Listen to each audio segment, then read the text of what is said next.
Audible Realms presents The Avenger by Edgar Wallace, narrated by John Kelsey. Captain Mike Brixton had certain mild and innocent superstitions. He believed, for example, that if he saw a green crow in a field, he would certainly see another green crow before the day was out. And when, at the bookstand on Aix-la-Chapelle station, he saw and purchased a dime novel that was comprehensively intituled Only an Extra, or The Pride of Hollywood, he was less concerned as to how this thrilling and dog-eared romance came to be on offer at $500,000 This was in the days when marks were worth money, than as to the circumstances in which he would again hear or read the word extras in the sense of a supernumerary and unimportant screen actress. The novel did not interest him at all. He read one page of superlatives and turned for relief to the study of a Belgian timetable. He was bored, but not so bored that he could interest himself in the sensational rise of the fictitious Rosalove from modest obscurity to a press agent and wealth. But extra was a new one on Michael, and he waited for the day to bring its inevitable companion. To say that he was uninterested in crime, that burglars were less thrilling than golf scores, and the record of murders hardly worth the reading, might convey a wrong impression to those who knew him as the cleverest agent in the Foreign Office Intelligence Department.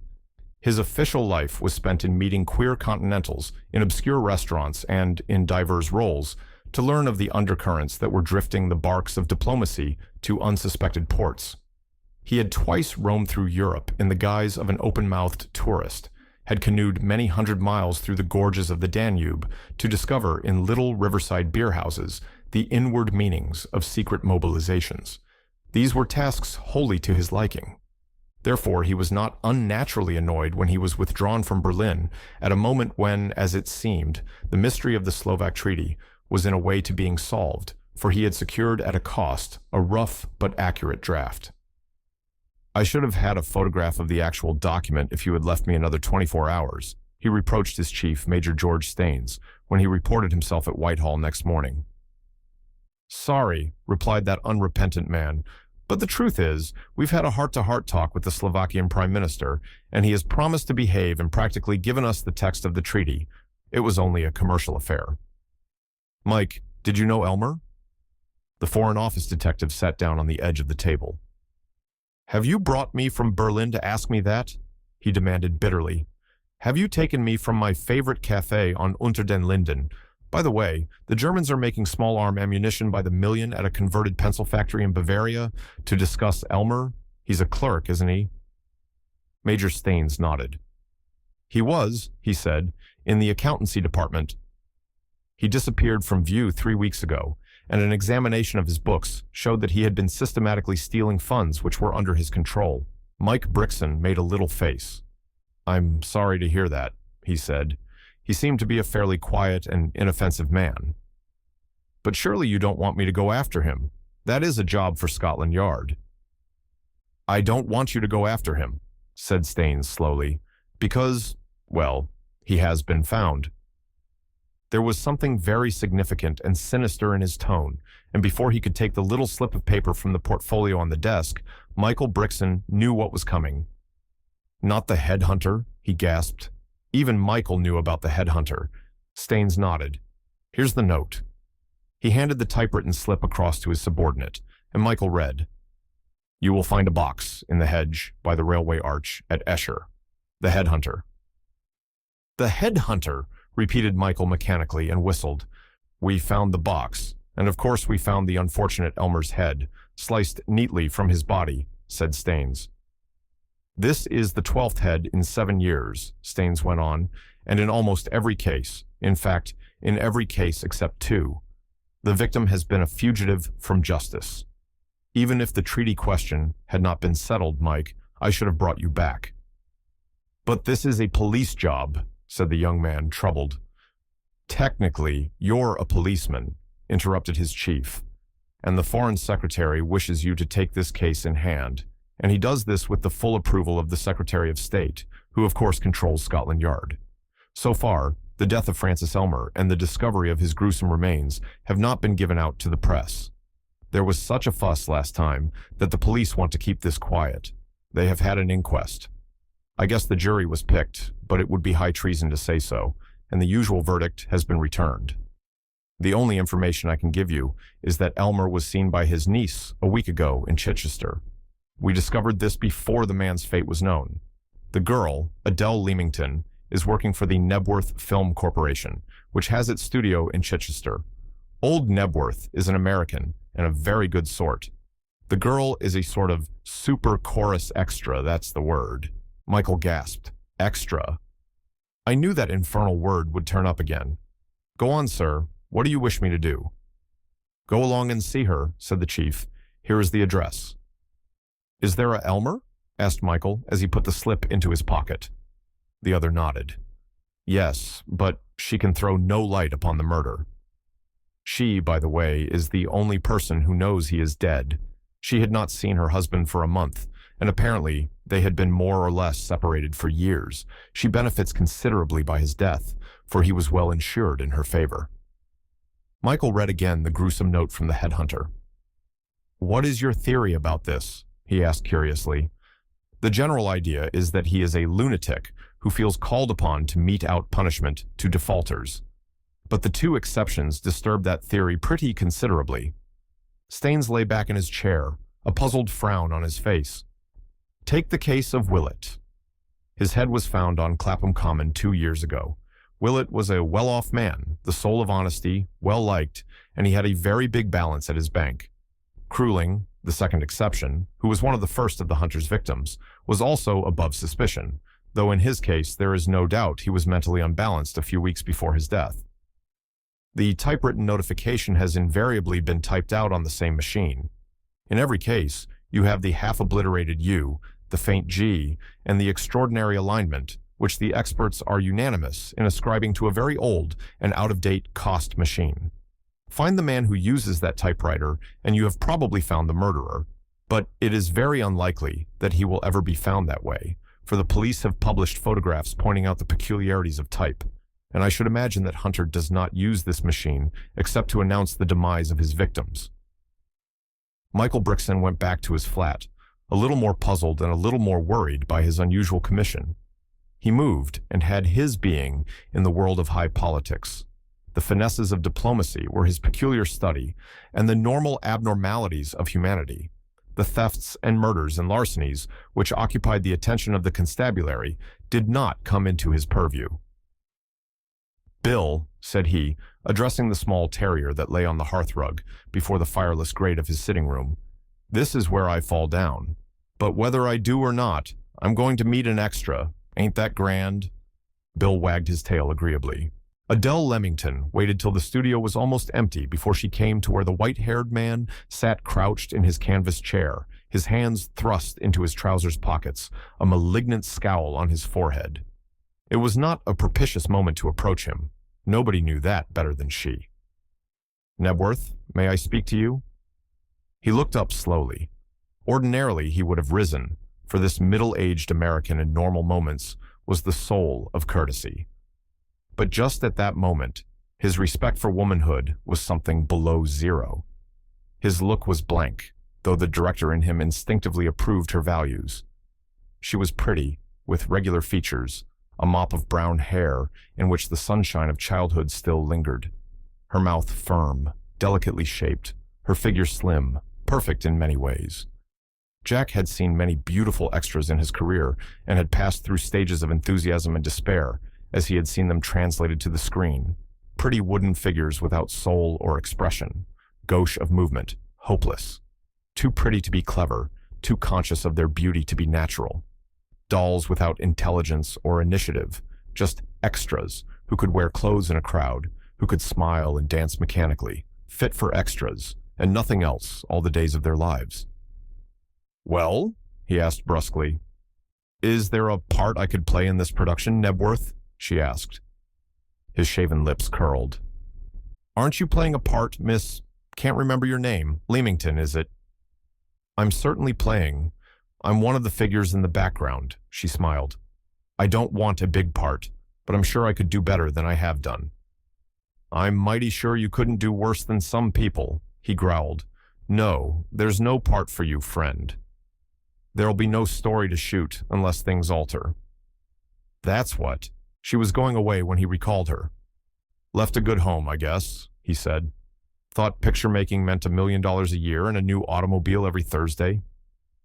Or maybe you were holding down a good job as a stenographer and got it under your toque that you'd make Hollywood feel small if you got your chance. Go back home, kid, and tell the old man that a typewriter's got a sunlight arc beaten to death as an instrument of commerce. The girl smiled faintly. I didn't come into pictures because I was stage-struck, if that is what you mean, Nebworth. I came in knowing just how hard a life it might be. I have no parents. He looked up at her curiously. How do you live? He asked. There's no money in extra work, not on this lot anyway. Might be if I was one of those billion-dollar directors who did pictures with chariot races, but I don't. My ideal picture has got 5 characters. I have a little income from my mother, and I write, said the girl. She stopped as she saw him looking past her to the studio entrance, and turning her head, saw a remarkable figure standing in the doorway. At first, she thought it was an actor who had made up for a film test. The newcomer was an old man, but his great height and erect carriage would not have conveyed that impression at a distance. The tight-fitting tailcoat, the trousers strapped to his boots, the high collar and black satin stock belonged to a past age, though they were newly made. The white linen bands that showed at his wrists were goffered. His double-breasted waistcoat of gray velvet was fastened by golden buttons. He might have stepped from a family portrait of one of those dandies of the 50s. He held a tall hat in one gloved hand, a hat with a curly brim, and in the other, a gold-topped walking stick. The face, deeply lined, was benevolent and kind, and he seemed unconscious of his complete baldness. Jack Nebworth was out of his chair in a second and walked toward the stranger. Why, Longvale, I am glad to see you. Did you get my letter? I can't tell you how much obliged I am to you for the loan of your house. Sampson Longvale of the Dower House. She remembered now. He was known in Chichester as the old-fashioned gentleman, and once, when she was out on location, somebody had pointed out the big, rambling house, with its weed-grown garden and crumbling walls, where he lived. I thought I would come over and see you, said the big man. His voice was rich and beautifully modulated. She did not remember having heard a voice quite as sweet, and she looked at the eccentric figure with a new interest. I can only hope that the house and grounds are suitable to your requirements. I am afraid they are in sad disorder, but I cannot afford to keep the estate in the same condition as my grandfather did. Just what I want, Longvale. I was afraid you might be offended when I told you. The old gentleman interrupted him with a soft laugh. No, I wasn't offended. I was amused. You needed a haunted house. I could even supply that quality, though I will not promise you that my family ghost will walk. The Dower House has been haunted for hundreds of years. A former occupant, in a fit of frenzy, murdered his daughter there, and the unhappy lady is supposed to walk. I have never seen her, though many years ago one of my servants did. Fortunately, I am relieved of that form of annoyance. I no longer keep servants in the house. He smiled. Though, if you care to stay the night, I shall be honored to entertain 5 or 6 of your company. Nebworth heaved a sigh of relief. He had made diligent inquiries and found that it was almost impossible to secure lodgings in the neighborhood, and he was most anxious to take night pictures, and for one scene, he particularly desired the peculiar light value which he could only obtain in the early hours of the morning. I'm afraid that would give you a lot of trouble, Longvale, he said. And here and now, I think we might discuss that delicate subject of... The old man stopped him with a gesture. If you are going to speak of money, please don't, he said firmly. I am interested in cinematography. In fact, I am interested in most modern things. We old men are usually prone to decry modernity, but I find my chiefest pleasure in the study of those scientific wonders which this new age has revealed to us. He looked at the director quizzically. Someday you shall take a picture of me in the one role in which I think I should have no peer, a picture of me in the role of my illustrious ancestor. Jack Nebworth stared, half amused, half startled. It was no unusual experience to find people who wished to see themselves on the screen, but he never expected that little piece of vanity from Sampson Longvale. I should be glad, he said formally. Your people were pretty well known, I guess. Longvale sighed. It is my regret that I do not come from the direct line that included Charles Henry, the most historic member of my family. He was my great-uncle. I come from the Bordeaux branch of Long Vales, which has made history, sir. He shook his head regretfully. Are you French, Longvale? Asked Jack.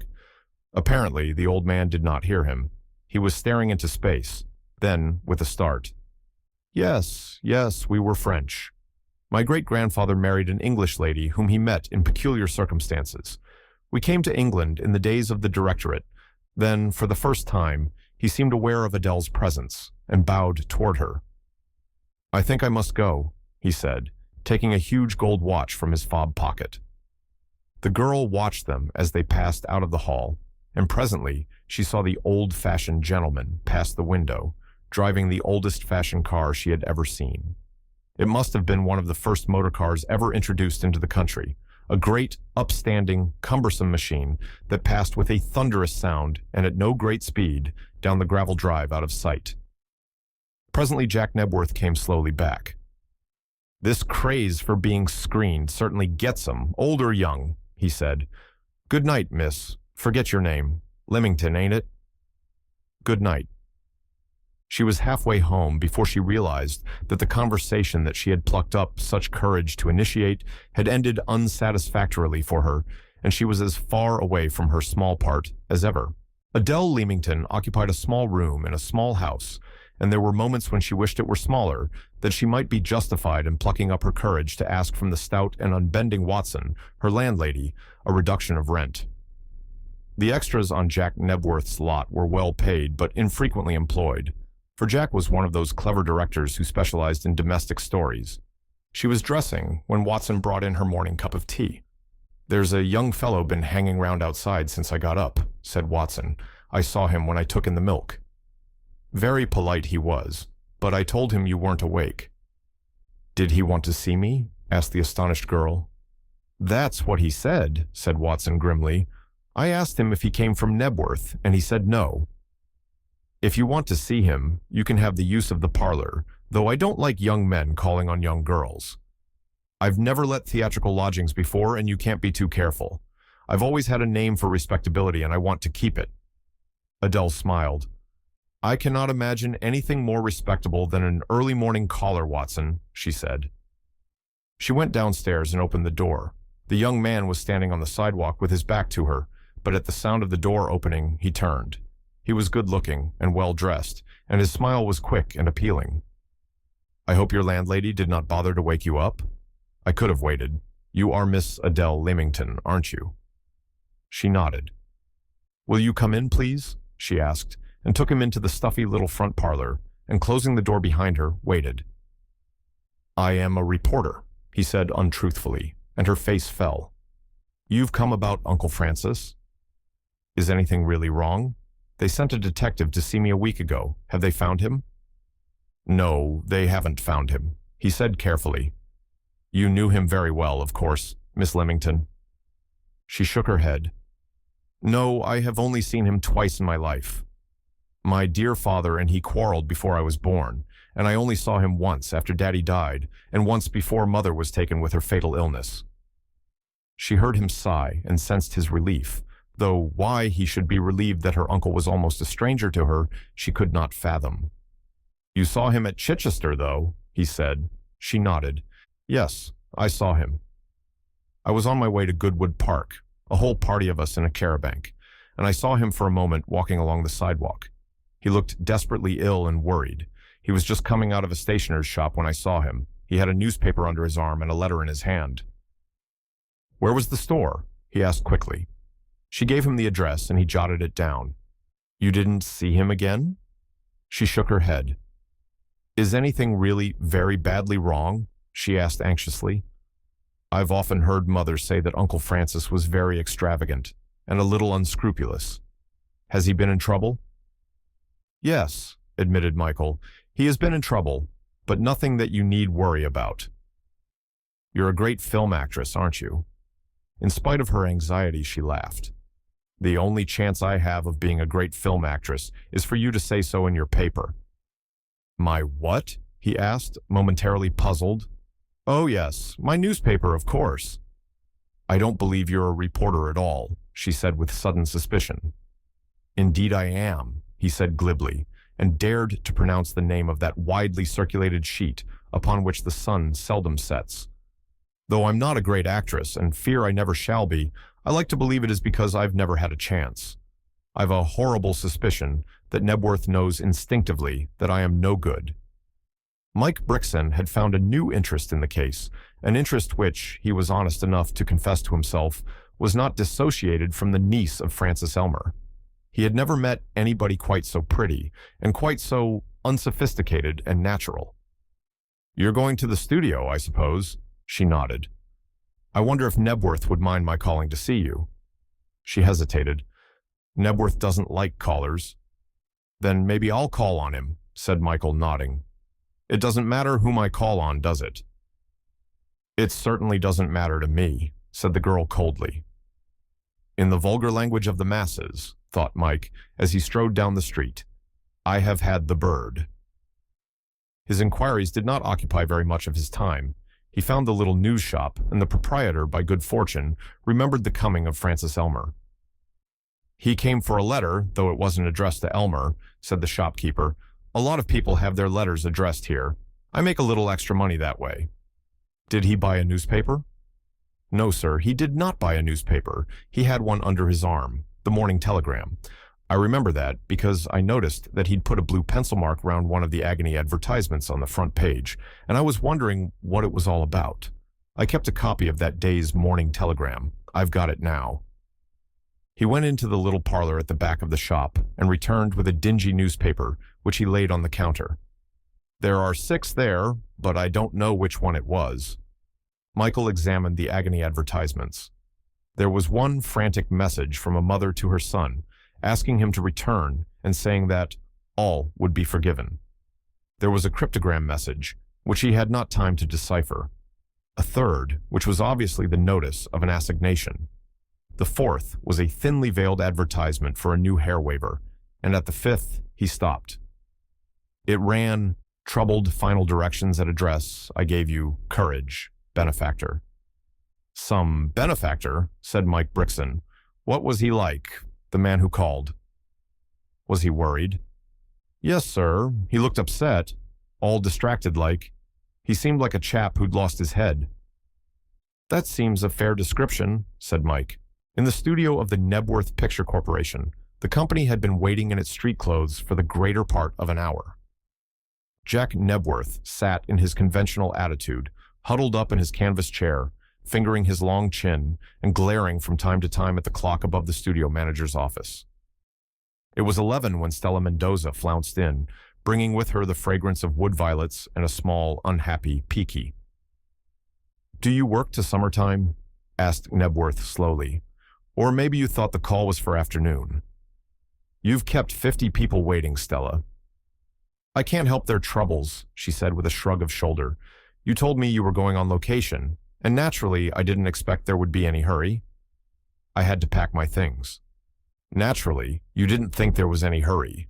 Jack Nebworth reckoned to have 3 fights a year. This was the 3rd. The first had been with Stella, and the second had been with Stella, and the third was certainly to be with Stella. "I wanted you to be here at 10. I've had these boys and girls waiting since 9:45. "What do you want to shoot?" she asked with an impatient jerk of her head. "You mostly," said Jack slowly. "Get into 9 outfit and don't forget to leave your pearl earrings off. You're supposed to be a half-starved chorus girl. We're shooting at Griff Towers, and I told the gentleman who lent us the use of the house that I'd be through the day, work by 3. If you were Pauline Frederick or Norma Talmadge or Lily Gish, you'd be worth waiting for. But Stella Mendoza has got to be on this lot by 10, and don't forget it." Old Jack Nebworth got up from his canvas chair and began to put on his coat with ominous deliberation, the flushed and angry girl watching him, her dark eyes blazing with injured pride and hurt vanity. Stella had once been plain Maggie Stubbs, the daughter of a Midland grocer, and old Jack had talked to her as if she were still Maggie Stubbs, and not the great film star of coruscating brilliance, Idol, or her press agent lied, of the screen fans of all the world. "All right, if you want to fuss, you can have it, Nebworth. I'm going to quit now. I think I know what is due to my position. That part's got to be rewritten to give me a chance of putting my personality over. There's too much leading man in it anyway. People don't pay real money to see men. You don't treat me fair, Nebworth. I'm temperamental. I admit it. You can't expect a woman of my kind to be a block of wood. The only thing about you that's a block of wood is your head, Stella, grunted the producer, and went on, oblivious to the rising fury expressed in the girl's face. You've had 2 years playing small parts in Hollywood, and you've brought nothing back to England but a line of fresh talk, and you could have gotten that out of the Sunday supplements. Temperament. That's a word that means doctor's certificates when a picture's half taken, and a long rest unless your salary's put up 50%. Thank God this picture isn't a quarter taken or an eighth. Quit, you mean-spirited gutter snipe, and quit as soon as you darn please. Boiling with rage, her lips quivering so that she could not articulate, the girl turned and flung out of the studio. White-haired Jack Nebworth glared round at the silent company. This is where the miracle happens, he said sardonically. This is where the extra girl who's left a sick mother and a mortgage at home leaps to fame in a night. If you don't know that kinder thing happens on every lot in Hollywood, you're no students of fiction. Stand forth, Mary Pickford II. The extras smiled, some amused, some uncomfortable, but none spoke. Adele was frozen stiff, incapable of speech. Modesty don't belong to this industry, old Jack sneered amiably. Who thinks she can play Roselle in this piece? Because an extra is going to play the part, believe me. I'm going to show this pseudo-actress that there isn't an extra on this lot that couldn't play her head off. Somebody talked about playing a part yesterday, you. His forefinger pointed to Adele, and with a heart that beat tumultuously, she went toward him. I had a camera test of you 6 months ago, said Jack suspiciously. There was something wrong with her. What was it? He turned to his assistant. That young man scratched his head in an effort of memory. Ankles. He hazarded a guess at random. A safe guess, for Nebworth had views about ankles. Nothing wrong with them. Get out the print and let us see it. 10 minutes later, Adele sat by the old man's side in the little projection room and saw her test run through. Hair, said Nebworth triumphantly. I knew there was something. Don't like bobbed hair. Makes a girl too pert and sophisticated. You've grown it? He added as the lights were switched on. Yes, Nebworth. He looked at her in dispassionate admiration. You'll do, he said reluctantly. See the wardrobe and get Miss Mendoza's costumes. There's one thing I'd like to tell you before you go, he said, stopping her. You may be good and you may be bad, but good or bad, there's no future for you. So don't get heated up. The only woman who's got any chance in England is the producer's wife, and I'll never marry you if you go down on your knees to me. That's the only kind of star they know in English films, the producer's wife. And unless you're that, you haven't. He snapped his finger. I'll give you a word of advice, kid. If you make good in this picture, link yourself up with one of those cute English directors that set 3 flats and a pot of palms and call it a drawing room. Give Miss What's-Her-Name the script, Harry. Say, go out somewhere quiet and study it, will you? Harry, you see the wardrobe. I give you half an hour to read that script. Like one in a dream, the girl walked out into the shady garden that ran the length of the studio building and sat down, trying to concentrate on the typewritten lines. It wasn't true. It could not be true. And then she heard the crunch of feet on gravel and looked up in alarm. It was the young man who had seen her that morning, Michael Brixton. Oh, please, you mustn't interrupt me, she begged in agitation. I've got a big part to read. Her distress was so real that he hastened to take his departure. I'm awfully sorry, he began. In her confusion, she had dropped the loose sheets of the manuscript, and stooping with her to pick them up, their heads bumped. Sorry, that's an old comedy situation, isn't it? He began. And then he saw the sheet of paper in his hand and began to read. It was a page of elaborate description of a scene. The cell is large, lighted by a swinging lamp. In center is a steel gate through which a soldier on guard is seen pacing to and fro. Good God, said Michael, and went white. The U's in the type were blurred. The G was indistinct. The page had been typed on the machine from which the headhunter sent forth his gruesome tales of death. What is wrong? Asked Adele, seeing the young man's grave face. Where did this come from? He showed her the sheet of typewritten script. I don't know. It was with the other sheets. I knew, of course, that it didn't belong to Roselle. Is that the play you're acting in? He asked quickly. And then, who would know? Nebworth. Where shall I find him? You go through that door, she said, and you will find him on the studio floor. Without a word, he walked quickly into the building. Instinctively, he knew which of the party was the man he sought. Jack Nebworth looked up under lowering brows at the sight of the stranger, for he was a stickler for privacy in business hours, but before he could demand an explanation, Michael was up to him. Are you Nebworth? Jack nodded. I surely am, he said. May I speak to you for 2 minutes? I can't speak to anybody for 1 minute, growled Jack. Who are you anyway, and who let you in? I am a detective from the Foreign Office, said Michael, lowering his voice, and Jack's manner changed. Anything wrong? He asked, as he accompanied the detective into his sanctum. Jack laid down the sheet of paper with its typed characters on the table. Who wrote that? He asked. Jack Nebworth looked at the manuscript and shook his head. I've never seen it before. What is it all about? You've never seen this manuscript at all? No, I'll swear to that, but I dare say my scenario man will know all about it. I'll send for him. He touched a bell and, to the clerk who came, Ask Lolly Foss to come quickly, he said. The reading of books, plots, and material for picture plays is entirely in the hands of my scenario manager, he said. I never see a manuscript until he considers it's worth producing, and even then, of course, the picture isn't always made. If the story happens to be a bad one, I don't see it at all. I'm not so sure that I haven't lost some good stories, because Foss, he hesitated a second. Well, he and I don't see exactly eye to eye. Now, Brixton, what is the trouble? In a few words, Michael explained the grave significance of the typewritten sheet. The headhunter, Jack whistled.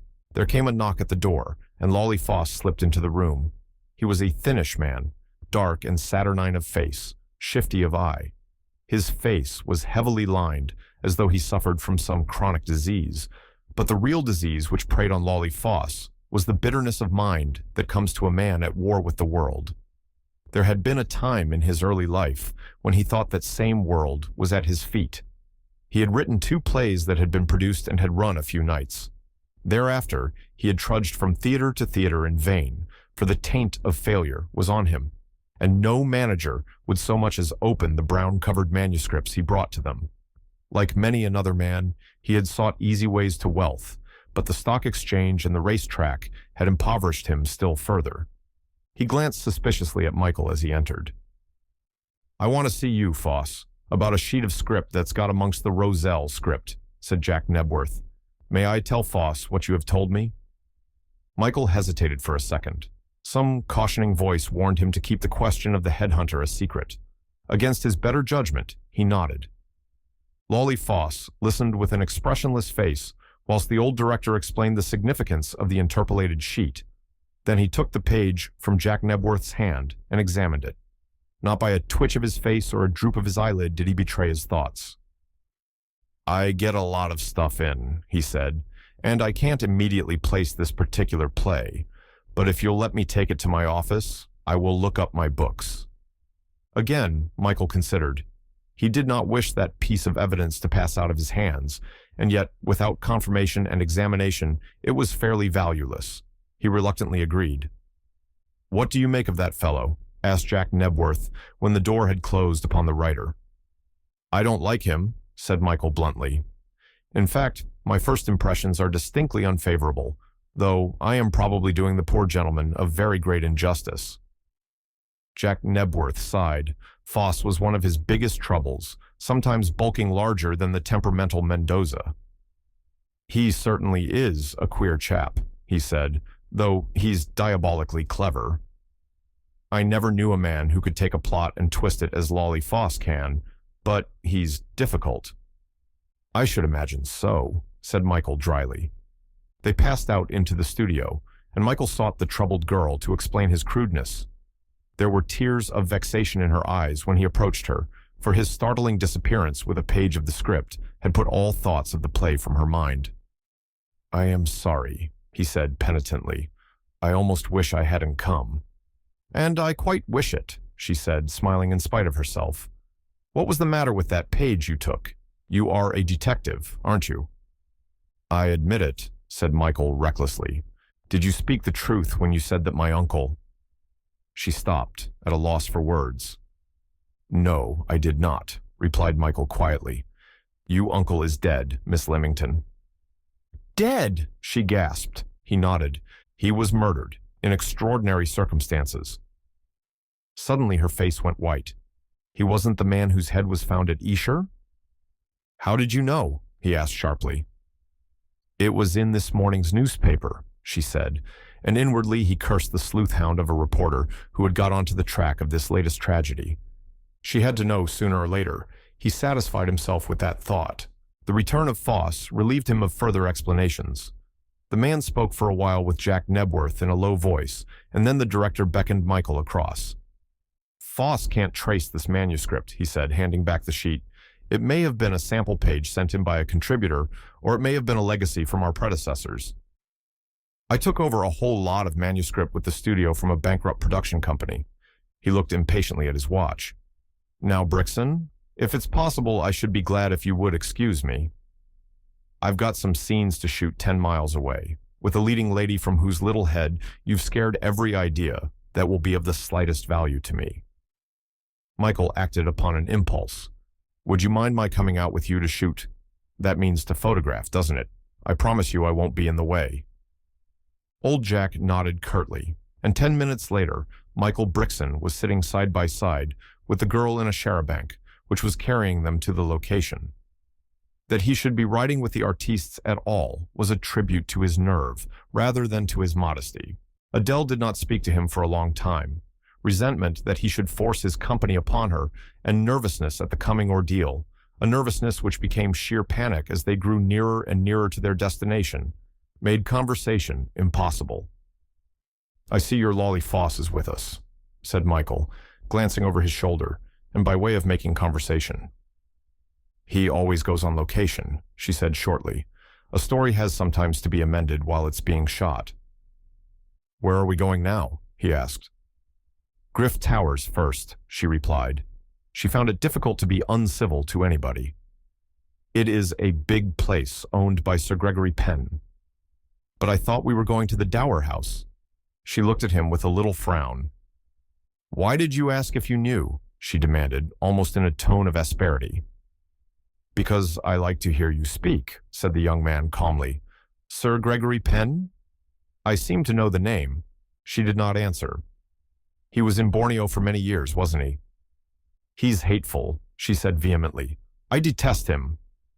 She did not explain the cause of her detestation, and Michael thought it discreet not to press the question, but presently she relieved him of responsibility. "I've been to his house twice. He has a very fine garden, which Nebworth has used before. Of course, I only went as an extra and was very much in the background. I wish I had been more so. He has queer ideas about women, and especially actresses. Not that I'm an actress," she added hastily, "but I mean people who play for a living. Thank heaven there's only one scene to be shot at Griff, and perhaps he will not be at home, but that's unlikely. He's always there when I go." Michael glanced at her out of the corner of his eye. His first impression of her beauty was more than confirmed. There was a certain wistfulness in her face which was very appealing, an honesty in the dark eyes that told him all he wanted to know about her attitude toward the admiration of the unknown Sir Gregory. "It's queer how all baronets are villains in stories," he said, "and queerer still that most of the baronets I've known have been men of singular morals.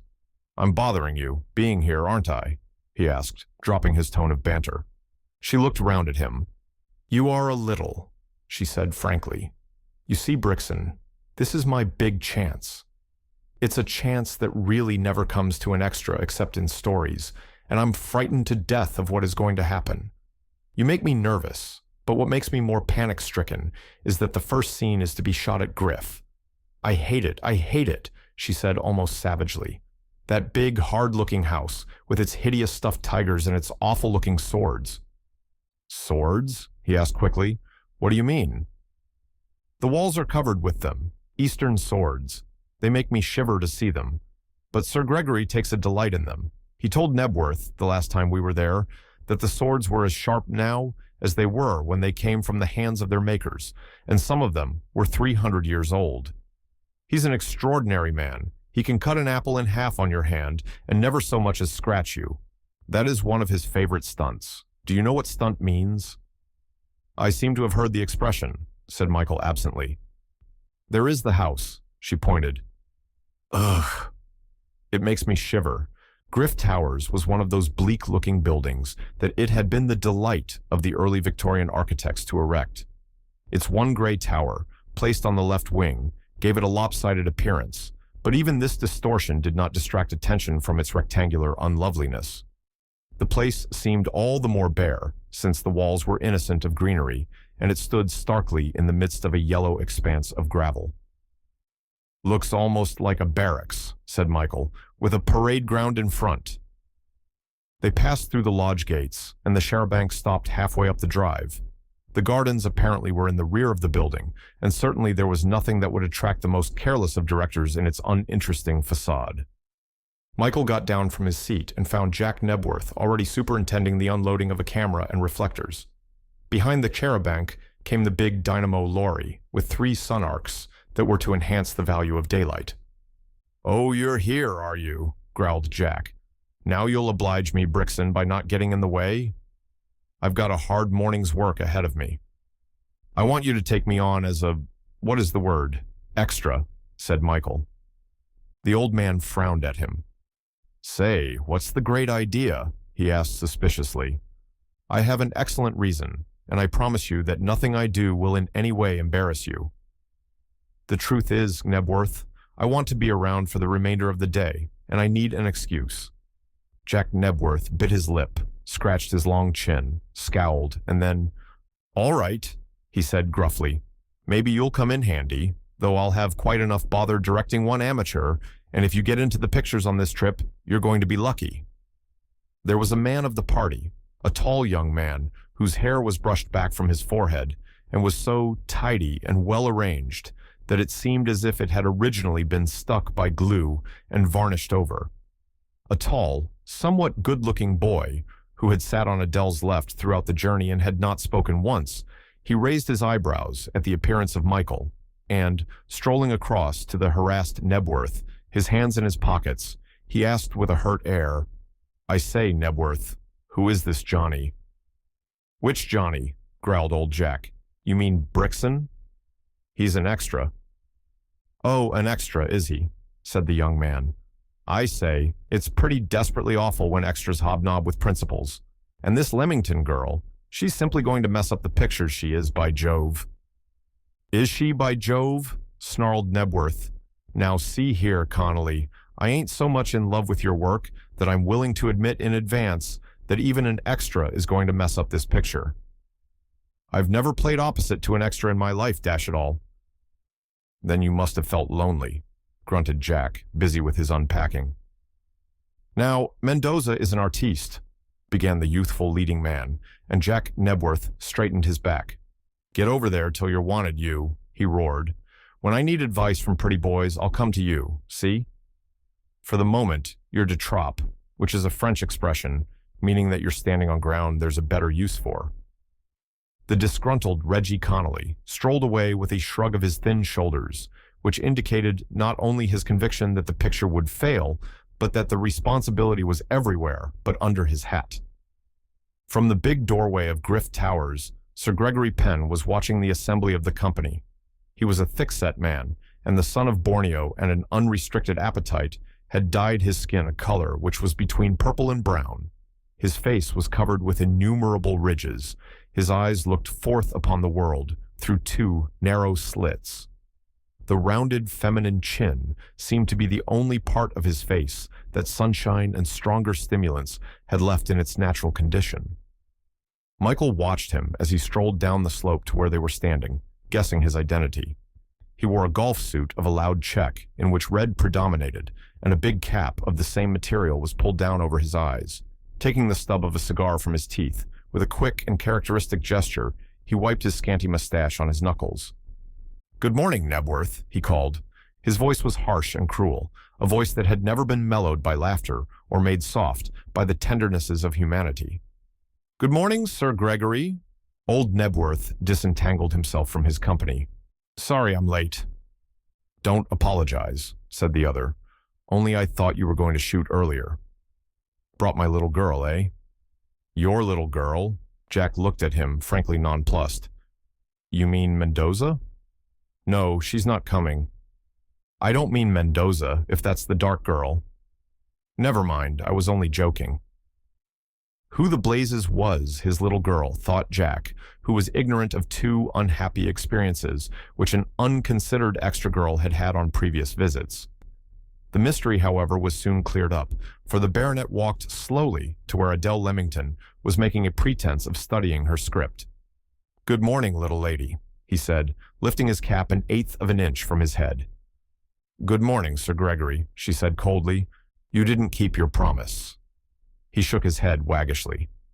"Oh, woman, woman." "I don't remember having made a promise," said the girl quietly. "You asked me to come to dinner with you, and I told you that that was impossible. I promised to send my car for you. Don't say it was too far away. Never mind, never mind." And, to Michael's wrath, he squeezed the girl's arm in a manner which was intended to be paternal, but which filled the girl with indignant loathing. She wrenched her arm free and, turning her back upon her tormentor, almost flew to Jack Nebworth with an incoherent demand for information on the reading of a line which was perfectly simple. Old Jack was no fool. He watched the play from under his eyelids, recognizing all the symptoms. "This is the last time we shall shoot at Griff Towers," he told himself. For Jack Nebworth was something of a stickler on behavior and had views on women which were diametrically opposite to those held by Sir Gregory Penn. The little party moved away, leaving Michael alone with the baronet. For a period, Gregory Penn watched the girl, his eyes glittering. Then he became aware of Michael's presence and turned a cold, insolent stare upon the other. "What are you?" he asked, looking the detective up and down. "I'm an extra," said Michael. "An extra, eh? Sort of chorus boy? Put paint and powder on your face and all that sort of thing? What a life for a man." "There are worse," said Michael, holding his antagonism in check. "Do you know that little girl? What's her name? Leamington?" asked the baronet suddenly. "I know her extremely well," said Michael untruthfully. "Oh, you do, eh?" said the master of Griff Towers with sudden amiability. "She's a nice little thing. Quite a cut above the ordinary chorus girl. You might bring her along to dinner one night. She'd come with you, eh?" The contortions of the puffy eyelids suggested to Michael that the man had winked. There was something about this gross figure that interested the scientist in Michael Brixton. He was elemental, an animal invested with a brain, and yet he must be something more than that if he had held a high administrative position under government. "Are you acting?" "If you're not, you can come up and have a look at my swords," said the man suddenly. Michael guessed that, for a reason of his own, probably because of his claim to be Adele's friend, the man wished to cultivate the acquaintance. "No, I'm not acting," replied Michael, and no invitation could have given him greater pleasure. Did their owner realize the fact? Michael Brixton had already made up his mind not to leave Griff Towers until he had inspected that peculiar collection. "Yes, she's a nice little girl." Penny returned to the subject immediately as they paced up the slope toward the house. "As I say, a cut above chorus girls. Young, unsophisticated, virginal. You can have your sophisticated girls. There is no mystery to 'em. They revolt me. A girl should be like a spring flower. Give me the violet and the snowdrop. You can have a bushel of cabbage roses for one petal of the shy deers of the forest." Michael listened with a keen sense of nausea, and yet with an unusual interest, as the man rambled on. He said things which were sickening, monstrous. There were moments when Brixton found it difficult to keep his hands off the obscene figure that paced at his side, and only by adopting toward him the attitude with which the enthusiastic naturalist employs in his dealings with snakes was he able to get a grip of himself. The big entrance hall into which he was ushered was paved with earthen tiles, and, looking up at the stone walls, Michael had his first glimpse of the famous swords. There were hundreds of them: poniards, scimitars, ancient swords of Japan, basket-hilted hangers, two-handed swords that had felt the grip of long-dead crusaders. "What do you think of 'em, eh?" Sir Gregory Penn spoke with the pride of an enthusiastic collector. There isn't one of them that could be duplicated, my boy, and they're only the rag, tag, and bobtail of my collection. He led his visitor along a broad corridor, lighted by square windows set at intervals, and here again the walls were covered with shining weapons. Throwing open a door, Sir Gregory ushered the other into a large room which was evidently his library, though the books were few, and, so far as Michael could see at first glance, the conventional volumes that are to be found in the houses of the country gentry. Over the mantel-shelf were two great swords of a pattern which Michael did not remember having seen before. What do you think of those? Penny lifted one from the silver hook which supported it and drew it from its scabbard. Don't feel the edge unless you want to cut yourself. This would split a hair, but it would also cut you in two, and you would never know what had happened till you fell apart. Suddenly, his manner changed, and he almost snatched the sword from Michael's hand, and putting it back in its sheath, he hung it up. That is a Sumatran sword, isn't it? It comes from Borneo, said the baronet shortly, the home of the headhunters.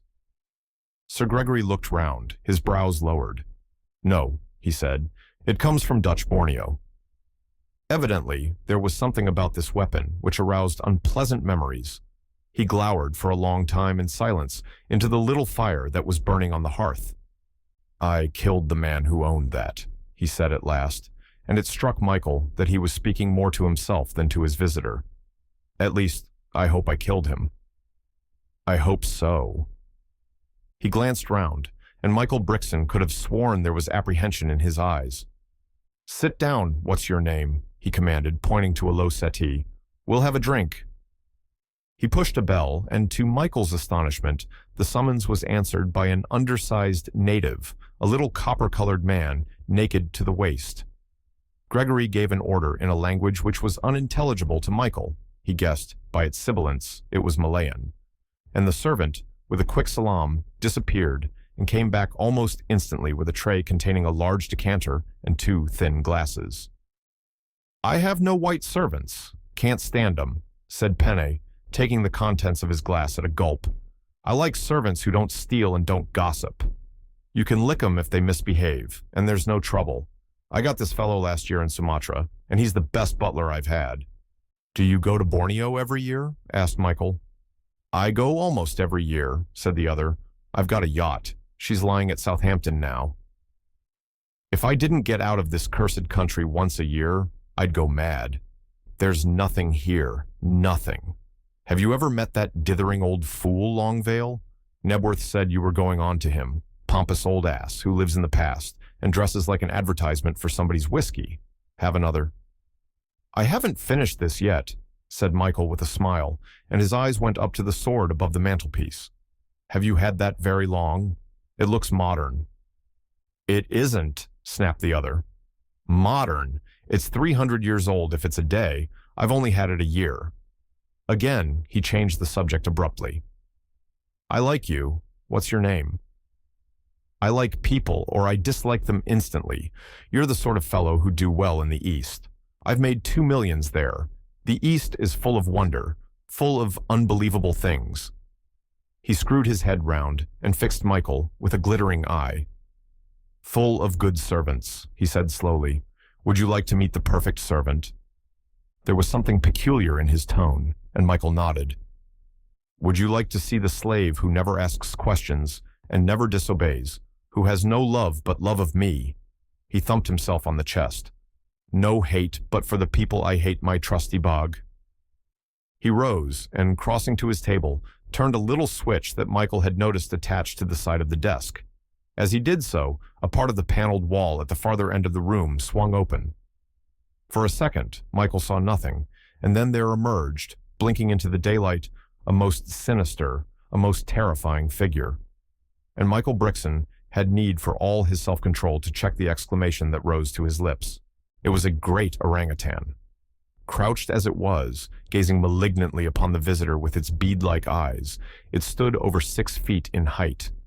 The hairy chest was enormous. The arms that almost touched the floor were as thick as an average man's thigh. It wore a pair of workman's dark blue overalls, held in place by 2 straps that crossed the broad shoulders. "Bog," called Sir Gregory in a voice so soft that Michael could not believe it was the man's own. "Come here." The gigantic figure waddled across the room to where they stood before the fireplace. "This is a friend of mine, Bog." The great ape held out his hand, and for a second, Michael's was held in its velvet palm. This done, he lifted his paw to his nose and sniffed loudly, the only sound he made. "Get me some cigars," said Penne. Immediately, the ape walked to a cabinet, pulled open a drawer, and brought out a box. "Not those," said Gregory. "The small ones."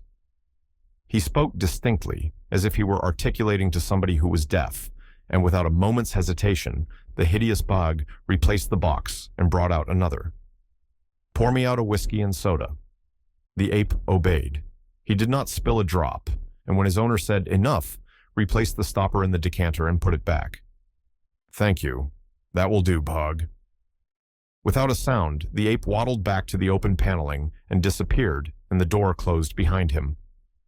"Why, the thing is human," said Michael in an awe-stricken whisper. Sir Gregory Penn chuckled. "More than human," he said.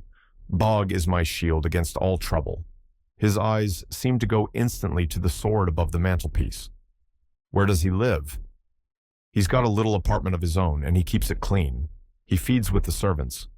"Good Lord," gasped Michael, and the other chuckled again at the surprise he had aroused. "Yes, he feeds with the servants. They're afraid of him, but they worship him. He's a sort of god to them, but they're afraid of him. Do you know what would have happened if I'd said, 'This man is my enemy'?" He pointed his stubby finger at Michael's chest. "He would have torn you limb from limb. You wouldn't have had a chance. What's your name? Not a dog's chance. And yet he can be gentle. Yes, he can be gentle." He nodded. "And cunning. He goes out almost every night, and I've had no complaints from the villagers. No sheep stolen, nobody frightened. He just goes out and loafs around in the woods, and doesn't kill as much as a hen partridge." "How long have you had him?" 8 or 9 years, said the baronet carelessly, swallowing the whiskey that the ape had poured for him. "Now, let's go out and see the actors and actresses." "She's a nice girl, eh? You're not forgetting you're going to bring her to dinner, are you? What is your name?" "Brixen," said Michael. "Michael Brixen." Sir Gregory grunted something. "I'll remember that. Brixen. I ought to have told Bog. He likes to know." "Would he have known me again? Suppose you had?" asked Michael, smiling. "Known you," said the baronet contemptuously. "He will not only know you, but he'll be able to trail you down. Notice him smelling his hand? He was filing you for reference, my boy. If I told him, 'Go along and take this message to Brixen,' he'd find you." When they reached the lovely gardens at the back of the house, the first scene had been shot, and there was a smile on Jack Nebworth's face which suggested that Adele's misgivings had not been justified. And so it proved. "That girl's a peach," Jack unbent to say.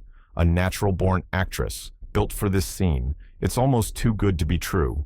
What do you want?" It was Reggie Connolly, and he had the obsession which is perpetual in every leading man. He felt that sufficient opportunities had not been offered to him. "I say, Nebworth," he said in a grieved tone, "I'm not getting much of the fat in this story. So far, there's about 30 feet of me in this picture. I say, that's not right, you know. If a Johnny is being featured." "You're not being featured," said Jack shortly, and Mendoza's chief complaint was that there was too much of you in it. Michael looked round. Sir Gregory Penn had strolled toward where the girl was standing, and, in her state of elation, she had no room in her heart even for resentment against the man she so cordially detested. "Little girl, I want to speak to you before you go," he said, dropping his voice, and for once she smiled at him. "Well, you have a good opportunity now, Sir Gregory," she said. "I want to tell you how sorry I am for what happened the other day, and I respect you for what you said, for a girl's entitled to keep her kisses for men she likes. Aren't I right?" "Of course you're right," she said. "Please don't think any more about it, Sir Gregory. I'd no right to kiss you against your will, especially when you're in my house. Are you going to forgive me?" "I do forgive you," she said, and would have left him, but he caught her arm. "You're coming to dinner, aren't you?" He jerked his head toward the watchful Michael. Your friend said he'd bring you along." "Which friend?" she asked, her eyebrows raised. "You mean Brixton?" "That's the fellow." "Why do you make friends with that kind of man? Not that he isn't a decent fellow. I like him personally. Will you come along to dinner?" "I'm afraid I can't," she said, her old aversion gaining ground.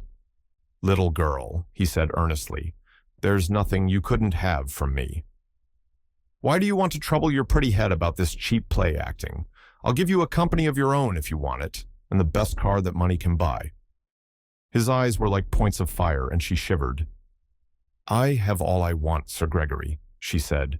She was furious with Michael Brixton.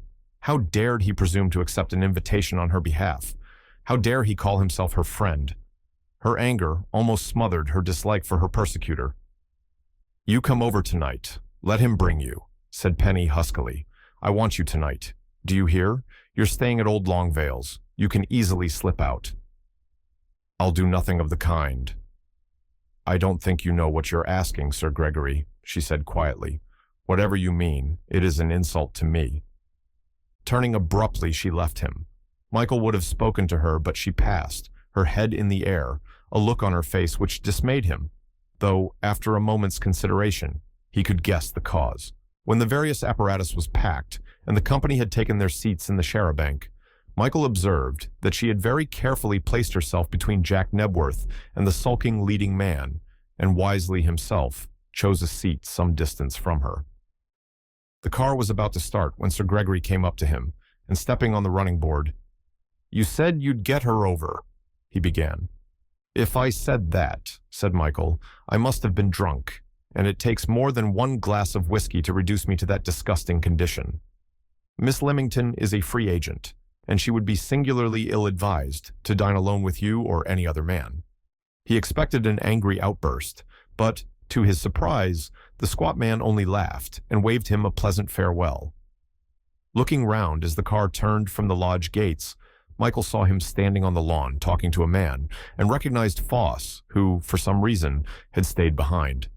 And then his eyes strayed past the two men to the window of the library, where the monstrous Boggs sat in his darkened room, waiting for instructions which he would carry into effect without reason or pity. Michael Brixton, hardened as he was to danger of every variety, found himself shuddering. The Dower House was away from the main road, a sprawling mass of low buildings. It stood behind untidy hedges and crumbling walls. Once the place had enjoyed the services of a lodgekeeper, but the tiny lodge was deserted, the windows broken, and there were gaps in the tiled roof. The gates had not been closed for generations. They were broken and leant crazily against the walls to which they had been thrust by the last person who had employed them to guard the entrance to the Dower House. What had once been a fair lawn was now a tangle of weeds. Thistle and mayweed grew knee-deep where the gallants of old had played their bowls, and it was clear to Michael from his one glance that only a portion of the house was used. In only one of the wings were the windows whole. The others were broken or so grimed with dirt that they appeared to have been painted. His amusement blended with curiosity. Michael saw for the first time the picturesque Samson Longvale. He came out to meet them, his bald head glistening in the afternoon sunlight, his strapped fawn-colored trousers, velvet waistcoat, and old-fashioned stock completely supporting Gregory Penn's description of him. "Delighted to see you, Knebworth. I have a very poor house, but I offer you a very rich welcome. I have had tea served in my little dining room. Will you please introduce me to the members of your company? The courtesy, the old-world spirit of dignity were very charming, and Michael felt a warm glow toward this fine old man who brought to this modern atmosphere the love and the fragrance of a past age. "I should like to shoot a scene before we lose the light, Longvale," said Nebworth. "So, if you don't mind the meal being a scrambling one, I can give the company a quarter of an hour." He looked round. "Where is Foss?" he asked. "I want to change a scene." "Foss said he was walking from Griff Towers," said one of the company. "He stopped behind to speak to Sir Gregory." Jack Nebworth cursed his dilatory scenario man with vigor and originality. "I hope he hasn't stopped to borrow money," he said savagely. "That fellow's going to ruin my credit if I'm not careful." He had overcome his objection to his new extra. Possibly he felt that there was nobody else in the party whom he could take into his confidence without hurt to discipline. Is he that way inclined? He's always short of money and always trying to make it by some fool trick, which leaves him shorter than he was before. When a man gets that kind of bug in his head, he's only a block away from prison. Are you going to stay the night? I don't think you'll be able to sleep here, he said, changing the subject, but I suppose you'll be going back to London? Not tonight, said Michael quickly. Don't worry about me. I particularly do not wish to give you any trouble. Come and meet the old man, said Nebworth under his breath. He's a queer old devil with the heart of a child. I like what I've seen of him, said Michael. Longvale accepted the introduction all over again. I fear there will not be sufficient room in my dining room for the whole company. I have had a little table laid in my study. Perhaps you and your friends would like to have your tea there. Why, that's very kind of you, Longvale. You have met Brixton? The old man smiled and nodded. I have met him without realizing that I've met him. I never remember names, a curious failing which was shared by my great-great-uncle Charles, with the result that he fell into extraordinary confusion when he wrote his memoirs, and in consequence, many of the incidents he relates have been regarded as apocryphal.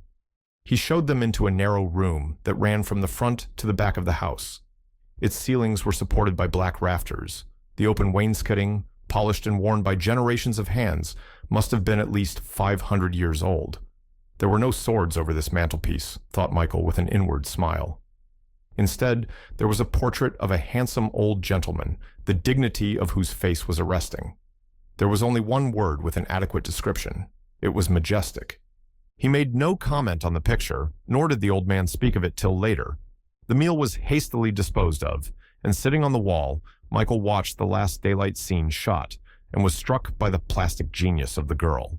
He knew enough of motion pictures and their construction to realize what it meant to the director to have in his hands one who could so faithfully reproduce the movements and the emotions which the old man dictated. In other circumstances, he might have thought it grotesque to see Jack Nebworth pretending to be a young girl, resting his elderly cheek coyly upon the back of his clasped hand, and walking with mincing steps from one side of the picture to the other. But he knew that the American was a mason who was cutting roughly the shape of the sculpture and leaving it to the finer artiste to express in her personality the delicate contours that would delight the eye of the picture-loving world. She was no longer Adele Leamington. She was Roselle, the heiress to an estate of which her wicked cousin was trying to deprive her.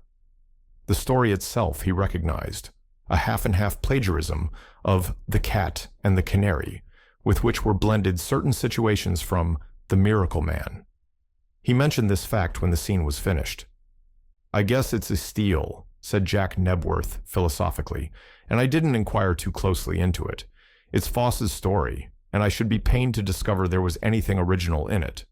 Foss had made a tardy reappearance, and Michael found himself wondering what was the nature of that confidential interview which the writer had had with Sir Gregory.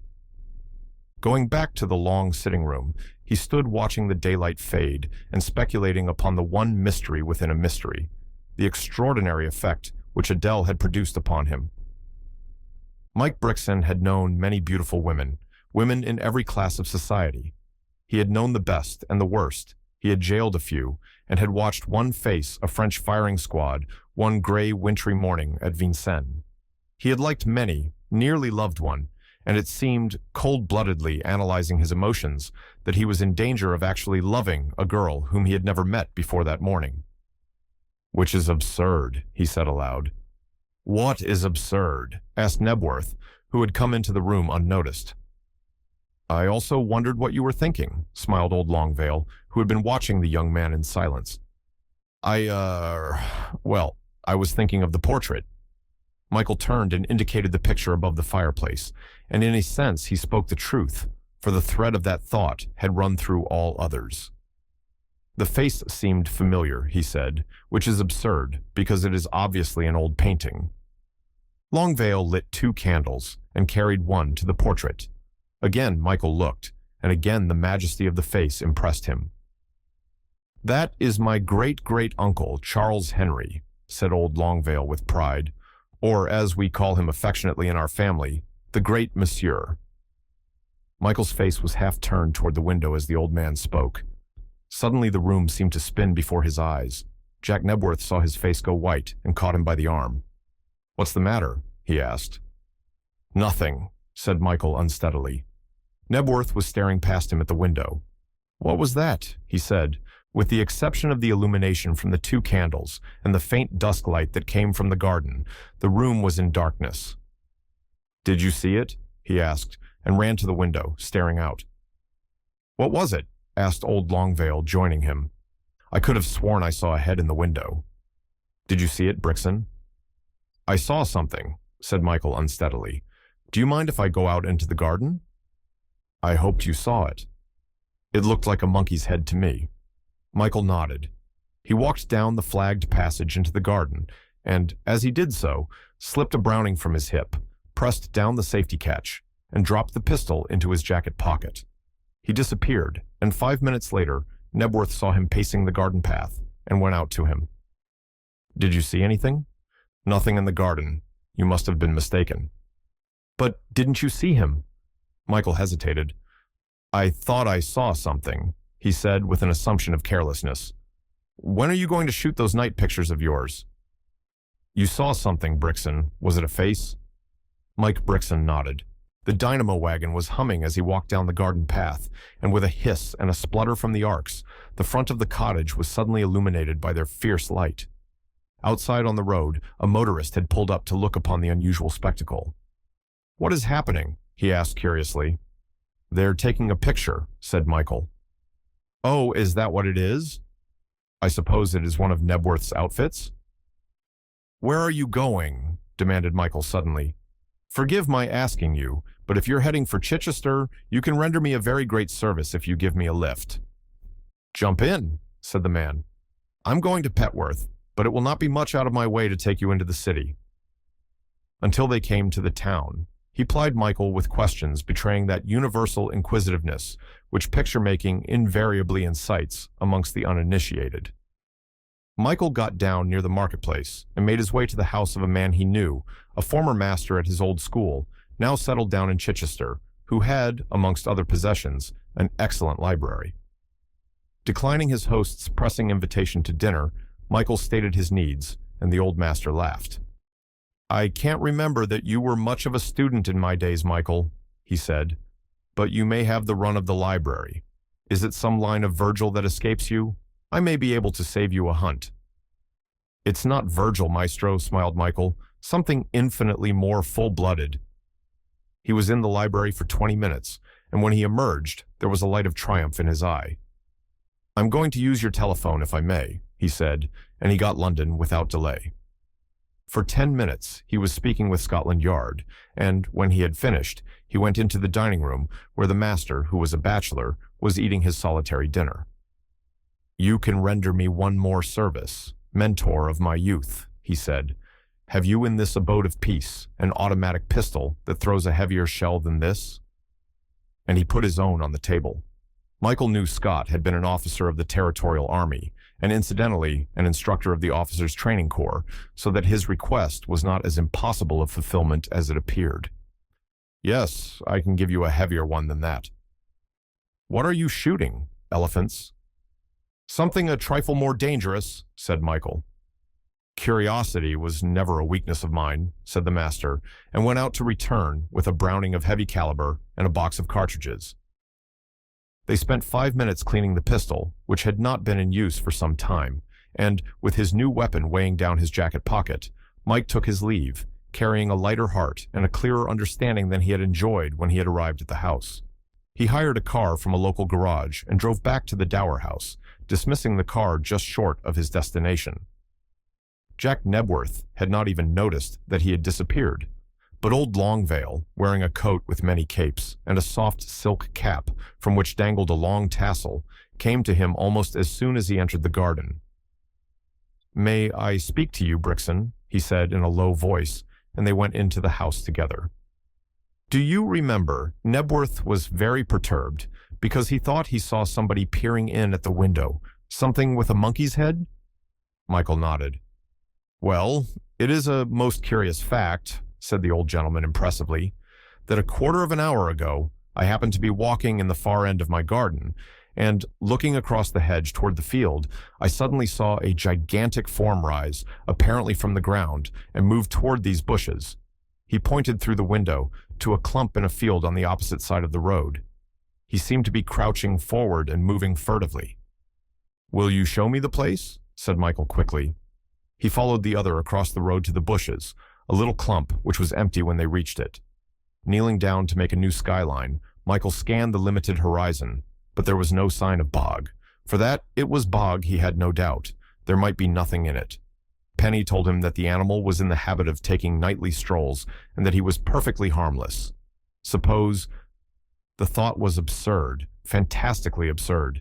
And yet the animal had been so extraordinarily human that no speculation in connection with it was quite absurd. When he returned to the garden, he went in search of the girl. She had finished her scene and was watching the stealthy movements of two screen burglars who were creeping along the wall in the subdued light of the arcs.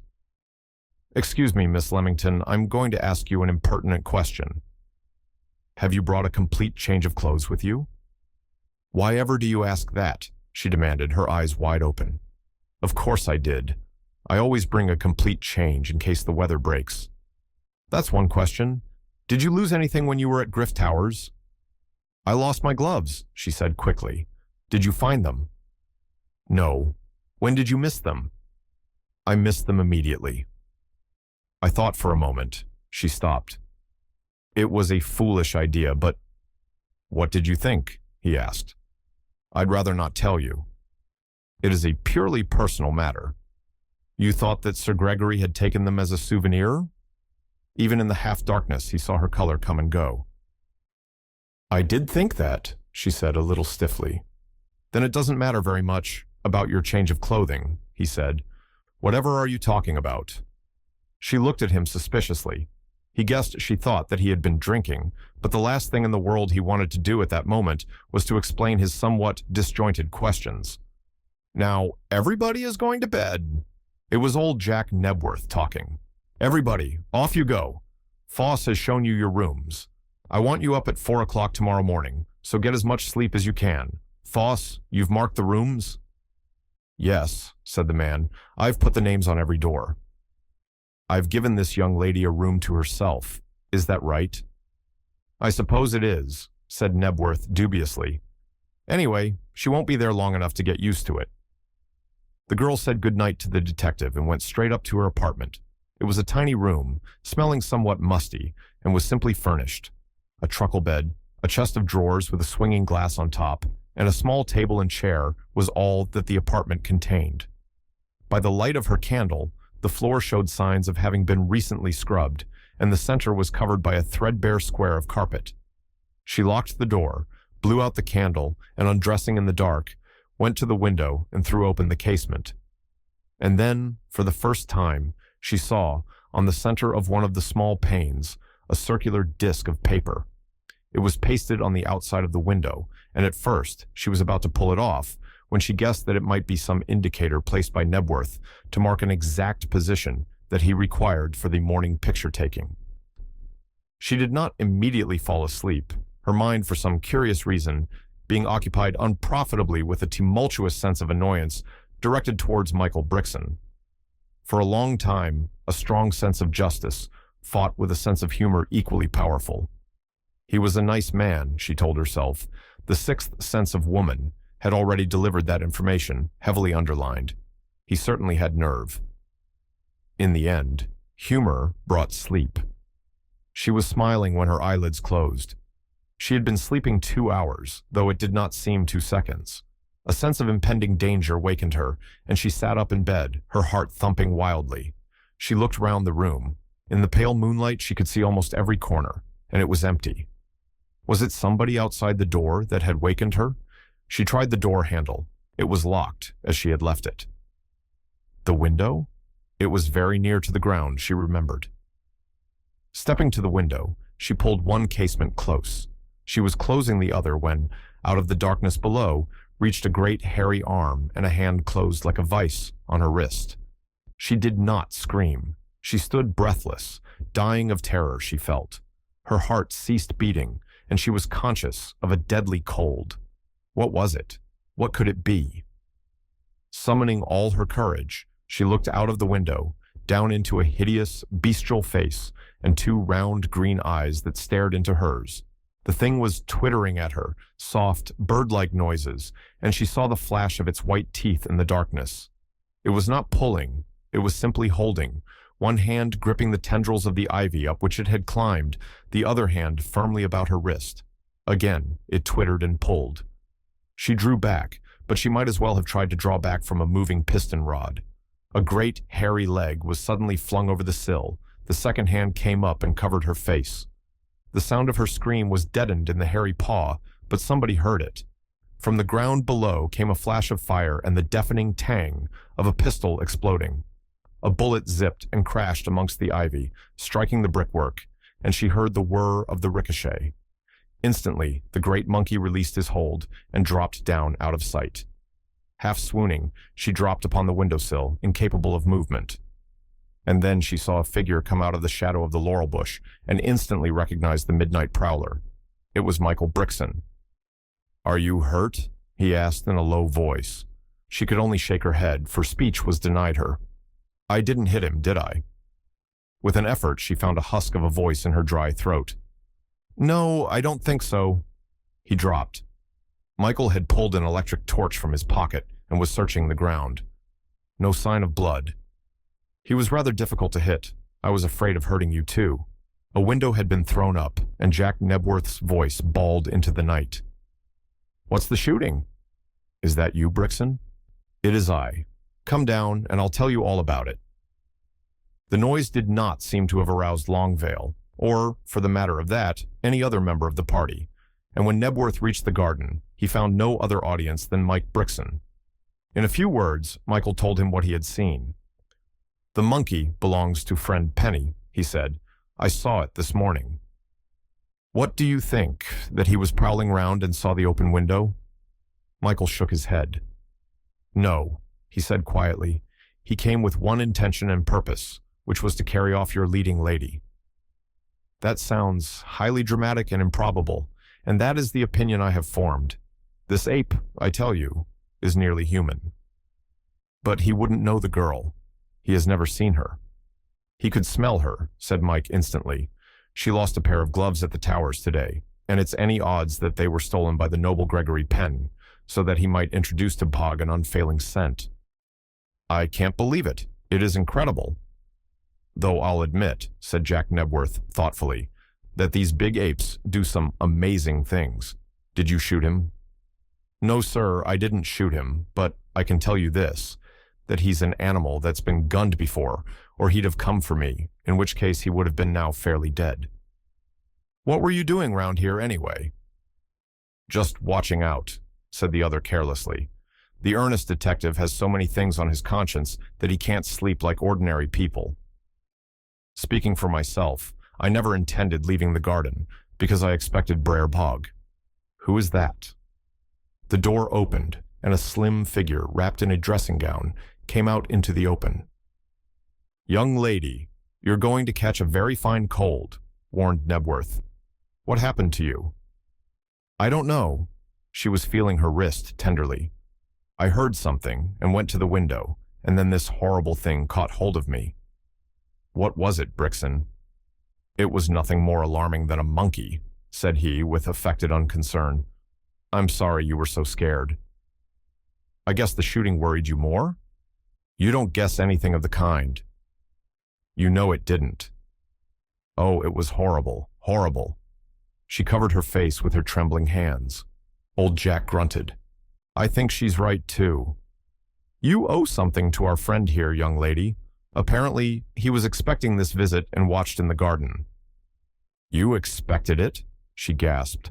"Nebworth has made rather more of the part I played than can be justified," said Mike. "And if you think that this is a hero's natural modesty, you're mistaken. I did expect this gentleman, because he'd been seen in the fields by Longvale. And you thought you saw him yourself, didn't you, Nebworth?" Jack nodded. "In fact, we all saw him," Mike went on, "and as I didn't like the idea of a coming star, if I may express that pious hope, being subjected to the annoyance of visiting monkeys, I sat up in the garden." With a sudden, impulsive gesture, she put out her little hand, and Michael took it. "Thank you, Brixton," she said. "I have been wrong about you."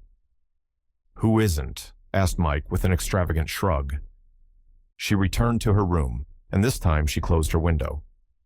Once, before she went finally to sleep, she rose and, peeping through the curtains, saw the little glowing point of the watcher's cigar, and went back to bed comforted, to sleep as if it were only for a few minutes before Foss began knocking on the doors to waken the company. The literary man himself was the first down. The garden was beginning to show palely in the dawn light, and he bade Michael Brixton a gruff good morning. "Good morning to you," said Michael. "By the way, Foss, you stayed behind at Griff Towers yesterday to see our friend Penny?" "That's no business of yours," growled the man, and would have passed on, but Michael stood squarely in his path. "There is one thing which is a business of mine, and that is to ask you why that little white disc appears on Miss Leamington's window." He pointed up to the white circle that the girl had seen the night before. "I don't know anything about it," said Foss with rising anger, but there was also a note of fear in his voice. "If you don't know, who will? Because I saw you put it there, just before it got dark last night." "Well, if you must know," said the man, "it was to mark a vision boundary for the cameraman." That sounded a plausible excuse. Michael had seen Jack Nebworth marking out boundaries in the garden to ensure the actors being in the picture. At the first opportunity, when Nebworth appeared, he questioned him on the subject. "No, I gave no instructions to put up marks." "Where is it?" Michael showed him. "I wouldn't have a mark up there anyway, should I?" "Right in the middle of a window. What do you make of it?" "I think Foss put it there with one object. The window was marked at Gregory's request." "But why?" asked Nebworth, staring. "To show Bag Adele Leamington's room." "That's why," said Michael, and he was confident that his view was an accurate one. Michael did not wait to see the early morning scenes shot. He had decided upon a course of action, and as soon as he conveniently could, he made his escape from the Dower house, and crossing a field, reached the road which led to Griff Towers. Possessing a good eye for country, he had duly noted the field path which ran along the boundary of Sir Gregory Penn's estate, and was, he guessed, a shortcut to Griff, and 10 minutes' walk brought him to the stile where the path joined the road. He walked quickly, his eyes on the ground, looking for some trace of the beast, but there had been no rain, and, unless he had wounded the animal, there was little hope that he would pick up the track. Presently, he came to the high flint wall which marked the southern end of the baronet's grounds, and this he followed until he came to a postern let in the wall, a door that appeared to have been recently in use, for it was ajar, he noted with satisfaction. Pushing it open, he found himself in a large field which evidently served as kitchen garden for the house. There was nobody in sight. The gray tower looked even more forbidding and ugly in the early morning light. No smoke came from the chimneys. Griff was a house of the dead. Nevertheless, he proceeded cautiously, and, instead of crossing the field, moved back into the shadow of the wall until he reached the high boxwood fence that ran at right angles and separated the kitchen garden from that beautiful pleasaunce which Jack Nebworth had used the previous morning as a background for his scenes. And all the time he kept his eyes roving, expecting at any moment to see the hideous figure of Bog appear from the ground. At last, he reached the end of the hedge. He was now within a few paces of the gravelled front, and less than half a dozen yards from the high, square gray tower which gave the house its name. From where he stood, he could see the whole front of the house.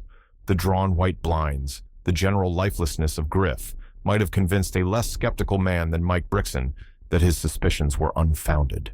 He was hesitating as to whether he should go to the house or not when he heard a crash of glass and looked up in time to see fragments falling from the topmost room of the tower. The sun had not yet risen. The earth was still wrapped in the illusory dawn light, and the hedge made an admirable hiding place. Who was breaking windows at this hour of the morning? Surely not the careful Bog. So far he had reached in his speculations when the morning air was rent by a shrill scream, of such fear that his flesh went cold. It came from the upper room and ended abruptly, as though somebody had put his hand over the mouth of the unfortunate from whom that cry of terror had been wrung. Hesitating no longer, Michael stepped from his place of concealment, ran quickly across the gravel and pulled at the bell before the great entrance, which was immediately under the tower. He heard the clang of the bell and looked quickly round to make absolutely sure that Pag or some of the copper-colored retainers of Griff Towers were not trailing him. A minute passed, 2, and his hand was again raised to the iron bell pull when he heard heavy feet in the corridor, a shuffle of slippers on the tiled floor of the hall, and a gruff voice demanded, "Who's there?" Michael Brixton. There was a grunt, a rattle of chains, a snapping of locks, and the big door opened a few inches. Gregory Penn was wearing a pair of gray flannel trousers and a shirt, the wristbands of which were unfastened. His malignant glare changed to wonder at the sight of the detective. "What do you want?"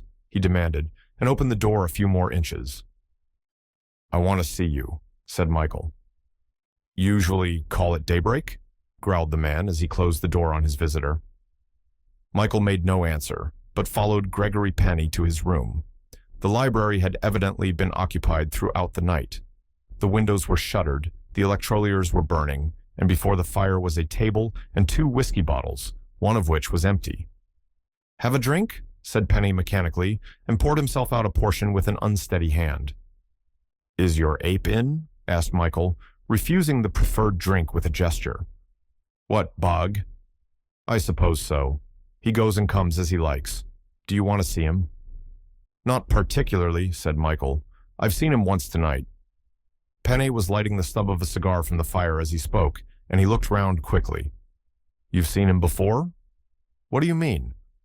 "I saw him at the Dower House, trying to get into Miss Leamington's room, and he was as near to being a dead orangutan as he has ever been."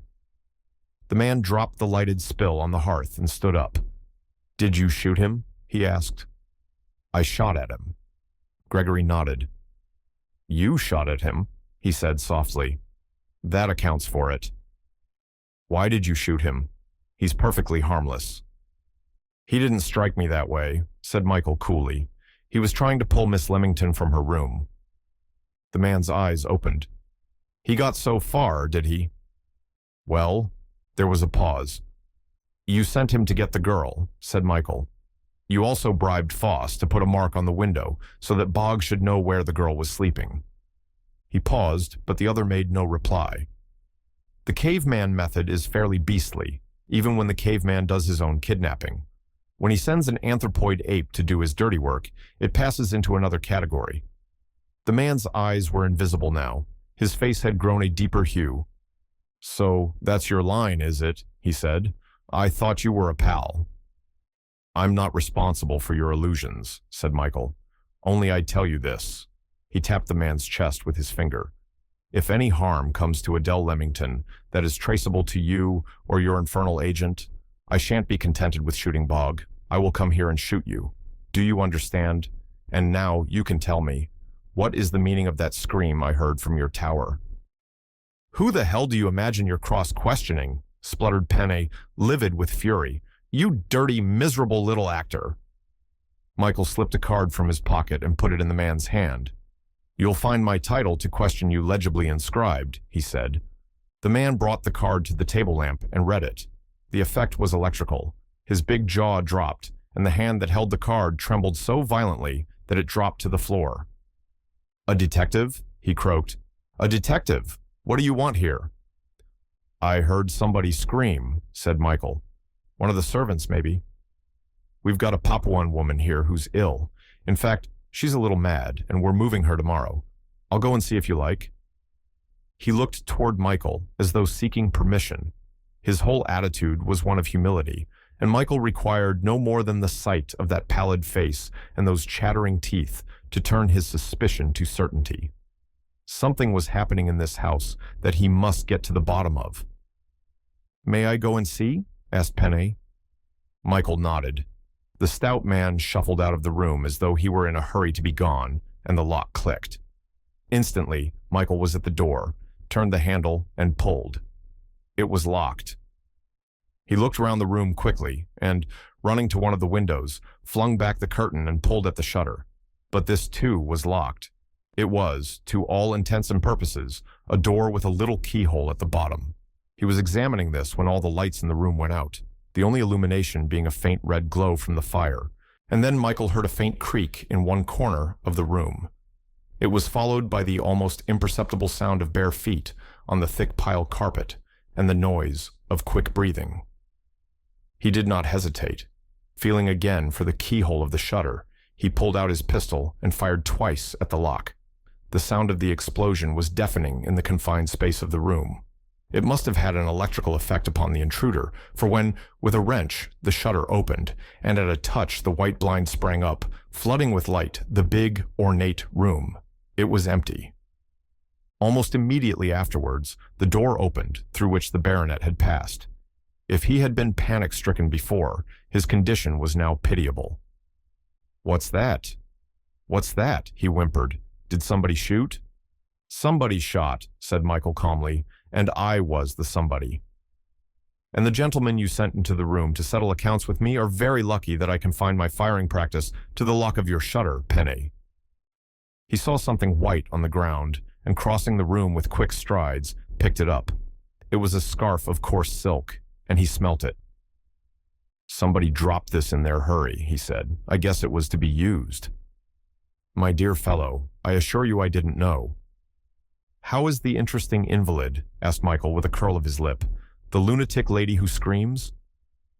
The man fingered his trembling lips for a moment, as though he were trying to control them.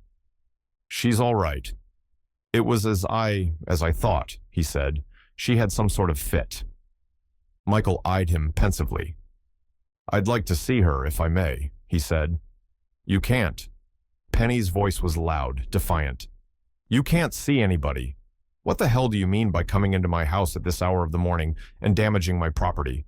I'll have this matter reported to Scotland Yard, and I'll get the coat off your back, my man. Some of you detectives think you own the earth, but I'll show you you don't." The blustering voice rose to a roar. He was smothering his fear in weak anger, Michael thought, and looked up at the swords above the mantelpiece. Following the direction of his eyes, Sir Gregory wilted, and again his manner changed. "My dear fellow, why exasperate me? I'm the nicest man in the world if you only treat me right. You've got crazy ideas about me. You have indeed." Michael did not argue. He walked slowly down the passage and out to meet the first sector of a blazing sun. As he reached the door, he turned to the man. "I cannot insist upon searching your house, because I have not a warrant, as you know, and by the time I'd got a warrant, there would be nothing to find. But you look out, my friend." He waved a warning finger at the man. "I hate dragging in classical allusions, but I should advise you to look up a lady in mythology, who was known to the Greeks as Adrastia." And with this he left, walking down the drive, watched with eyes of despair by a pale-faced girl from the upper window of the tower, whilst Sir Gregory went back to his library, and by much diligent searching, discovered that Adrastia was another name for Nemesis. Michael was back at the Dower House in time for breakfast. It was no great tribute to his charm that his absence had passed unnoticed, or so it appeared, though Adele had marked his disappearance and had been the first to note his return. Jack Nebworth was in his most cheery mood. The scenes had been, he thought, most successful. "I can't tell, of course, until I get back to the laboratory and develop the pictures, but so far as young Leamington is concerned, she's wonderful. I hate predicting at this early stage, but I believe that she's going to be a great artiste." "You didn't expect her to be?" said Michael in surprise. Jack laughed scornfully. "I was very annoyed with Mendoza, and when I took this outfit on location, I did so quite expecting that I should have to return and retake the picture with Mendoza in the cast. Film stars aren't born, they're made. They're made by bitter experience, patience, and suffering. They have got to pass through stages of stark inefficiency, during which they're liable to be discarded before they win out. Your girl has skipped all the intervening phases and has won at the first time of asking." "When you talk about my girl," said Michael carefully, "will you be good enough to remember that I have the merest and most casual interest in the lady?" "If you're not a liar," said Jack Nebworth, "you're a piece of cheese." "What chance has she as a film artiste?" asked Michael, anxious to turn the subject. Nebworth ruffled his white hair. "Precious little," he said. "There isn't a chance for a girl in England." "That's a horrible thing to say, but it's true. You can count the so-called English stars on the fingers of one hand. They've only a local reputation, and they're generally married to the producer. What chance has an outsider got of breaking into the movies? And even if they break in, it's not much good to them. Production in this country is streets behind production either in America or in Germany. It is even behind the French, though the French films are nearly the dullest in the world. The British producer has no ideas of his own. He can adopt and adapt the stunts, the tricks of acting, the methods of lighting that he sees in foreign films at trade shows. And with the aid of an American cameraman, he can produce something which might have been produced a couple of years ago at Hollywood. It's queer because England has never been left behind as she has been in the cinema industry. France started the motorcar industry. Today, England makes the finest motorcar in the world. America started aviation. Today, the British aeroplanes have no superior. And yet, with all the example before them, with all the immense profits which are waiting to be made, in the past 20 years, England has not produced one film star of international note, one film picture with an international reputation. It was a subject upon which he was prepared to enlarge, and did enlarge, throughout the journey back to Chichester. The cinema industry is in the hands of showmen all the world over, but in England it is in the hands of peep showmen, as against the Barnums of the States. No, there's no chance for your little friend, not in this country. If the picture I'm taking makes a hit in America, yes, she'll be playing at Hollywood in 12 months' time in an English story, directed by Americans. In the outer lobby of his office, he found a visitor waiting for him and gave her a curt and steely good morning. "I want to see you, Nebworth," said Stella Mendoza, with a smile at the leading man who had followed Nebworth into his office. "You want to see me, do you?" "Why, you can see me now. What do you want?" She was pulling at a lace handkerchief with a pretty air of penitence and confusion. Jack was not impressed. He himself had taught her all that handkerchief stuff. "I've been very silly, Nebworth, and I've come to ask your pardon. Of course, it was wrong to keep the boys and girls waiting, and I really am sorry. Shall I come in the morning, or I can start today?" A faint smile trembled at the corner of the director's big mouth. "You needn't come in the morning, and you needn't stay today, Stella," he said. "Your substitute has done remarkably well, and I don't feel inclined to retake the picture." She flashed an angry glance at him, a glance at total variance with her softer attitude. "I've got a contract. I suppose you know that, Knebworth?" she said shrilly. "I'd ever so much rather play opposite Miss Mendoza," murmured a gentle voice. It was the youthful Reggie Connolly, he of the sleek hair. "It's not easy to play opposite Miss. I don't even know her name. She's so, well, she lacks the artistry, Nebworth." Old Jack didn't speak. His gloomy eyes were fixed upon the youth. "What's more, I don't feel I can do myself justice with Miss Mendoza out of the cast," said Reggie. "I really don't. I feel most awfully terribly nervous, and it's difficult to express one's personality when one's awfully terribly nervous. In fact," he said recklessly, "I'm not inclined to go on with the picture unless Miss Mendoza returns." She shot a grateful glance at him, and then turned with a slow smile to the silent Jack. "Would you like me to start today?" "Not today or any other day," roared the old director, his eyes flaming. "As for you, you nut-fed chorus boy, if you try to let me down, I'll blacklist you at every studio in this country, and every time I meet you, I'll kick you from hell to Halifax." He came stamping into the office where Michael had preceded him, a raging fury of a man.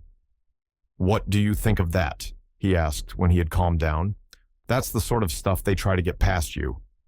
He's going to quit in the middle of a picture. Did you hear him? That sissy boy, that mouse. Say, Brixton, would you like to play opposite this girl of mine? You can't be worse than Connolly, and it would fill in your time whilst you're looking for the headhunter." Michael shook his head slowly.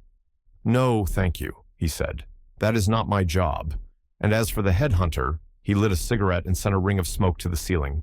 "I know who he is, and I can lay my hands on him just when I want." Jack stared at him in amazement. "You're joking," he said. "On the contrary, I am very much in earnest," said Michael quietly. "But to know the headhunter and to bring his crimes home to him are quite different matters."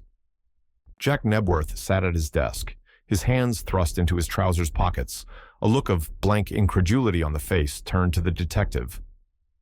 "Is it one of my company?" he asked, troubled, and Michael laughed. "I haven't the pleasure of knowing all your company," he said diplomatically.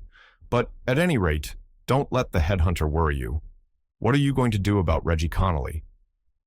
The director shrugged. He doesn't mean it, and I was a fool to get wild, he said.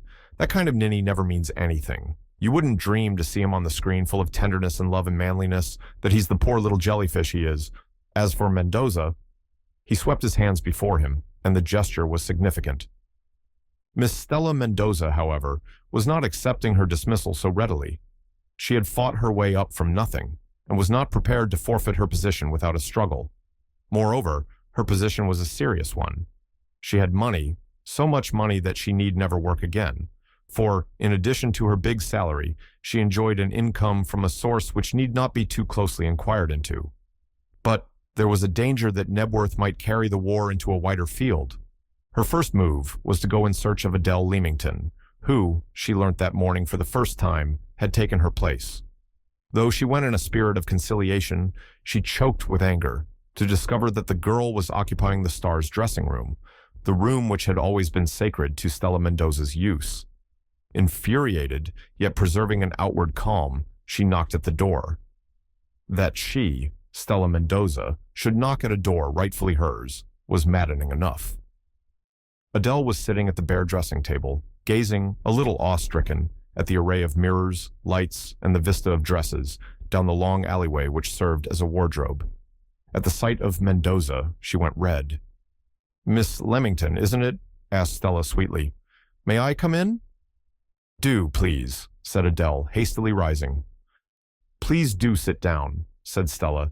"It's a very uncomfortable chair, but most of the chairs here are uncomfortable. They tell me you have been doubling for me?" "Doubling?" said Adele, puzzled. "Yes, Nebworth said he was doubling you. You know what I mean. When an artiste can't appear, they sometimes put in an understudy in scenes where she's not very distinctly shown, long shots." "But Nebworth took me close up," said the girl quietly. "I was only in one long shot." Miss Mendoza masked her anger and sighed. "Poor old chap. He's very angry with me, and really, I oughtn't to annoy him. I'm coming back tomorrow, you know." The girl went pale. "It's fearfully humiliating for you, I realize, but, my dear, we've all had to go through that experience, and people in the studio will be very nice to you." "But it's impossible," said Adele. "Nebworth told me I was to be in the picture from start to finish." Mendoza shook her head smilingly. "You can never believe what these fellows tell you," she said. "He's just told me to be ready to shoot tomorrow morning on the South Downs." Adele's heart sank. She knew that was the rendezvous, though she was not aware of the fact that Stella Mendoza had procured her information from the disgruntled Connolly. "It is humiliating," Stella went on thoughtfully. "If I were you, I would go up to town and stay away for a couple of weeks till the whole thing has blown over. I feel very much to blame for your disappointment, my dear, and if money is any compensation—" She opened her bag and, taking out a wad of notes, detached 4 and put them on the table. "What is this for?" asked Adele coldly. "Well, my dear, you'll want money for expenses. If you imagine I'm going to London without seeing Nebworth and finding out for myself whether you're speaking the truth." Mendoza's face flamed. "Do you suggest I'm lying?" She had dropped all pretense of friendliness and stood, a veritable virago, her hands on her hips, her dark face thrust down into Adele's. "I don't know whether you're a liar or whether you are mistaken," said Adele, who was less afraid of this termagant than she had been at the news she had brought. "The only thing I'm perfectly certain about is that for the moment this is my room, and I will ask you to leave it." She opened the door, and for a moment was afraid that the girl would strike her, but the broad-shouldered Irish dresser, a silent but passionately interested spectator and audience, interposed her huge bulk and good-humoredly pushed the raging star into the corridor. "I'll have you out of there," she screamed across the woman's shoulder. "Jack Nebworth isn't everything in this company. I've got influence enough to fire Nebworth." The unrepeatable innuendos that followed were not good to hear, but Adele Leamington listened in scornful silence. She was only too relieved, for the girl's fury was eloquent, to know that she had not been speaking the truth. For one horrible moment, Adele had believed her, knowing that Nebworth would not hesitate to sacrifice her or any other member of the company, if, by so doing, the values of the picture could be strengthened. Nebworth was alone when his ex-star was announced, and his first instinct was not to see her. Whatever his intentions might have been, she determined his action by appearing in the doorway just as he was making up his mind what line to take. He fixed her with his gimlet eyes for a second, and then, with a jerk of his head, called her in. When they were alone, "There are many things I admire about you, Stella, and not the least of them is your nerve. But it is no good coming to me with any of that let bygones be bygones stuff. You're not appearing in this picture, and maybe you'll never appear in another picture of mine." "Is that so?" she drawled, sitting down uninvited and taking from her bag a little gold cigarette case. "You've come in to tell me that you've got influence with a number of people who are financially interested in this corporation," said Jack, to her dismay. She wondered if there were telephone communication between the dressing room and the office, then remembered there wasn't. "I've handled a good many women in my time," he went on, "and I've never had to fire one, but she didn't produce the president, vice president, or treasurer and hold them over my head with their feet ready to kick out my brains. And, Stella, none of those holdups have ever got past. People who are financially interested in a company may love you to death, but they've got to have the money to love you with. And if I don't make pictures that sell, somebody is short of a perfectly good diamond necklace." "We'll see if Sir Gregory thinks the same way," she said defiantly, and Jack Nebworth whistled. "Gregory Penn, eh? I didn't know you had friends in that quarter. Yes, he is a stockholder in the company, but he doesn't hold enough to make any difference. I guess he told you that he did. And if he held 99% of it, Stella, it wouldn't make any difference to old Jack Nebworth, because old Jack Nebworth's got a contract which gives him carte blanche, and the only getting out clause is the one that gets me out." "You couldn't touch me, Stella. No, ma'am." "I suppose you're going to blacklist me," she said sulkily. This was the one punishment she most feared, that Jack Nebworth should circulate the story of her unforgivable sin of letting down a picture when it was half shot. "I thought about that," he nodded, "but I guess I'm not vindictive. I'll let you go and say the part didn't suit you, and that you resigned, which is as near the truth as any story I'll have to crack. Go with God, Stella. I guess you won't, because you're not that way, but behave." He waved her out of the office, and she went, somewhat chastened. Outside the studio, she met Lolly Foss and told him the result of the interview. "If it's like that, you can do nothing," he said. "I'd speak for you, Stella, but I've got to speak for myself," he added bitterly. "The idea of a man of my genius truckling hat in hand to this damned old Yankee is very humiliating." "You ought to have your own company, Lolly," she said, as she had said a dozen times before. "You write the stuff, and I'll be the leading woman and put it over for you. Why, you could direct Neb's head off."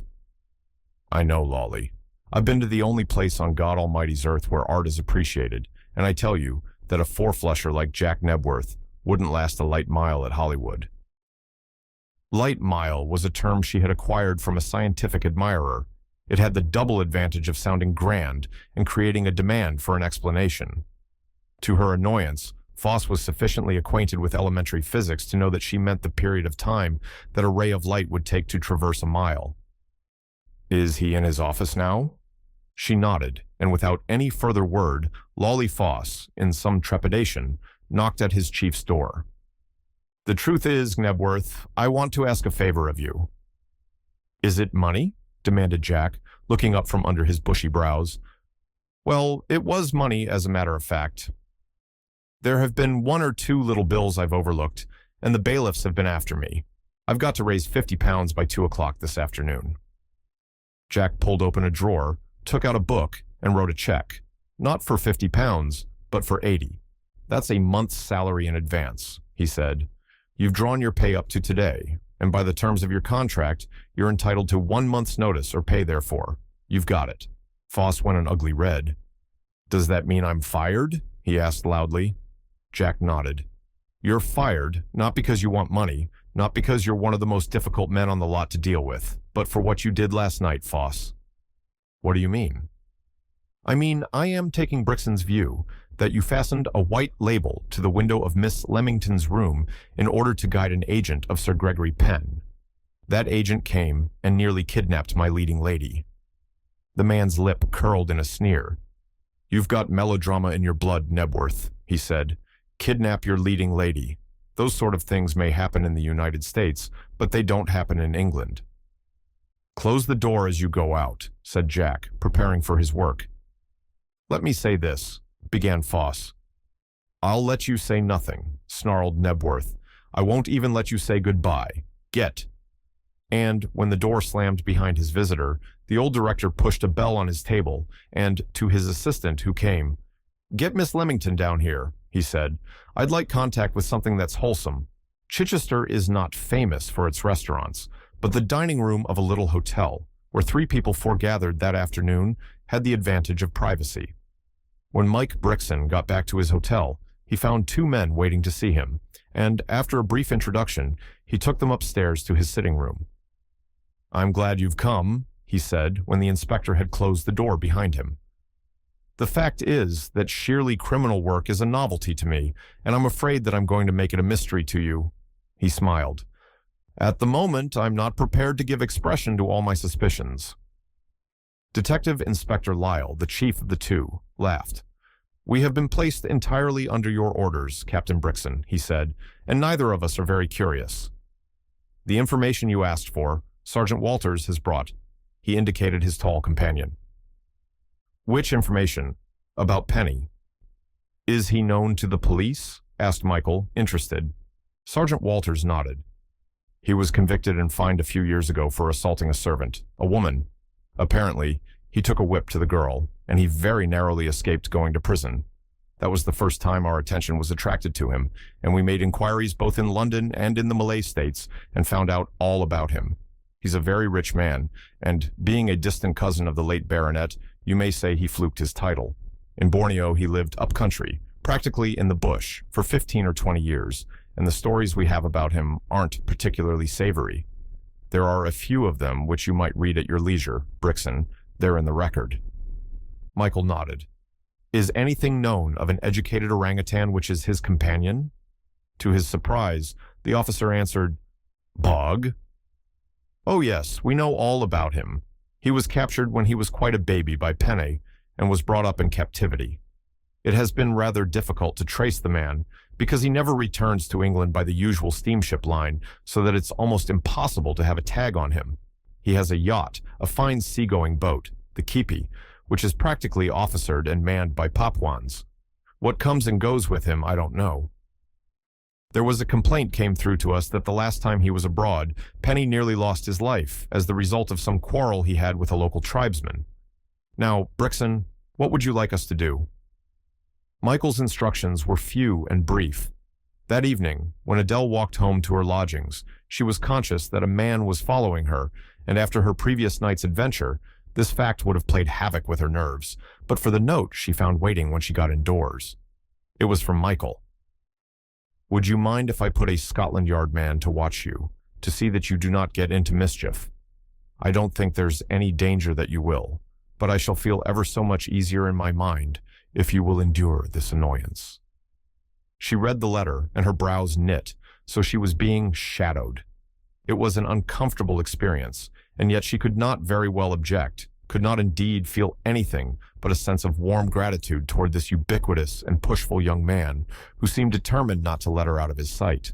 With a brand new grievance against life, Lolly Foss gathered his forces to avenge himself upon the world that had treated him so harshly. And first and most powerful of his forces was Stella Mendoza. There was a council of war held in the drawing room of the pretty little house that Stella had taken when she joined the Nebworth Corporation. The third of the party was Reggie Connolly, and as they were mutually sympathetic, so were they mutually unselfish, characteristically so. We've been treated disgracefully by Nebworth, Foss, especially you. I think, compared with your case, mine is nothing. It is the way he has handled you that makes me sore, said Foss energetically, an artiste of your standing. The work you've done for him. And Reggie, he treated him like a dog. Personally, it doesn't matter to me, said Reggie. I can always find a contract. It's you. For the matter of that, we can all find contracts, interrupted Stella with a taste of acid in her voice. I can have my own company when I please, and I've got 2 directors mad to direct me, and 2 men I know would put up every cent of money to give me my own company. At least, they'd put up a lot. and Chauncey Seller is raving to play opposite me, and you know what a star he is, and he'd let me be featured and go into small type himself. He's a lovely man, and the best juvenile in this country or any other." Connolly coughed.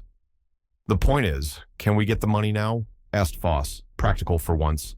There was no immediate and enthusiastic assurance from the girl. "Because if not, I think I can get all I want," said Foss surprisingly. "I won't say from whom or how I'm going to get it. But I'm certain I can get big money, and it will be easier to get it for some specific object than to ask for it for myself." "Less risky?" suggested Connolly, with a desire to be in the conversation. It was an unfortunate remark, the more so since by chance he had hit the nail on the head. Foss went a dull red. "What the hell do you mean by less risky?" he demanded. Poor Reggie had meant nothing, and admitted as much in some haste. He had meant to be helpful, and was ready to sulk at the storm he had aroused. More ready, because, as the conversation had progressed, he had faded more and more into the background as an inconsiderable factor. There is nothing quite so disheartening to a conspirator as to find the conspiring taken out of his hands, and Reggie Connolly felt it was the moment to make a complete volte-face, and incidentally assert what he was pleased to call his personality. "This is all very well, Stella," he said, "but it looks to me as if I'm going to be left out in the cold. What with your thinking about Chauncey Seller, he's let down more pictures than any two men I know, and all that sort of thing. I don't see that I'm going to be much use to you. I don't really. I know you'll think I'm a fearful, awful rotter, but I feel that we owe something to old Jack Nebb. I do, really.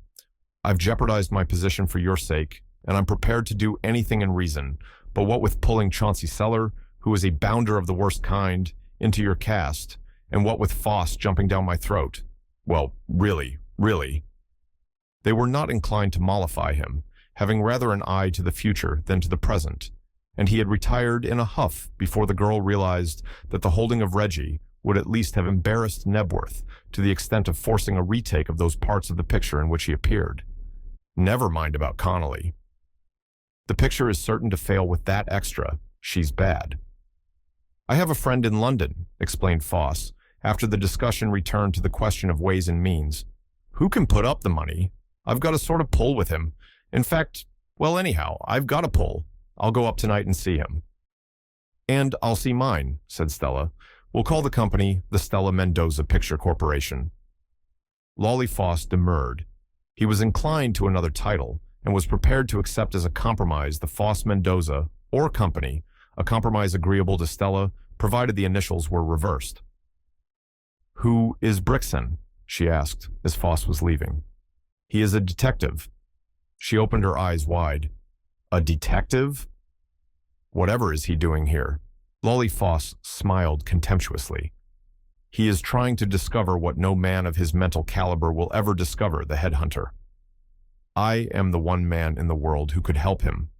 Instead of which," he smiled again, "I am helping myself." With which cryptic and mystifying statement, he left her. Stella Mendoza was an ambitious woman, and when ambition is directed toward wealth and fame, it is not attended by scruple. Her private life and her standard of values were no better and no worse than thousands of other women, and no more belonged to her profession than did her passion for good food and luxurious environment. The sins of any particular class or profession are not peculiar to their status or calling, but to their self-education in the matter of the permissible. As one woman would die rather than surrender her self-respect, so another would lose her self-respect rather than suffer poverty and hardship, and think little or nothing of the act or the deceit she practiced to gain her ends. After Foss had gone, she went up to her room to change. It was too early to make the call she intended, for Sir Gregory did not like to see her during the daytime. He, who had not hesitated to send Bog on a fantastic mission, was a stickler for the proprieties. Having some letters to post, she drove into Chichester late in the afternoon, and saw Mike Brixton in peculiar circumstances. He was the center of a little crowd near the market cross, a head above the surrounding people. There was a policeman present. She saw his helmet, and for a moment was inclined to satisfy her curiosity. She changed her mind, and when she returned, the crowd had dispersed, and Michael had disappeared, and, driving home, She wondered whether the detective had been engaged professionally. Mike himself had been attracted by the crowd, which was watching the ineffectual efforts of a Sussex policeman to make himself intelligible to a shock-haired, brown-faced native, an incongruous figure in an ill-fitting suit of store clothes and a derby hat, which was a little too large for him. In his hand, he carried a bundle tied up in a bright green handkerchief, and under his arm, a long object, wrapped in linen and fastened with innumerable strings. At the first sight of him, Michael thought it was one of Penn's Malayan servants, but on second thoughts, he realized that Sir Gregory would not allow any of his slaves to run loose about the countryside. Pushing his way through the crowd, he came up to the policeman, who touched his helmet rim and grinned. "Can't make head or tail of this fellow's lingo, sir," he said. "He wants to know something, but I can't make out what. He has just come into the city." The brown man turned his big dark eyes upon Mike and said something which was Greek to the detective. There was a curious dignity about the native that even his ludicrous garments could not wholly dissipate, an erectness of body, a carriage of head, an imponderable air of greatness that instantly claimed Michael Brixton's attention. Then suddenly he had an inspiration and addressed the man in Dutch. Immediately the native's eyes lit up. "Ja, mynheer, I speak Dutch." Mike had guessed that he came from Malaya, where Dutch and Portuguese are spoken by the better class natives. "I am from Borneo, and I seek a man who is called Truji, an Englishman." "No, mynheer, I wish to see his house, for he is a great man in my country. When I have seen his house, I will go back to Borneo." Mike was watching him as he talked. It was a particularly good-looking face, except for the long and ugly scar that ran from his forehead to the point of his jaw. A new servant for Gregory Penn, thought the detective, and gave him directions. Standing by the policeman's side, he watched the queer figure with its bundles till it disappeared. "Queer language that, sir," said the officer. "It was Dutch to me." "And to me," chuckled Mike, and continued his way to the hotel. Immersed in her beloved script, Adele Leamington sat on her bed, a box of marron glacé by her side, her knees tucked up, and a prodigious frown on her forehead. Try as hard as she would, she found it impossible to concentrate upon the intricate directions with which Foss invariably tortured the pages of his scenarios.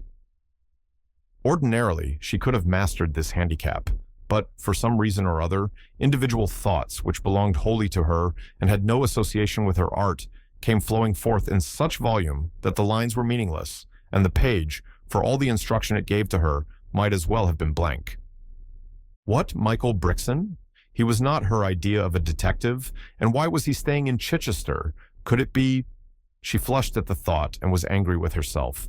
It was hardly likely that a man who was engaged in unraveling a terrible crime would linger for the sake of being near to her.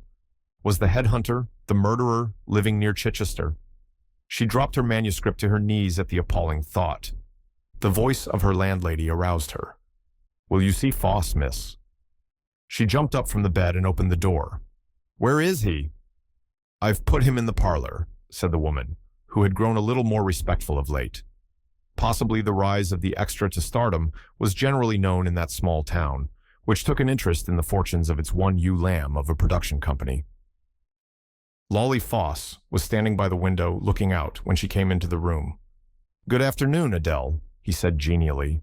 He had never called her by her Christian name before, even if he had known it. "Good afternoon, Foss," she said with a smile. "I'm sorry to hear that you have left us." Foss lifted his shoulders in a gesture of indifference. "The scope was a little too limited for my kind of work," he said. He was wondering if Mike had told her about the disc of paper on her window, and surmised rightly that he had not. Foss himself did not attach any significance to the white disc, accepting Gregory's explanation, which was that, liking the girl, he wished to toss some flowers and a present, by way of a peace offering, through a window which he guessed would be open. Foss had thought him a lovesick fool, and had obliged him. The story that Nebworth had told, he dismissed as sheer melodrama. "Adele, you're a foolish little girl to turn down a man like Gregory Penn," he said, and saw by her face that he was on dangerous ground. "There's no sense in getting up in the air. After all, we're human beings, and it isn't unnatural that Penny should have a crush on you. There's nothing wrong in that. Hundreds of girls have dinner with men without there being anything sinister in it. I'm a friend of Penny's in a way, and I'm seeing him tonight on a very important and personal matter. Will you come along?" She shook her head. "There may be no harm in it," she said, "but there is no pleasure in it either." "He's a rich man and a powerful man," said Foss impressively. "He could be of service to you." Again she shook her head. "I want no other help than my own ability," she said. "I nearly said genius, but that would have sounded like conceit. I do not need the patronage of any rich man. If I cannot succeed without that, then I am a hopeless failure and am content to be one." Still Foss lingered. "I think I can manage without you," he said, "but I'd have been glad of your cooperation." "He's crazy about you. If Mendoza knew that, she'd kill you." "Miss Mendoza?" gasped the girl. "But why? Does she know him?" He nodded. "Yes, very few people are aware of the fact. There was a time when he'd have done anything for her, and she was a wise girl. She let him help. Mendoza has money to burn, and diamonds enough to fill the jewel house." Adele listened, horror-stricken, incredulous, and he hastened to insure himself against Stella's wrath. "You needn't tell her I told you. This is in strict confidence. I don't want to get on the wrong side of Penny either," he shivered. "That man's a devil." Her lips twitched. "And yet you calmly ask me to dine with him and hold out the bait of Miss Mendoza's diamonds." "I suppose you think she's awful," he sneered. "I am very sorry for her," said the girl quietly, "and I am determined not to be sorry for myself." She opened the door to him in silence, and in silence he took his departure. After all, he thought, there was no need for any outside help. In his breast pocket was a sheet of manuscript written on the headhunter's typewriter. That ought to be worth thousands when he made his revelation. Samson Longvale was taking a gentle constitutional on the strip of path before his untidy house. He wore, as usual, for he was a creature of habit, a long gray silk dressing gown fastened by a scarlet sash. On his head was his silk nightcap, and between his teeth a clay churchwarden pipe, which he puffed solemnly as he walked. He had just bidden a courteous good night to the help who came in daily to tidy his living rooms and prepare his simple meals, when he heard the sound of feet coming up the drive. He thought at first it was the woman returning. She had a habit of forgetting things. But when he turned, he saw the unprepossessing figure of a neighbor with whom he was acquainted in the sense that Sir Gregory Penn had twice been abominably rude to him.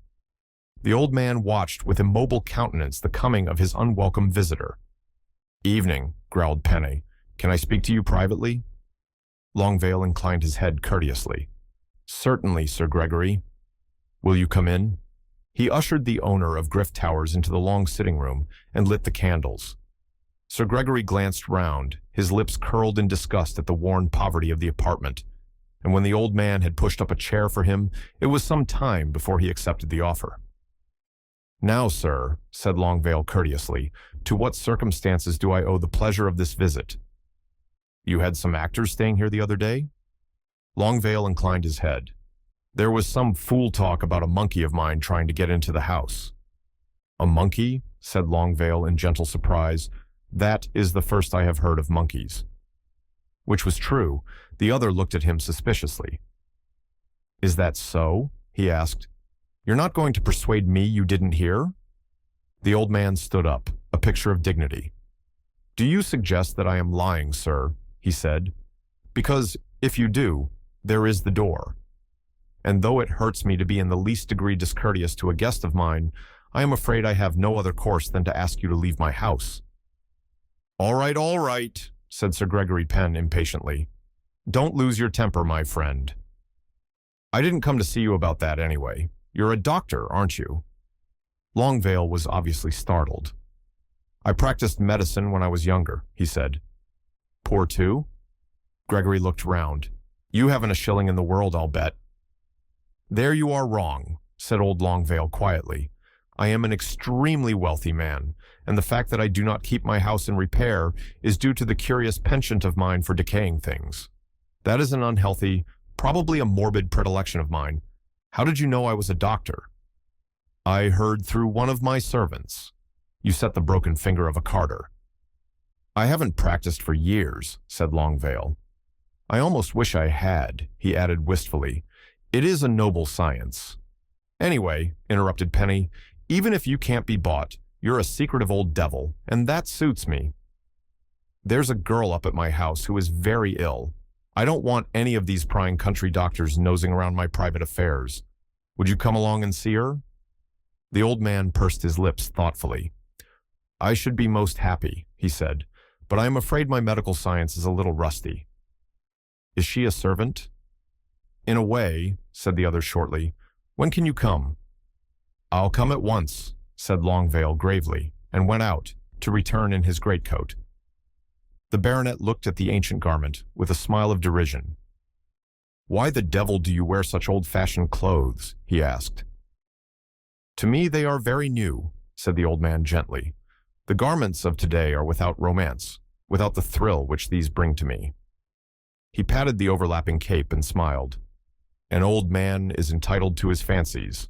Let me be humored, Sir Gregory. At the moment Samson Longvale was driving to Griff Towers, Mike Brixton, summoned by messenger, was facing Jack Nebworth in his office. I hope you didn't mind my sending for you, though it was a fool thing to do, said the director. You remember that we shot some scenes at Griff Towers? Michael nodded. I want you to see one that we took, with the tower in the background, and tell me what you think of something. Wonderingly, Michael accompanied the director to the projection room.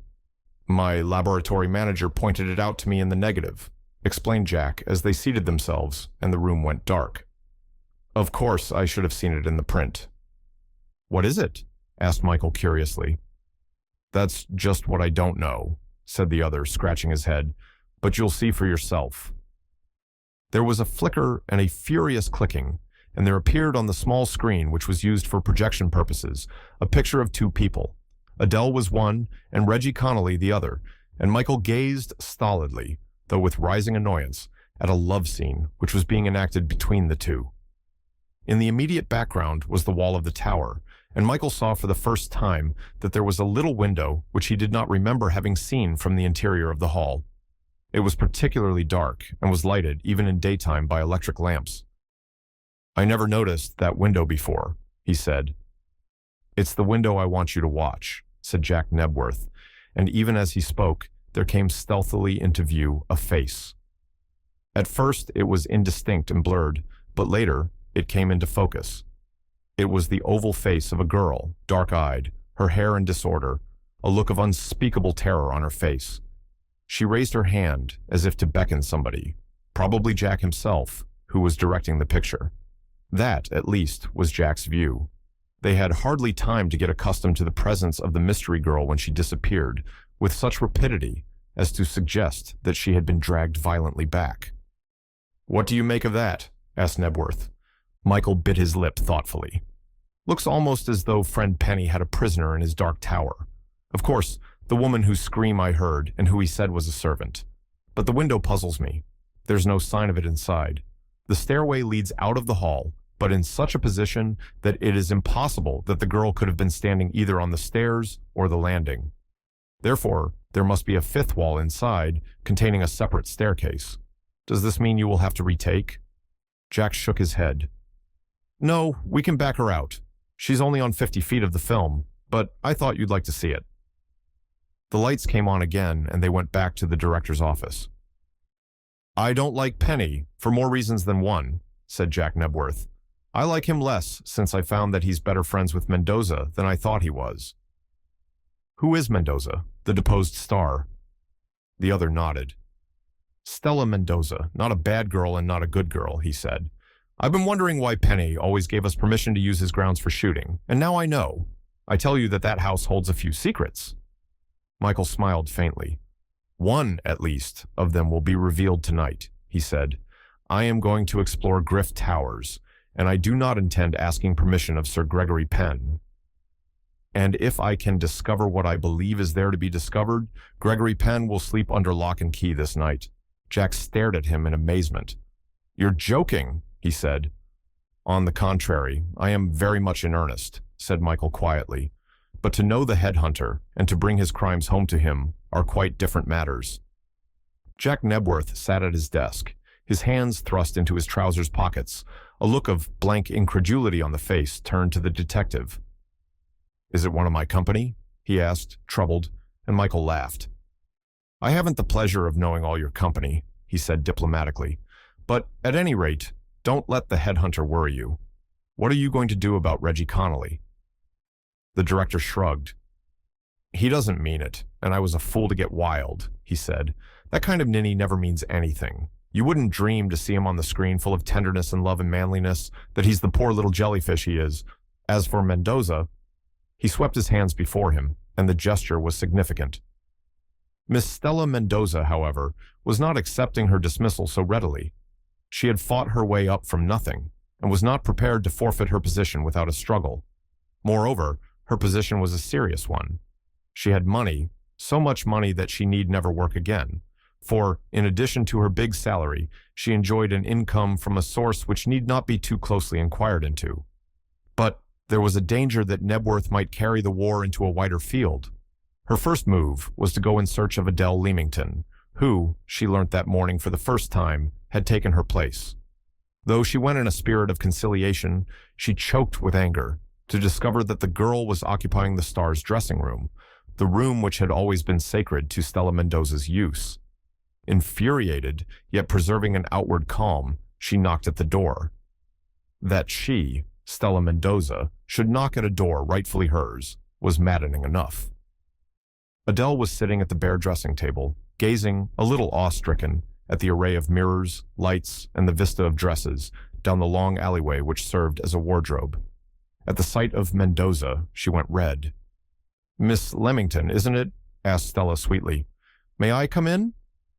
"Do, please," said Adele, hastily rising. "Please do sit down," said Stella.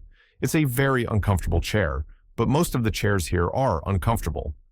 They tell me you have been doubling for me?" "Doubling?" said Adele, puzzled. "Yes, Nebworth said he was doubling you. You know what I mean. When an artiste can't appear, they sometimes put in an understudy in scenes where she's not very distinctly shown, long shots." "But Nebworth took me close up," said the girl quietly. "I was only in one long shot." Miss Mendoza masked her anger and sighed. "Poor old chap. He's very angry with me, and really, I oughtn't to annoy him. I'm coming back tomorrow, you know." The girl went pale. "It's fearfully humiliating for you, I realize, but, my dear, we've all had to go through that experience, and people in the studio will be very nice to you." "But it's impossible," said Adele. "Nebworth told me I was to be in the picture from start to finish." Mendoza shook her head smilingly. "You can never believe what these fellows tell you," she said. "He's just told me to be ready to shoot tomorrow morning on the South Downs." Adele's heart sank. She knew that was the rendezvous, though she was not aware of the fact that Stella Mendoza had procured her information from the disgruntled Connolly. "It is humiliating," Stella went on thoughtfully. "If I were you, I would go up to town and stay away for a couple of weeks till the whole thing has blown over. I feel very much to blame for your disappointment, my dear, and if money is any compensation—" She opened her bag and, taking out a wad of notes, detached 4 and put them on the table. "What is this for?" asked Adele coldly. "Well, my dear, you'll want money for expenses. If you imagine I'm going to London without seeing Nebworth and finding out for myself whether you're speaking the truth—" Mendoza's face flamed. "Do you suggest I'm lying?" She had dropped all pretense of friendliness and stood, a veritable virago, her hands on her hips, her dark face thrust down into Adele's. "I don't know whether you're a liar or whether you are mistaken," said Adele, who was less afraid of this termagant than she had been at the news she had brought. "The only thing I'm perfectly certain about is that for the moment this is my room, and I will ask you to leave it." She opened the door, and for a moment was afraid that the girl would strike her, but the broad-shouldered Irish dresser, a silent but passionately interested spectator and audience, interposed her huge bulk and good-humoredly pushed the raging star into the corridor. "I'll have you out of there," she screamed across the woman's shoulder. "Jack Nebworth isn't everything in this company. I've got influence enough to fire Nebworth." The unrepeatable innuendos that followed were not good to hear, but Adele Leamington listened in scornful silence. She was only too relieved, for the girl's fury was eloquent, to know that she had not been speaking the truth. For one horrible moment, Adele had believed her, knowing that Nebworth would not hesitate to sacrifice her or any other member of the company if, by so doing, the values of the picture could be strengthened. Nebworth was alone when his ex-star was announced, and his first instinct was not to see her. Whatever his intentions might have been, she determined his action by appearing in the doorway just as he was making up his mind what line to take. He fixed her with his gimlet eyes for a second, and then, with a jerk of his head, called her in. When they were alone, "There are many things I admire about you, Stella, and not the least of them is your nerve. But it is no good coming to me with any of that let bygones be bygones stuff. You're not appearing in this picture, and maybe you'll never appear in another picture of mine." "Is that so?" she drawled, sitting down uninvited and taking from her bag a little gold cigarette case. "You've come in to tell me that you've got influence with a number of people who are financially interested in this corporation," said Jack, to her dismay. She wondered if there were telephone communication between the dressing room and the office, then remembered there wasn't. "I've handled a good many women in my time," he went on, "and I've never had to fire one, but she didn't produce the president, vice president, or treasurer and hold them over my head with their feet ready to kick out my brains. And, Stella, none of those holdups have ever got past. People who are financially interested in a company may love you to death, but they've got to have the money to love you with. And if I don't make pictures that sell, somebody is short of a perfectly good diamond necklace." "We'll see if Sir Gregory thinks the same way," she said defiantly, and Jack Nebworth whistled. "Gregory Penn, eh? I didn't know you had friends in that quarter. Yes, he is a stockholder in the company, but he doesn't hold enough to make any difference. I guess he told you that he did. And if he held 99% of it, Stella, it wouldn't make any difference to old Jack Nebworth, because old Jack Nebworth's got a contract which gives him carte blanche, and the only getting out clause is the one that gets me out." "You couldn't touch me, Stella. No, ma'am." "I suppose you're going to blacklist me," she said sulkily. This was the one punishment she most feared, that Jack Nebworth should circulate the story of her unforgivable sin of letting down a picture when it was half shot. "I thought about that," he nodded, "but I guess I'm not vindictive. I'll let you go and say the part didn't suit you, and that you resigned, which is as near the truth as any story I'll have to crack. Go with God, Stella. I guess you won't, because you're not that way, but behave." He waved her out of the office, and she went, somewhat chastened. Outside the studio, she met Lawley Foss and told him the result of the interview. "If it's like that, you can do nothing," he said. "I'd speak for you, Stella, but I've got to speak for myself," he added bitterly. "The idea of a man of my genius truckling hat in hand to this damned old Yankee is very humiliating." "You ought to have your own company, Lawley," she said, as she had said a dozen times before. "You write the stuff, and I'll be the leading woman and put it over for you. Why, you could direct Neb's head off." "I know, Lawley. I've been to the only place on God Almighty's earth where art is appreciated, and I tell you that a four-flusher like Jack Nebworth wouldn't last a light mile at Hollywood." Light mile was a term she had acquired from a scientific admirer. It had the double advantage of sounding grand and creating a demand for an explanation. To her annoyance, Foss was sufficiently acquainted with elementary physics to know that she meant the period of time that a ray of light would take to traverse a mile. "Is he in his office now?" She nodded, and without any further word, Lawley Foss, in some trepidation, knocked at his chief's door. "The truth is, Nebworth, I want to ask a favor of you." "Is it money?" demanded Jack, looking up from under his bushy brows. "Well, it was money, as a matter of fact. There have been one or two little bills I've overlooked, and the bailiffs have been after me. I've got to raise £50 by 2 o'clock this afternoon." Jack pulled open a drawer, took out a book, and wrote a check. Not for £50, but for 80. "That's a month's salary in advance," he said.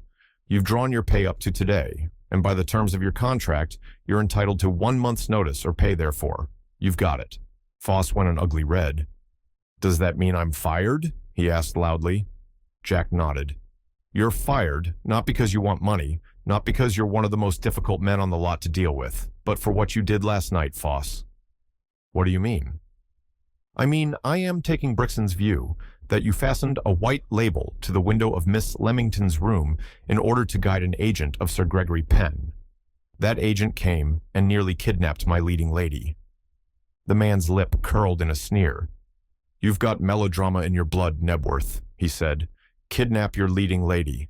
Those sort of things may happen in the United States, but they don't happen in England." "Close the door as you go out," said Jack, preparing for his work. "Let me say this," began Foss. "I'll let you say nothing," snarled Nebworth. "I won't even let you say goodbye. Get." And when the door slammed behind his visitor, the old director pushed a bell on his table, and to his assistant who came, "Get Miss Leamington down here," he said. "I'd like contact with something that's wholesome." Michael Bricksand braced himself for the supreme and futile struggle. And then, to his amazement, the ape stopped, and his bird noise became a harsh chatter. Raising himself erect, he beat quickly on his great hairy chest, and the sound of the hollow drumming was awful. Yet through that sound, and above it, Michael heard a curious hiss. It was the faint note of escaping steam, and he looked round. On the top of the wall squatted a man, and Michael knew him at once. It was the brown-faced stranger he had seen that day in Chichester. The drumming and the hissing grew louder, and then Michael saw a bright, curved thing in the brown man's hand. It was a sword, the replica of that which hung above Sir Gregory's fireplace. He was still wondering when the brown man dropped lightly to the ground, and Bog, with a squeal that was almost human, turned and fled. Michael watched the thing, fascinated, until it disappeared into the darkness. "My friend," said Michael in Dutch, "you came at a good moment." He turned, but the brown man had vanished as though the earth had swallowed him.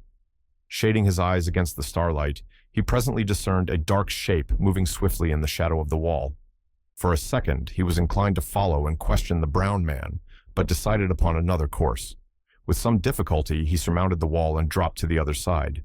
Then, tidying himself as well as he could, he made the long circuit to the gate of Griff Towers and boldly walked up to the house, whistling as he went. There was nobody in sight as he crossed the parade ground, and his first step was to search for and find his pistol. He must know that the girl was safe before he left the place. He had seen her car waiting on the road outside. His hand was raised to the bell when he heard footsteps in the hall and listened intently. There was no doubt that one of the voices was Stella Mendoza's, and he drew back again to cover.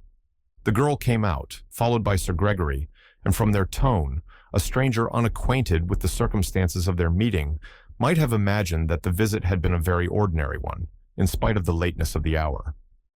"Good night, Sir Gregory," said the girl almost sweetly. "I will see you tomorrow."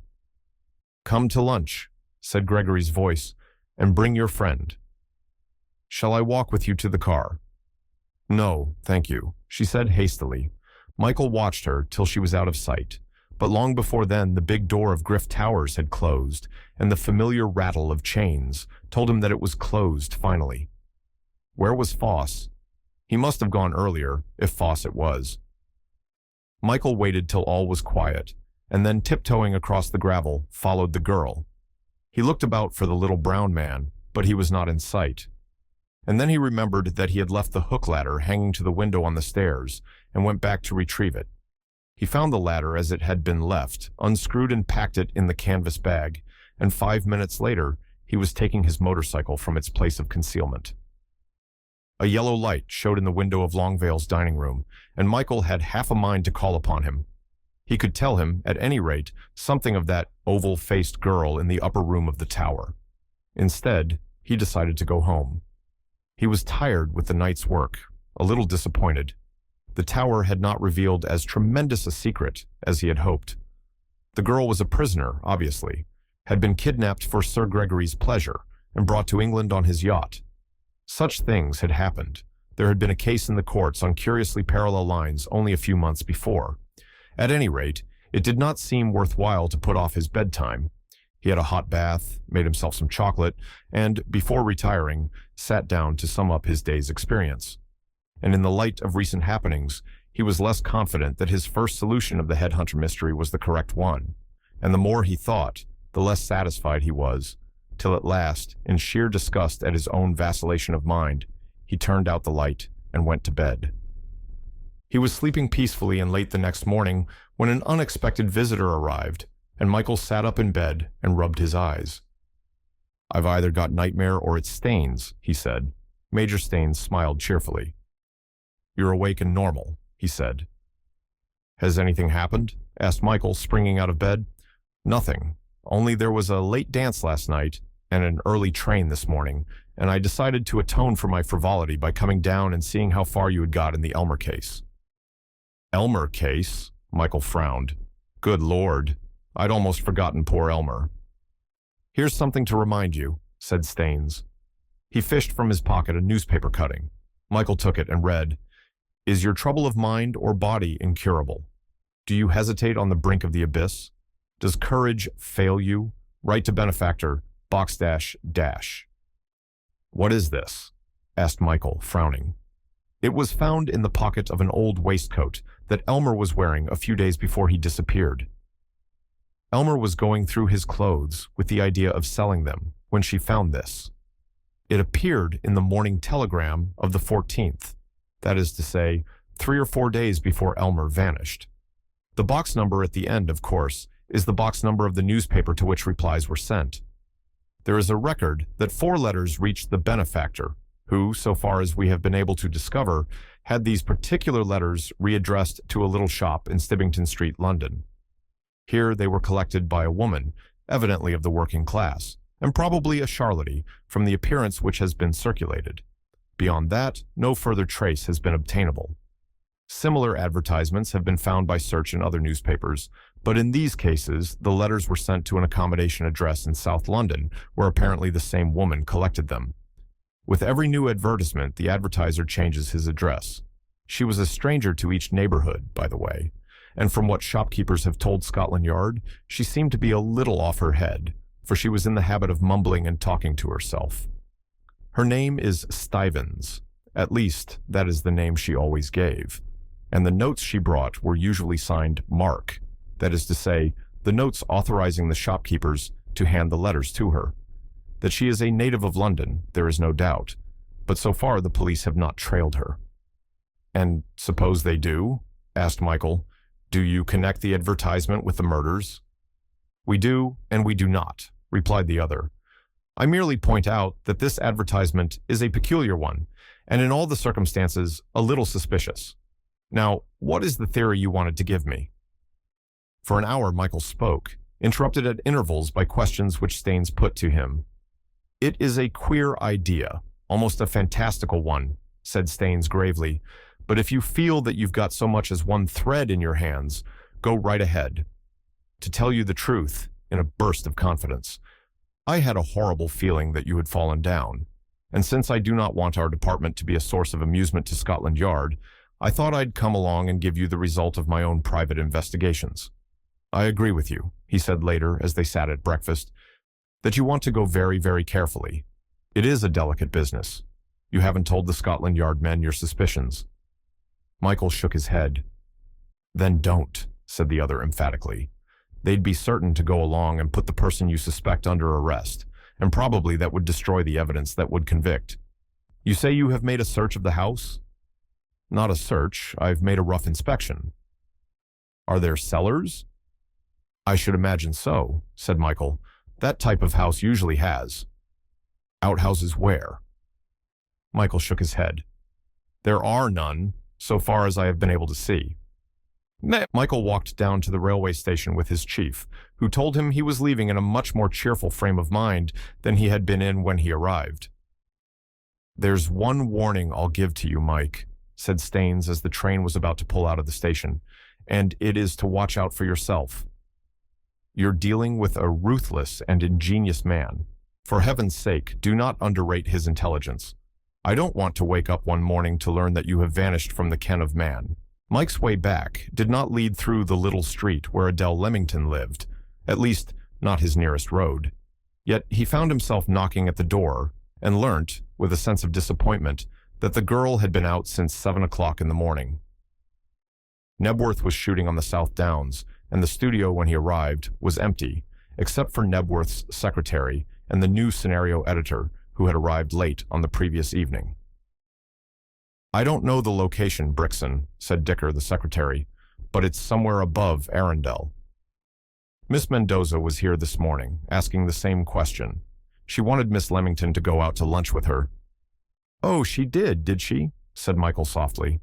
"Well, if she comes again, you can tell her from me that Miss Leamington has another engagement."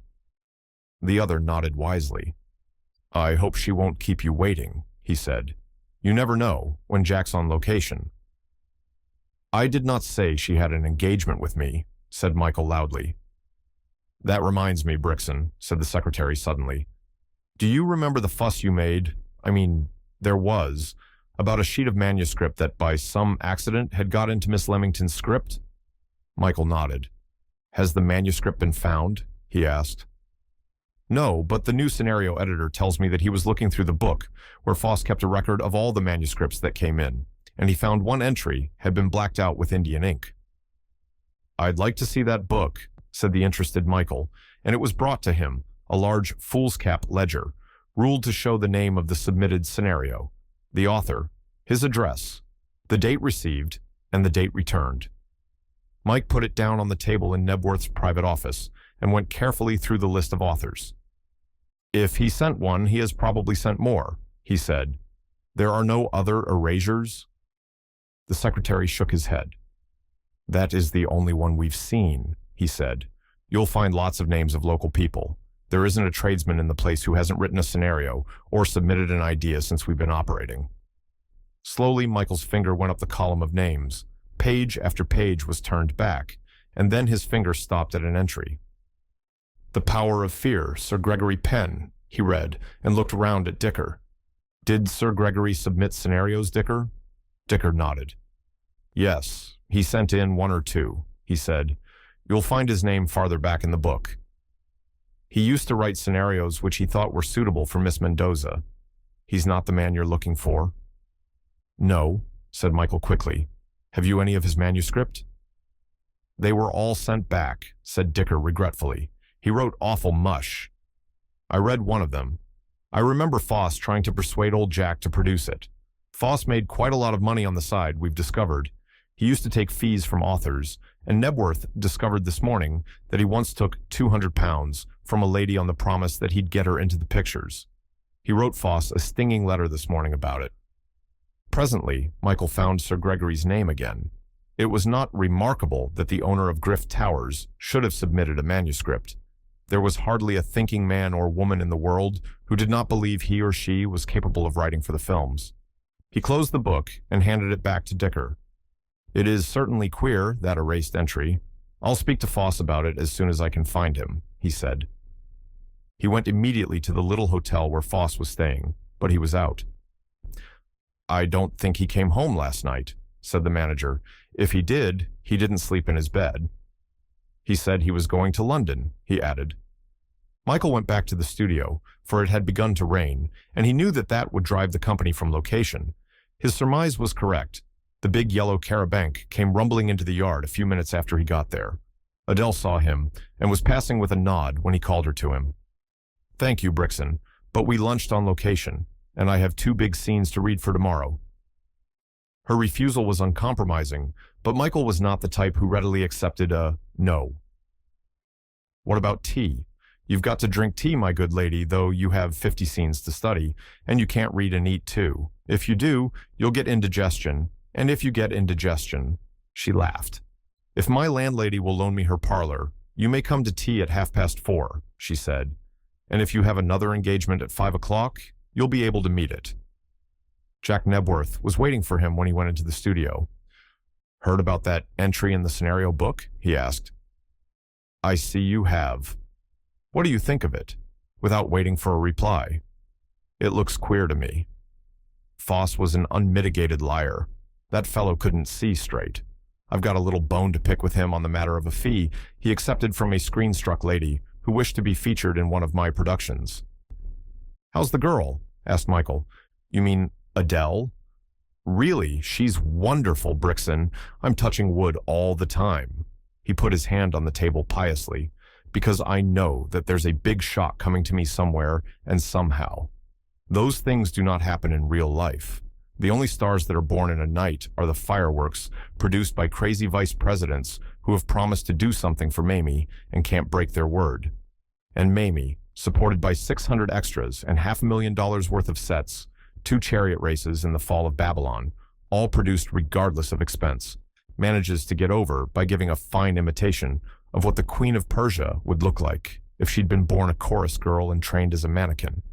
And she's either got so few clothes that you don't look at her face, or so many clothes that you don't notice her acting.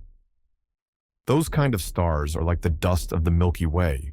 There is so much splendor all around them that it wouldn't matter if they weren't there at all. But this girl, Leamington, she's getting over entirely and absolutely by sheer, unadulterated gray matter. I tell you, Brixton, it's not right. These things do not happen except in the imagination of press agents. There's something wrong with that kid. Wrong? Said Michael, startled. Nebworth nodded. Something radically wrong. There's a snag somewhere. She's either going to let me down by vanishing before the picture's through, or else she's going to be arrested for driving a car along Regent Street in a highly intoxicated condition. Michael laughed. I think she'll do neither, he said. Heard about Mendoza's new company? Asked old Jack, filling his pipe. Michael pulled up a chair and sat down. No, I haven't. She's starting a new production company. There's never a star I've fired that hasn't. It gets all written out on paper, capital in big type, star in bigger. It's generally due to the friends of the star, who tell her that $100,000 a year is a cruel starvation wage for a woman of her genius, and she ought to get it all. Generally, there's a sucker in the background who puts up the money. As a rule, he puts up all but enough. And then she selects a story where she is never off the screen and wears a new dress every 50 feet of film. If she can't find that sort of story, why, she gets somebody to write her one. The only time you ever see the other members of the company is in the long shots. Halfway through the picture, the money dries up, the company goes bust, and all the poor little star gets out of it is the Rolls-Royce she bought to take her on location, the new bungalow she built to be nearer the lot, and about 25% of the capital that she's taken on account of royalties. Mendoza will not get a good producer in England? She may, nodded Jack. There are producers in this country, but unfortunately, they're not the men on top. They've been brought down by the craze for greatness. A man who produces with a lot of capital behind him can get easy money. He doesn't go after the domestic stories, where he'd be found out first time. He says to the money bags, let's produce the fall of Jerusalem. I've got a cute idea for building Ezekiel's temple that's never been taken before. It'll only cost a mere trifle of $200,000, and we'll have 5,000 extras in one scene, and we'll rebuild the Colosseum and have 100 real lions in the arena. Story. What do you want a story for? The public love crowds.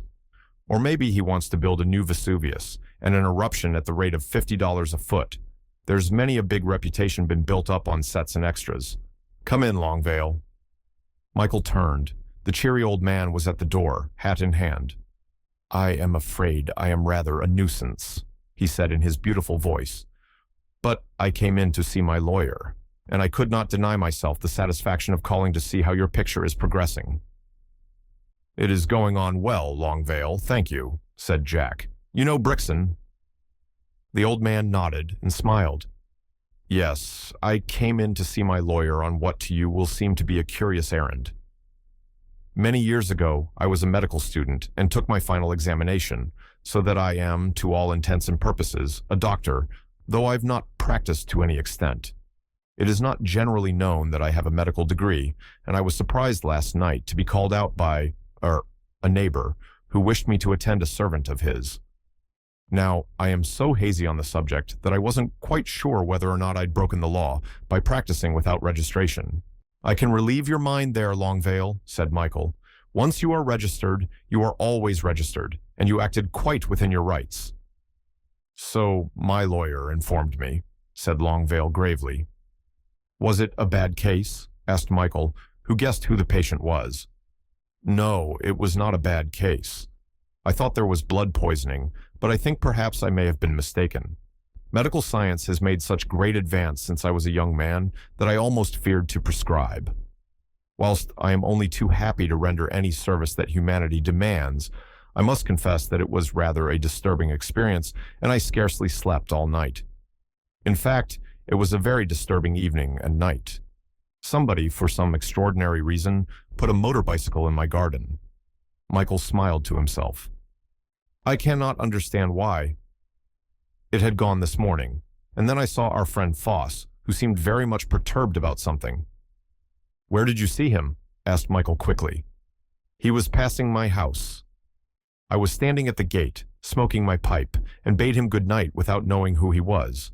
When he turned back, I saw it was Foss. He told me he had been to make a call and that he had another appointment in an hour. What time was this? Asked Michael. I think it must have been 11 o'clock. The old man hesitated. I'm not sure.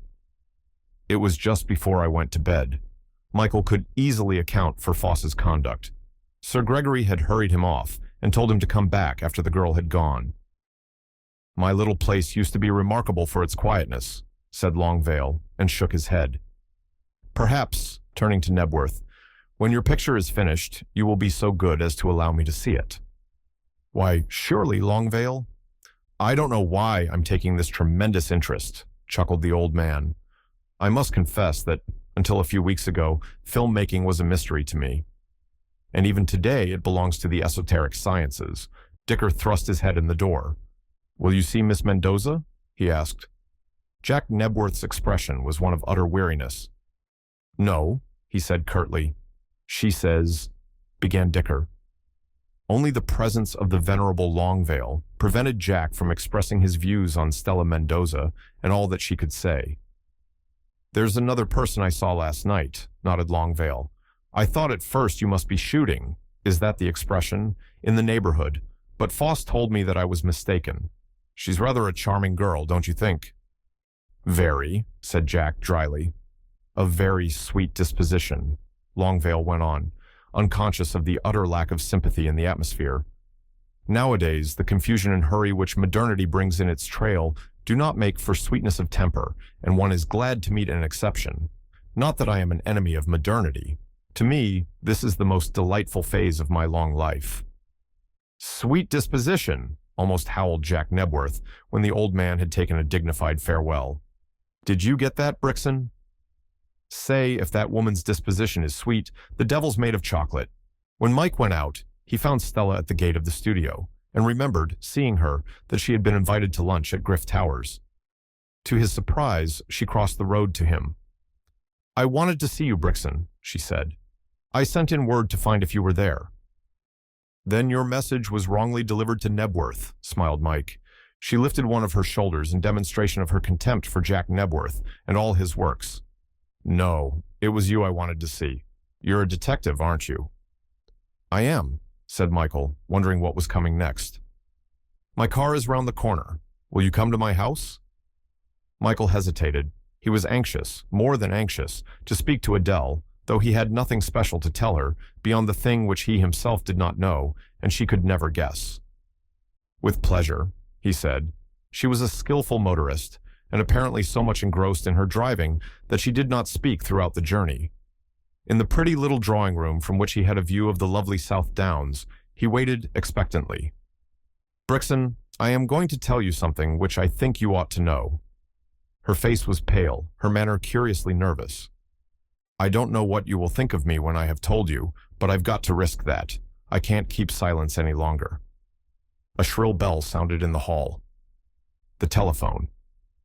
Will you excuse me one moment? She hurried out, leaving the door slightly ajar.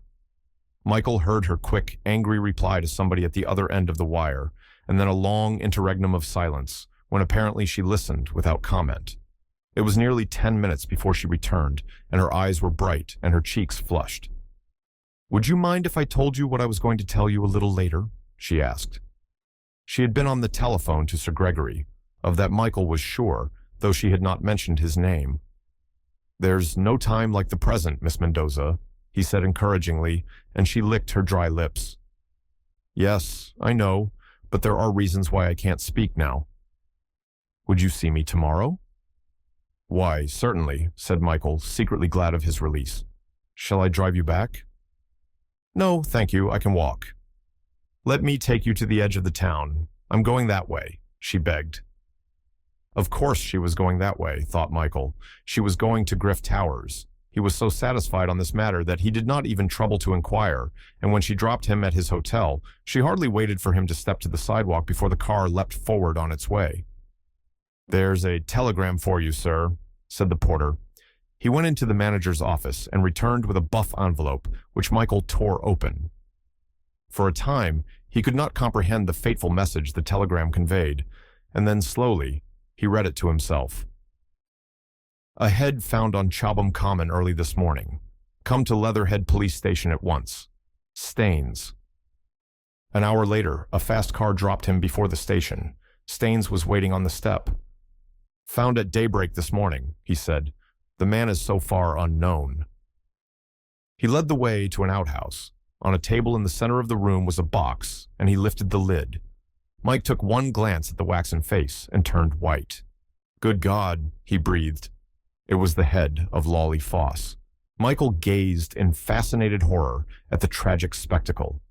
Then reverently, he covered the box with a cloth and walked out into the paved courtyard.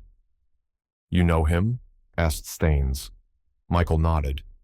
"Yes, it is Lawley Foss, lately scenario editor of the Nebworth Picture Corporation. He was seen alive last night at 11 o'clock. I myself heard, if I did not see him, somewhere about that time. He was visiting Griff Towers, Sir Gregory Penn's place in Sussex. Was there the usual note?" he asked. "There was a note, but it was quite unusual." He showed the typewritten slip. It was in the station inspector's office, one characteristic line with its ill-aligned letters. "This is the head of a traitor. That and no more. I've had the Dorking police on the phone." It was a wet night, and although several cars passed, none of them could be identified. "Has the advertisement appeared?" asked Michael. Staines shook his head. "No, that was the first thing we thought of. The newspapers have carefully observed, and every newspaper manager in the country has promised to notify us the moment such an advertisement is inserted, but there has been no ad of any suspicious character." "I shall have to follow the line of probability here," said Michael. "It is clear that this man was murdered between 11 o'clock and 3 in the morning, probably nearer 11 than 3, for if the murderer is located in Sussex, he would have to bring the head to Chobham, leave it in the dark, and return before it was light." His car took Michael back to Chichester at racing pace. Short of the city, he turned off the main road, his objective being Griff Towers. It was late when he arrived, and the towers presented its usual lifeless appearance. He rang the bell, but there was no immediate reply. He rang again, and then the voice of Sir Gregory hailed him from one of the upper windows. "Who's there?" He went out of the porch and looked up. Sir Gregory Penn did not recognize him in the darkness, and called again, "Who's there?" and followed this with a phrase which Michael guessed was Malayan. "It is I, Michael Brixton. I want to see you, Penny." "What do you want?" "Come down and I will tell you." "I've gone to bed for the night. See me in the morning." "I'll see you now," said Michael firmly. "I have a warrant to search this house." He had no such warrant, but only because he had not asked for one. The man's head was hastily withdrawn, the window slammed down, and such a long interval passed that Michael thought that the baronet intended denying him admission. This view, however, was wrong. At the end of a dreary period of waiting, the door was opened, and in the light of the hall lamp, Sir Gregory Penn presented an extraordinary appearance. He was fully dressed. Around his waist were belted 2 heavy revolvers, but this fact Michael did not immediately notice. The man's head was swathed in bandages. Only one eye was visible. His left arm was stiff with a surgical dressing, and he limped as he walked. "I've had an accident," he said gruffly. "It looks a pretty bad one," said Michael, observing him narrowly. "I don't want to talk here. Come into my room," growled the man. In Sir Gregory's library there were signs of a struggle. A long mirror which hung on one of the walls was shattered to pieces, and looking up, Michael saw that one of the 2 swords was missing. "You've lost something," he said. "Did that occur in course of the accident?" Sir Gregory nodded. Something in the hang of the second sword attracted Michael's attention, and, without asking permission, he lifted it down from its hook and drew the blade from the scabbard. It was brown with blood. "What is the meaning of this?" he asked sternly. Sir Gregory swallowed something. A fellow broke into the house last night, he said slowly. A Malayan fellow. He had some cock and bull story about my having carried off his wife. He attacked me, and naturally, I defended myself. And had you carried off his wife? Asked Michael. The baronet shrugged. The idea is absurd. Most of these Borneo folk are mad, and they'll run amok on the slightest provocation. I did my best to pacify him. Michael looked at the stained sword. So I see, he said dryly. And did you pacify him? I defended myself, if that's what you mean. I returned him almost as good as he gave. You don't expect me to sit down and be murdered in my own house, do you? I can use a sword as well as any man. And apparently you used it, said Michael. What happened to Foss? Not a muscle of Penny's face moved. Whom do you mean? I mean Lolly Foss, who was in your house last night. You mean the scenario writer? I haven't seen him for weeks. You're a liar, said Michael calmly. He was in here last night. I can assure you on this point because I was in the next room. Oh, it was you, was it? Said the baronet and seemed relieved. Yes, he came to borrow money. I let him have £50 and he went away, and that's the last I saw of him. Michael looked at the sword again. Would you be surprised to learn that Foss's head has been picked up on Chobham Common? He asked. The other turned a pair of cold, searching eyes upon his interrogator. I should be very much surprised, he said coolly. If necessary, I have a witness to prove that Foss went, though I don't like bringing in a lady's name. Miss Stella Mendoza was here, having a bit of supper, as you probably know, if it was you in the next room. He left before she did. And he returned, said Michael. I never saw him again, I tell you, said the baronet violently. If you can find anybody who saw him come into this house after his first visit, you can arrest me. Do you think I killed him? Michael did not answer. There was a woman upstairs in the tower. What has become of her? The other wetted his lips before he replied. The only woman in the tower was a sick servant. She is gone. I'd like to see for myself, said Michael. Only for a second did the man cast his eyes in the direction of Boggs' den, and then, All right, he said. Follow me.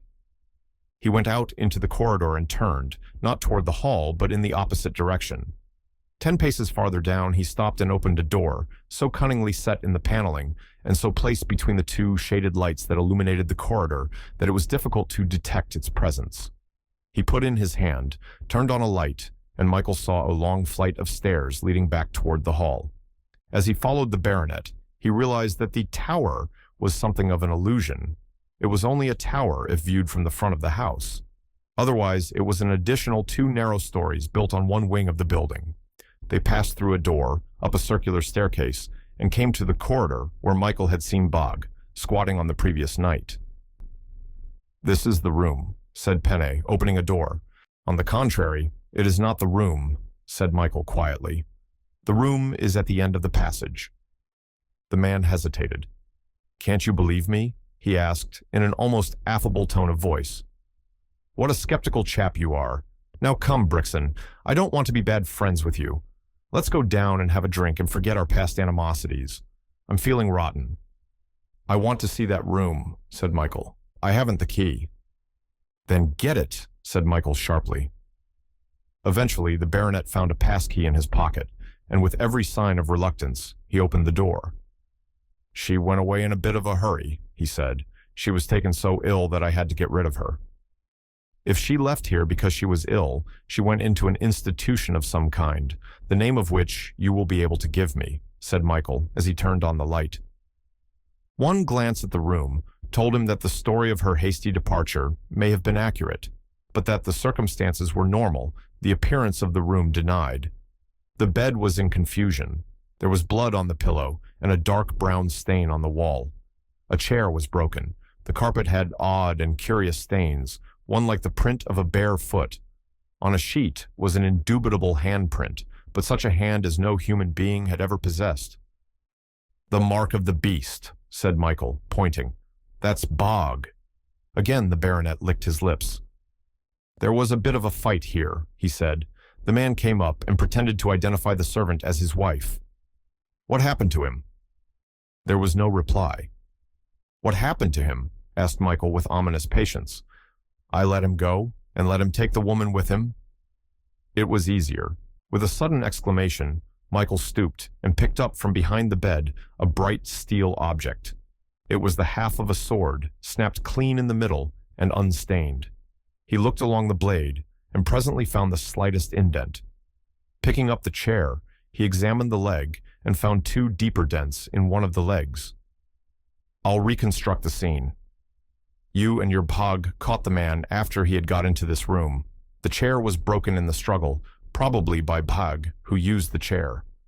The man escaped from the room, ran downstairs into the library and got the sword from the wall, then came up after you. That's when the real fighting started. I guess some of this blood is yours, Penny." "Some of it," snarled the other. "All of it, damn him." There was a long silence. "Did the woman leave this room alive?" "I believe so," said the other sullenly. "Did her husband leave your library alive?" "You'd better find that out." "So far as I know, I was unconscious for half an hour. Bog can use a sword. Michael did not leave the house till he had searched it from attic to basement. He had every servant assembled and began his interrogation. Each of them, except one, spoke Dutch, but none spoke the language to such purpose that they made him any wiser than he had been. Going back to the library, he put on all the lights. "I'll see Bog," he said. "He's out, I tell you." "If you don't believe me..." Penny went to the desk and turned the switch. The door opened, and nothing came out. A moment's hesitation, and Michael had penetrated into the den, a revolver in one hand, his lamp in another. The two rooms were scrupulously clean, though a strange animal smell pervaded everything. There was a small bed, with sheets and blankets and feather pillow, where the beast slept, a small larder full of nuts, a running water tap. He found afterwards that in spite of his cleverness, Bog was incapable of turning on or off a faucet, a deep, well-worn settee where the dumb servitor took his rest, and 3 cricket balls, which were apparently the playthings of this hideous animal. Bog's method of entering and leaving the house was now apparent. His exit was a square opening in the wall, with neither window nor curtain, which was situated about 7 feet from the ground, and 2 projecting steel rungs, set at intervals between the window and the floor, made a sort of ladder. Michael found corresponding rungs on the garden side of the wall. There was no sign of blood, no evidence that Bog had taken any part in the terrible scene which must have been enacted the night before. Going back to the library, he made a diligent search, but found nothing until he went into the little drawing room where he had hidden the night before.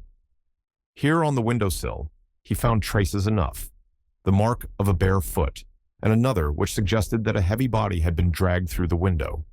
By this time his chauffeur, who, after dropping him at Griff Towers, went on to Chichester, had returned with the 2 police officers, and they assisted him in a further search of the grounds. The trail of the fugitive was easy to follow. There were bloodstains across the gravel, broken plants in a circular flower bed, the soft loam of which had received the impression of those small bare feet. In the vegetable field, the trail was lost. "The question is, who carried whom?" said Inspector Lyle, after Michael, in a few words, had told him all that he had learnt at the Towers. "It looks to me as if these people were killed in the house, and their bodies carried away by Bag. There's no trace of blood in his room, which means no more than that, in all probability, he hasn't been there since the killing," said Inspector Lyle. "If we find the monkey, we'll solve this little mystery." "Penny is the headhunter, of course," the inspector went on. "I had a talk with him the other day, and there's something fanatical about the man." "I am not so sure," said Michael slowly, "that you're right. Perhaps my ideas are just a little bizarre, but if Sir Gregory Penn is the actual murderer, I shall be a very surprised man. I admit," he confessed, "that the absence of any footprints in Bog's quarters staggered me, and probably your theory is correct. There is nothing to be done but to keep the house under observation until I communicate with headquarters." At this moment, the second detective, who had been searching the field to its farthermost boundary, came back to say that he had picked up the trail again near the postern gate, which was open. They hurried across the field and found proof of his discovery. There was a trail, both inside and outside the gate.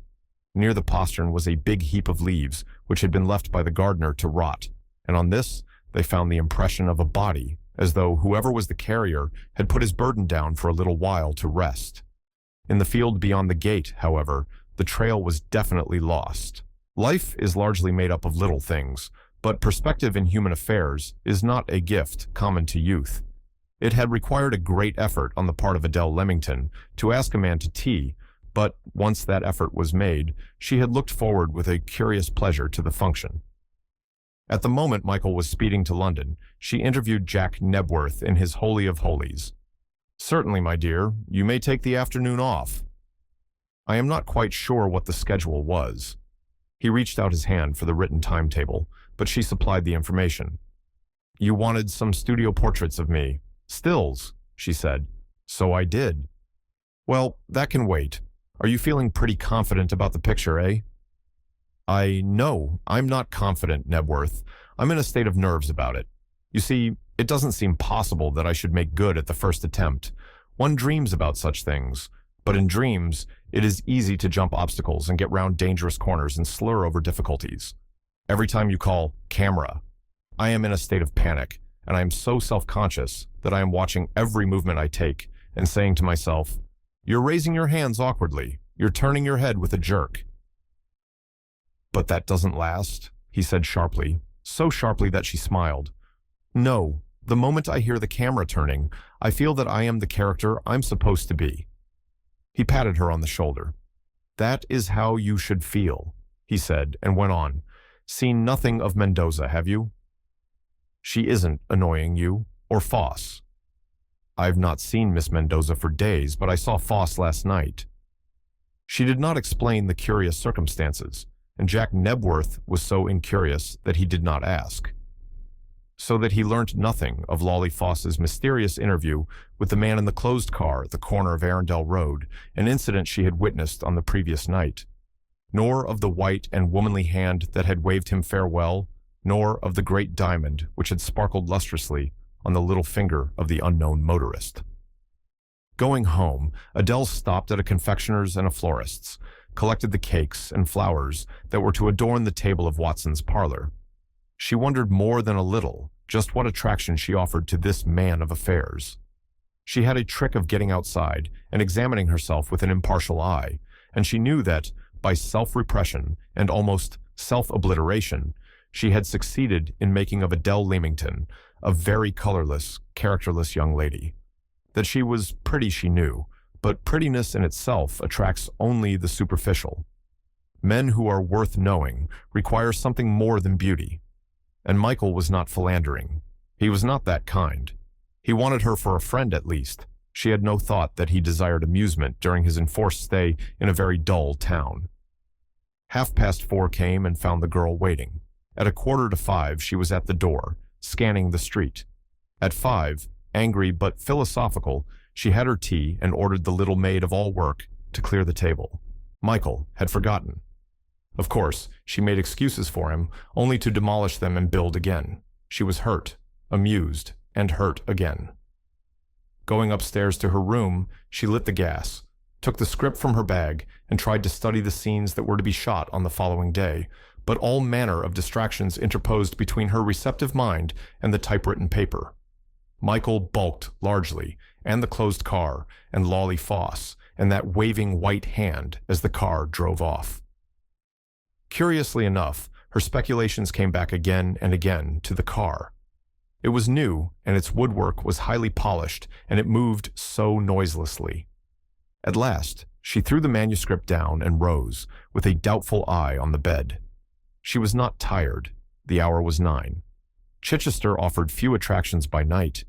There were 2 cinemas, and she was not in the mood for cinemas. She put on her hat and went down, calling en route at the kitchen door.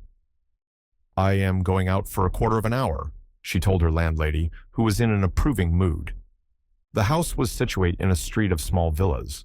It was economically illuminated, and there were dark patches where the light of the street lamp scarcely reached. In one of these, a motor car was standing. She saw the bulk of it before she identified its character. She wondered if the owner knew that its taillight was extinguished. As she came up to the machine, she identified the car she had seen on the previous night. Foss had spoken to its occupant. Glancing to the left, she could see nothing of its interior. The blinds on the roadside were drawn, and she thought it was empty. And then, "Pretty lady, come with me." The voice was a whisper. She caught the flash and sparkle of a precious stone, saw the white hand on the edge of the half-closed window, and, in a fit of unreasoning terror, hurried forward. She heard a whir of electric starter and the purring of engines. The machine was following her, and she broke into a run. At the corner of the street, she saw a man and flew toward him as she made out the helmet of a policeman. "What's wrong, miss?" As he spoke, the car flashed past, spun round the corner, and was out of sight instantly. "A man spoke to me in that car," she said breathlessly. The stolid constable gazed vacantly at the place where the car had been. "He didn't have lights," he said stupidly. "I ought to have taken his number." "Did he insult you, miss?" She shook her head, for she was already ashamed of her fears. "I'm nervy, officer," she said with a smile. "I don't think I will go any farther." She turned back and hurried to her lodgings. There were disadvantages in starring, even on Jack Nebworth's modest lot. It was nervous work, she thought. She went to sleep that night and dreamt that the man in the car was Michael Brixton, and he wanted her to come in to tea. It was past midnight when Michael rang up Jack Nebworth with the news. "Foss," he gasped. "Good God." "You don't mean that, Brixton? Shall I come round and see you?" "I'll come to you," said Michael. "There are one or two things I want to know about the man, and it will create less of a fuss than if I have to admit you to the hotel." Jack Nebworth rented a house on the Arundel Road, and he was waiting at the garden door to admit his visitor when Michael arrived. Michael told the story of the discovery of the head, and felt that he might so far take the director into his confidence as to retail his visit to Sir Gregory Penn. "That beats everything," said Jack in a hushed tone. "Poor old Foss." "You think that Penny did this? But why? You don't cut up a man because he wants to borrow money." "My views have been switching round a little," said Michael.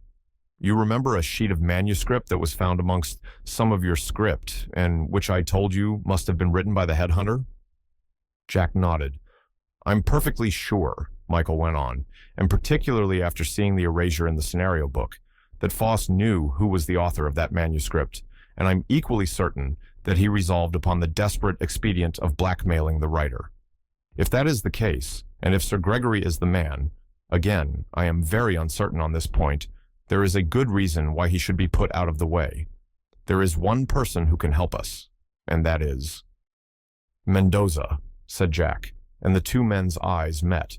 Jack looked at his watch. "I guess she'll be in bed by now, but it's worthwhile trying." "Would you like to see her?" Michael hesitated.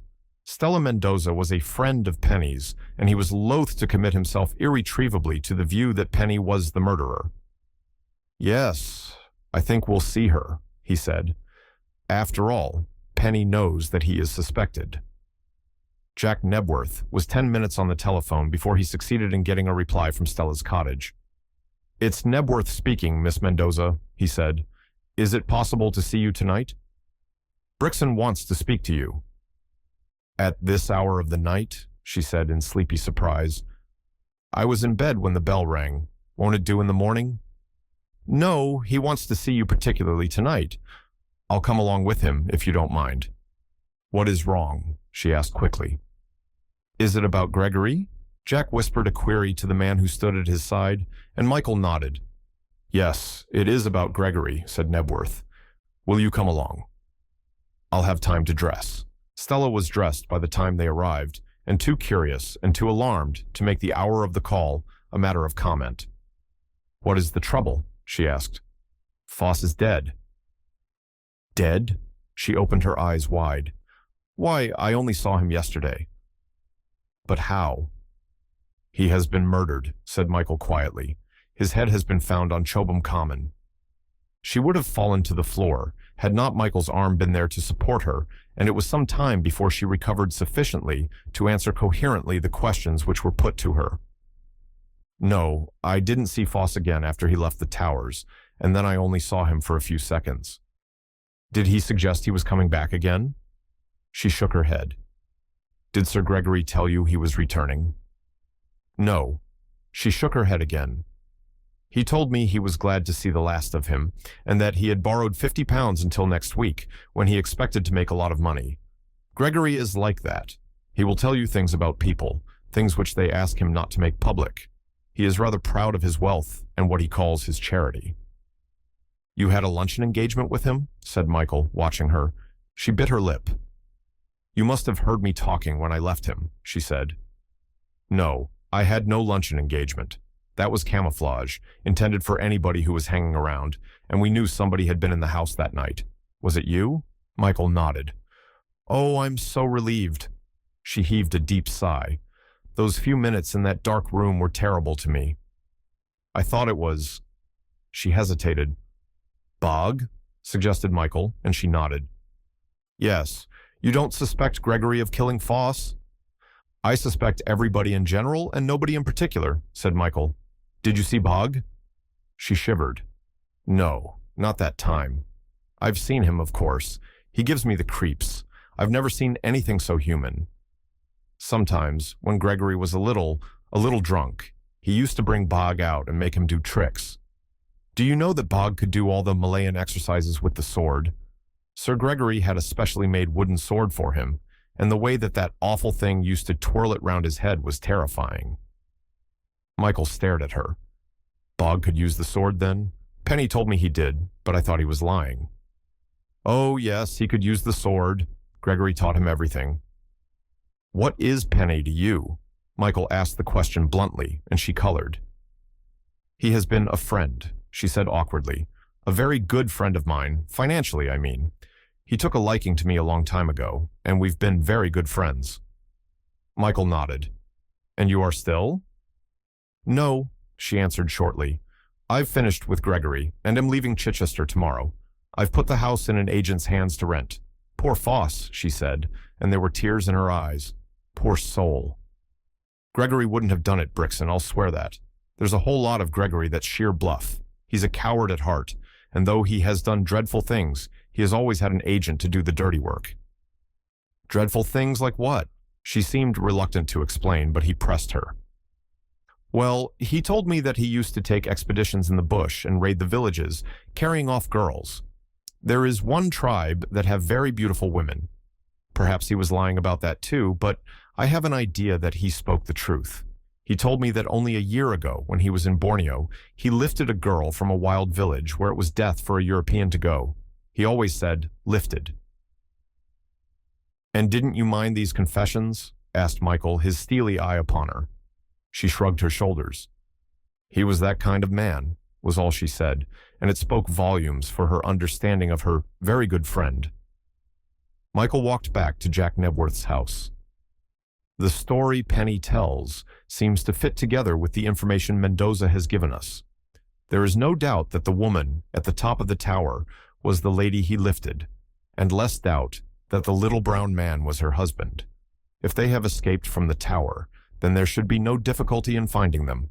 I'll send out a message to all stations within a radius of 25 miles, and we ought to get news of them in the morning." "It's morning now," said Jack, looking toward the graying east. "Will you come in?" "I'll give you some coffee. This news has upset me. I was going to have a long day's work, but I guess we'll have to put it off for a day or so. The company is bound to be upset by this news. They all knew Foss, although he was not very popular with them. It only wants Adele to be off color to complete our misery.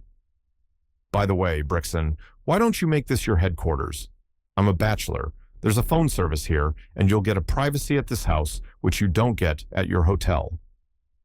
The idea appealed to the detective, and it was at Jack Nebworth's house that he slept that night, after an hour's conversation on the telephone with Scotland Yard.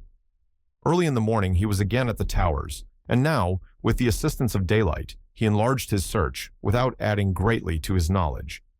The position was a peculiar one, as Scotland Yard had emphasized. Sir Gregory Penn was a member of a good family, a rich man, a justice of the peace, and, whilst his eccentricities were of a lawless character, "You can't hang people for being queer," the commissioner informed Michael on the telephone. It was a suspicious fact that Bog had disappeared as completely as the brown man and his wife. "He hasn't been back all night. I've seen nothing of him," said Sir Gregory, "and that's not the first time he's gone off on his own. He finds hiding places that you'd never suspect, and he's probably gone to Earth somewhere. He'll turn up. Michael was passing through Chichester when he saw a figure that made him bring the car to a standstill with such a jerk that it was a wonder the tires did not burst. In a second, he was out of the machine and walking to meet Adele. "It seems 10,000 years since I saw you," he said, with an extravagance which at any other time would have brought a smile to her face. "I'm afraid I can't stop." "I'm on my way to the studio," she said, a little coldly, "and I promised Nebworth that I would be there early. You see, I got off yesterday afternoon by telling Nebworth that I had an engagement." "And had you?" asked the innocent Michael. "I asked somebody to take tea with me," and his jaw dropped. "Moses," he gasped, "I am the villain." She would have gone on, but he stopped her. "I don't want to shock you or hurt you, Adele," he said gently, "but the explanation for my forgetfulness is that we've had another tragedy." She stopped and looked at him. "Another?" He nodded. "Foss has been murdered," he said. She went very white. "When?" Her voice was calm, almost emotionless. "Last night." "It was after 9, she said. His eyebrows went up in surprise. "Why do you say that?" "Because Brixton," she spoke slowly, "at 9 o'clock, I saw the hand of the man who murdered him. 2 nights ago," she went on, "I went out to buy some wool I wanted. It was just before the shops closed, 7:45, I think. In the town I saw Foss and spoke to him. He was very nervous and restless, and again made a suggestion to me which he had already made when he called on me. His manner was so strange that I asked him if he was in any trouble. He told me no, but he had had an awful premonition that something dreadful was going to happen, and he asked me if I'd lived in Chichester for any length of time, and if I knew about the caves." "The caves?" said Michael quickly. She nodded. "I was surprised. I'd never heard of the caves. He told me there was a reference to them in some old history of Chichester. He had looked in the guidebooks without finding anything about them, but apparently there were caves at some time or other near Chellerton, but there was a heavy subsidence of earth that closed the entrance. He was so rambling and so disjointed that I thought he must have been drinking, and I was glad to get away from him. I went on and did my shopping, and met one of the extra girls I knew. She asked me to go home with her. I didn't want to go a bit, but I thought if I refused, she would think I was giving myself airs, and so I went. As soon as I could, I came away and went straight home. It was then 9 o'clock, and the streets were empty. They are not very well lit in Chichester, but I was able to recognize Foss. He was standing at the corner of the Arundel Road, and was evidently waiting for somebody. I stopped because I particularly did not wish to meet Foss, but I was on the point of turning round when a car drove into the road and stopped almost opposite him. "What sort of a car?" asked Michael. "It was a closed landaulet. I think they call them sedans. As it came round the corner, its lights went out, which struck me as being curious. Foss was evidently waiting for this, for he went up and leant on the edge of the window and spoke to somebody inside. I don't know what made me do it, but I had an extraordinary impulse to see who was in the car, and I started walking toward them. I must have been 5 or 6 yards away when Foss stepped back and the sedan moved on. The driver put his hand out of the window as if he was waving goodbye. It was still out of the window, and the only thing visible, the interior was quite dark, when it came abreast of me. Was there anything peculiar about the hand? Nothing, except that it was small and white, and on the little finger was a large diamond ring. The fire in it was extraordinary, and I wondered why a man should wear a ring of that kind. You will think I am silly, but the sight of that hand gave me a terrible feeling of fear. I don't know why, even now. There was something unnatural and abnormal about it. When I looked round again, Foss was walking rapidly in the other direction, and I made no attempt to overtake him. "You saw no number on the car?" "None whatever." She shook her head. "I wasn't so curious." "You didn't even see the silhouette of the man inside?" "No, I saw nothing." His arm was raised. "What size was the diamond, do you think?" She pursed her lips dubiously. "He passed me in a flash, and I can't give you any very accurate information, Brixton. It may be a mistake on my part, but I thought it was as big as the tip of my finger. Naturally, I couldn't see any details, even though I saw the car again last night." She went on to tell him of what happened on the previous night, and he listened intently. "The man spoke to you. Did you recognize his voice?" She shook her head. "No," he spoke in a whisper. "I did not see his face, though I have an idea that he was wearing a cap. The policeman said he should have taken the number of the car." "Oh, the policeman said that, did he?" remarked Michael sardonically. "Well, there's hope for him." For a minute he was immersed in thought, and then, "I'll take you to the studio if you don't mind," said Michael. He left her to go to her dressing room, there to learn that work had been suspended for the day, and went in search of Jack. "You've seen everybody of consequence in this neighborhood," he said. "Do you know anybody who drives a sedan and wears a diamond ring on the little finger of the right hand?" "The only person I know who has that weakness is Mendoza," he said. Michael whistled. "I never thought of Mendoza," he said, and Adele described the hand as small and womanly. "Mendoza's hand isn't particularly small, but it would look small on a man," said Jack thoughtfully. "And her car isn't a closed sedan, but that doesn't mean anything. By the way, I've just sent instructions to tell the company I'm working today. If we let these people stand around thinking, they'll get thoroughly upset." "I thought that too," said Michael with a smile, "but I didn't dare make the suggestion." An urgent message took him to London that afternoon, where he attended a conference of the Big Five at Scotland Yard. And at the end of the 2-hour discussion, the conclusion was reached that Sir Gregory Penn was to remain at large, but under observation. "We verified the story about the lifting of this girl in Borneo," said the quiet-spoken chief, "and all the facts dovetail. I haven't the slightest doubt in my mind that Penny is the culprit, but we've got to walk very warily. I dare say in your department, Captain Brixton, you can afford to take a few risks, but the police in this country never make an arrest for murder unless they are absolutely certain that a conviction will follow.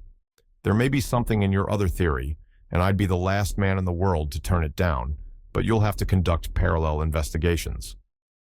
Michael ran down to Sussex in broad daylight.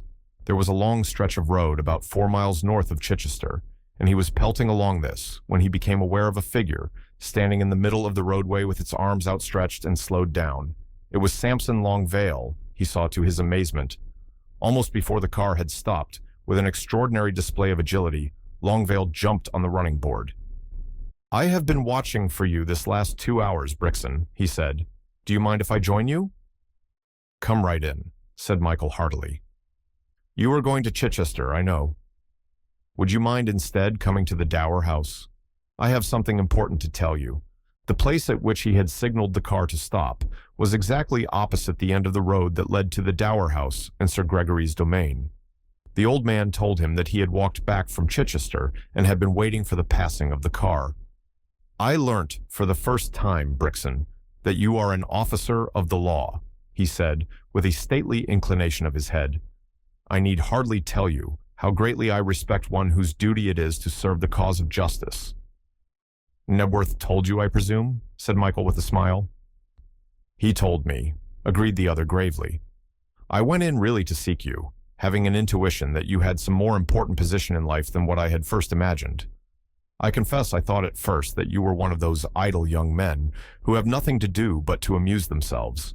It was a great gratification to me to learn that I was mistaken. It is all the more gratifying," Michael smiled inwardly at the verbosity of age, "because I need advice on a point of law which I imagine my lawyer would not offer to me. My position is a very peculiar one, in some ways embarrassing. I am a man who shrinks from the eye of the public and am averse from vulgar intermeddling in other people's affairs." What had he to tell, Michael wondered. This old man, with his habit of nocturnal strolls, might have been a witness to something that had not yet come out. They stopped at the Dower House, and the old man got out and opened the gate, not closing it until Michael had passed through. Instead of going direct to his sitting room, he went upstairs, beckoning Michael to come after, and stopped before the room which had been occupied by Adele on the night of her terrible experience. "I wish you to see these people," said Longvale earnestly, "and tell me whether I am acting in accordance with the law." He opened the door, and Mike saw that there were now 2 beds in the room. On one, heavily bandaged and apparently unconscious, was the brown-faced man. On the other, sleeping, was the woman Michael had seen in the tower. She, too, was badly wounded. Her arm was bandaged and strapped into position. Michael drew a long breath. "That is a mystery solved anyway," he said. "Where did you find these people?" At the sound of his voice, the woman opened her eyes and frowned at him fearfully, then looked across to the man. "You have been wounded," said Michael in Dutch, but apparently her education had been neglected in respect of European languages, for she made no reply. She was so uncomfortable at the sight of him that Michael was glad to go out of the room. It was not until they were back in his sanctum that Longvale told his story. "I saw them last night about 11:30, he said. "They were staggering down the road, and I thought at first that they were intoxicated, but fortunately the woman spoke, and as I have never forgotten a voice, even when it spoke in a language that was unfamiliar to me, I realized immediately that it was my patient, and went out to intercept her. I then saw the condition of her companion, and she, recognizing me, began to speak excitedly in a language which I could not understand, though I would have been singularly dense if I had had any doubt as to her meaning. The man was on the point of collapse, but, assisted by the woman, I managed to get him into the house and to the room where he now is. Fortunately, in the expectation of again being called to attend her, I had purchased a small stock of surgical dressing and was able to attend to the man." "Is he badly hurt?" asked Michael. "He has lost a considerable quantity of blood," said the other, "and though there seems to be no arteries severed or bones broken, the wounds have an alarming appearance. Now, it has occurred to me," he went on in his oddly profound manner, "that this unfortunate native could not have received his injury except as the result of some illegal act, and I thought the best thing to do was to notify the police that they were under my care. I called first upon my excellent friend John Nebworth, and opened my heart to him. He then told me your position, and I decided to wait your return before I took any further steps." "You have solved a mystery that has puzzled me, and incidentally, you have confirmed a story which I had received with considerable skepticism," said Mike. "I think you were well advised in informing the police. I will make a report to headquarters and send an ambulance to take these two people to hospital. Is the man fit to be moved?" "I think so," nodded the old gentleman. "He is sleeping heavily now, and has the appearance of being in a state of coma, but that is not the case. They are quite welcome to stay here, though I have no convenience, and must do my own nursing, which is rather a bother, for I am not fitted for such a strain. Happily, the woman is able to do a great deal for him." "Did he have a sword when he arrived?" Longvale clicked his lips impatiently. "How stupid of me to forget that. Yes, it is in here." He went to a drawer in an old-fashioned bureau, pulled it open, and took out the identical sword which Michael had seen hanging above the mantelpiece at Griff Towers. It was spotlessly clean, and had been so when Longvale took it from the brown man's hands. And yet he did not expect it to be in any other condition, for to the swordsman of the East, his sword is his child, and probably the brown man's first care had been to wipe it clean. Michael was taking his leave when he suddenly asked, "I wonder if it would give you too much trouble, Longvale, to get me a glass of water. My throat is parched." With an exclamation of apology, the old man hurried away, leaving Michael in the hall. Hanging on pegs was the long overcoat of the master of Dower House, and beside it the curly-rimmed beaver and a very prosaic derby hat, which Michael took down the moment the old man's back was turned. It had been no ruse of his, this demand for a drink, for he was parched. Only Michael had the inquisitiveness of his profession. The old gentleman returned quickly to find Michael examining the hat. "Where did this come from?" asked the detective. "That was the hat the native was wearing when he arrived," said Longvale. "I will take it with me, if you don't mind," said Michael after a long silence. "With all the pleasure in life. Our friend upstairs will not need a hat for a very long time," he said with a whimsical little smile. Michael went back to his car, put the hat carefully beside him, and drove into Chichester. And all the way, he was in a state of wonder. For inside, the hat were the initials. How came the hat of Lolly Foss on the head of the brown man from Borneo? Longvale's two patients were removed to hospital that night, and, with a favorable report on the man's condition from the doctors, Michael felt that one aspect of the mystery was a mystery no longer. His old schoolmaster received a visit that night. "More study?" he asked good-humoredly when Michael was announced. Curiously enough, you're right, sir, said Michael, though I doubt very much whether you can assist me. I'm looking for an old history of Chichester. I have one published in 1600. You're the second man in the last fortnight who wanted to see it. Who was the other? Asked Michael quickly. A man named Foss, began Scott, and Michael nodded, as though he had known the identity of the seeker after knowledge. He wanted to know about caves. I've never heard there were any local caves of any celebrity. Now, if this were Cheddar, I should be able to give you quite a lot of information. I am an authority on the Cheddar caves. He showed Michael into the library, and taking down an ancient volume, laid it on the library table. After Foss had gone, I looked up the reference. I find it occurs only on one page, 385. It deals with the disappearance of a troop of horsemen under Sir John Dudley, Earl of Newport, in some local trouble in the days of Stephen. Here is the passage. He pointed. Michael read, in the old-fashioned type, "The noble Earl, deciding to await high arrival, carried 2 company of whore by night into the great caves, which exited in the times. By the merciful dispensation of God, in whose hands we are, there occurred, at 8 o'clock in the forenoon, a great landslide which entombed and destroyed all the knights and squires, and their John Dudley, Earl of Newport, so that they were never more seen. And the place of this happening is 9 miles in a line from this same city, called by the Romans Regnum, or Siphonseter in the Axon Phagion. Have the caves ever been located? Scott shook his head. There are local rumors that they were used a century and a half ago by brandy smugglers, but then you find those traditions local to every district. Michael took a local map of Chichester from his pocket, measured off 9 miles, and with a pair of compasses encircled the city. He noted that the line passed either through or near Sir Gregory's estate.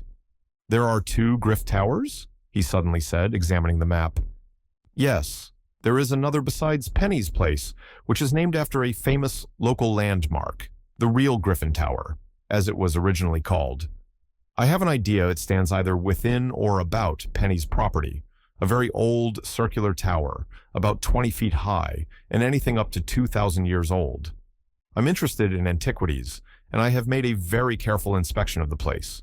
The lower part of the wall is undoubtedly Roman work. The Romans had a big encampment here.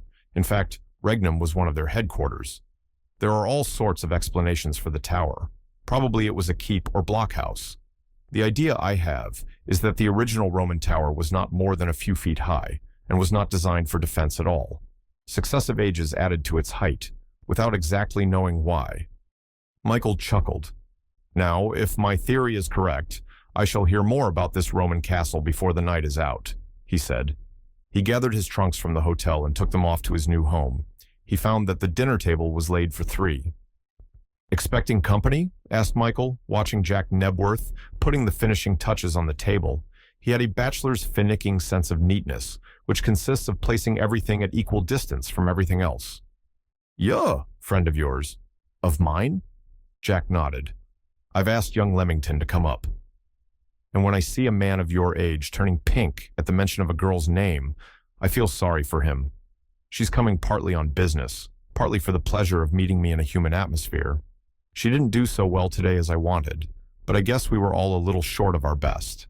She came soon after, and there was something about her that was very sweet and appealing, something that went straight to Michael's heart and consolidated the position she had taken there. I was thinking as I came along, she said, as Jack Nebworth helped her off with her coat, how very unreal everything is. I never dreamt I should be your guest to dinner, Nebworth. And I never dreamt you'd be worthy of such a distinction, growled Jack. And in 5 years' time, you'll be saying, why on earth did I make such a fuss about being asked to a skimpy meal by that punk director Nebworth? He put his hand on her shoulder and led her into the room, and then for the first time, she saw Michael, and that young man had a momentary sense of dismay when he saw her face drop. It was only for a second, and, as if reading his thoughts, she explained her sudden change of mien. I thought we were going to talk nothing but pictures and pictures, she said. So you shall, said Michael. I'm the best listener on earth, and the first person to mention murder will be thrown out of the window. Then I'll prepare for the flight, she said good-humoredly, for I'm going to talk murder and mystery later. Under the expanding influence of a sympathetic environment, the girl took on a new aspect, and all that Michael had suspected in her was amply proven. The shyness, the almost frigid reserve, melted in the company of two men, one of whom she guessed was fond of her, while the other, well, Michael was at least a friend. "I have been doing detective work this afternoon," she said after the coffee had been served, "and I've made amazing discoveries," she added solemnly. "It started by my trying to track the motor car, which I guessed must have come into my street through a lane which runs across the far end. It is the only motor car track I've found, and I don't think there is any doubt it was my white-handed man who drove it. You see, I noticed the back tire, which had a sort of diamond-shaped design on it, and it was fairly easy to follow the marks. Halfway up the lane, I found a place where there was oil in the middle of the road, and where the car must have stood for some time, and there, I found this." She opened her little handbag and took out a small, dark green bottle. It bore no label and was unstoppered.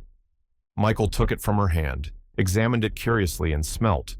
There was a distinctive odor, pungent and not unpleasing. "Do you recognize it?" she asked. He shook his head.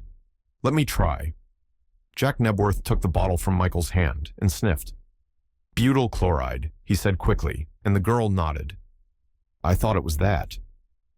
Father was a pharmaceutical chemist, and once, when I was playing in his dispensary, I found a cupboard open and took down a pretty bottle and opened it. I don't know what would have happened to me. Only Daddy saw me. I was quite a child at the time, and I've always remembered that scent." "Butyl chloride?" Michael frowned. "It's known as the death drop or the knockout drop," said Nebworth, "and it's a drug very much in favor with sharks who make a business of robbing sailors. A few drops of that in a glass of wine and you're out." Michael took the bottle again. It was a commonplace bottle, such as is used for the dispensation of poisons, and in fact, the word poison was blown into the glass. "There is no trace of a label," he said. "And really, there is no connection with the mysterious car," admitted the girl. "My surmise is merely guesswork, putting one sinister thing to another." "Where was it?" "In a ditch, which is very deep there and is flooded just now, but the bottle didn't roll down so far as the water. That is discovery number 1. Here is number 2. From her bag, she took a curious-shaped piece of steel, both ends of which had the marks of a break. "Do you know what that is?" she asked. "It beats me," said Jack, and handed the find to Michael. "I know what it is because I've seen it at the studio," said the girl. "And you know too, don't you, Brixton?" Mike nodded. "It's the central link of a handcuff," he said, "the link that has the swivel." It was covered with spots of rust, which had been cleaned off, by the girl, as she told him. "Those are my 2 finds.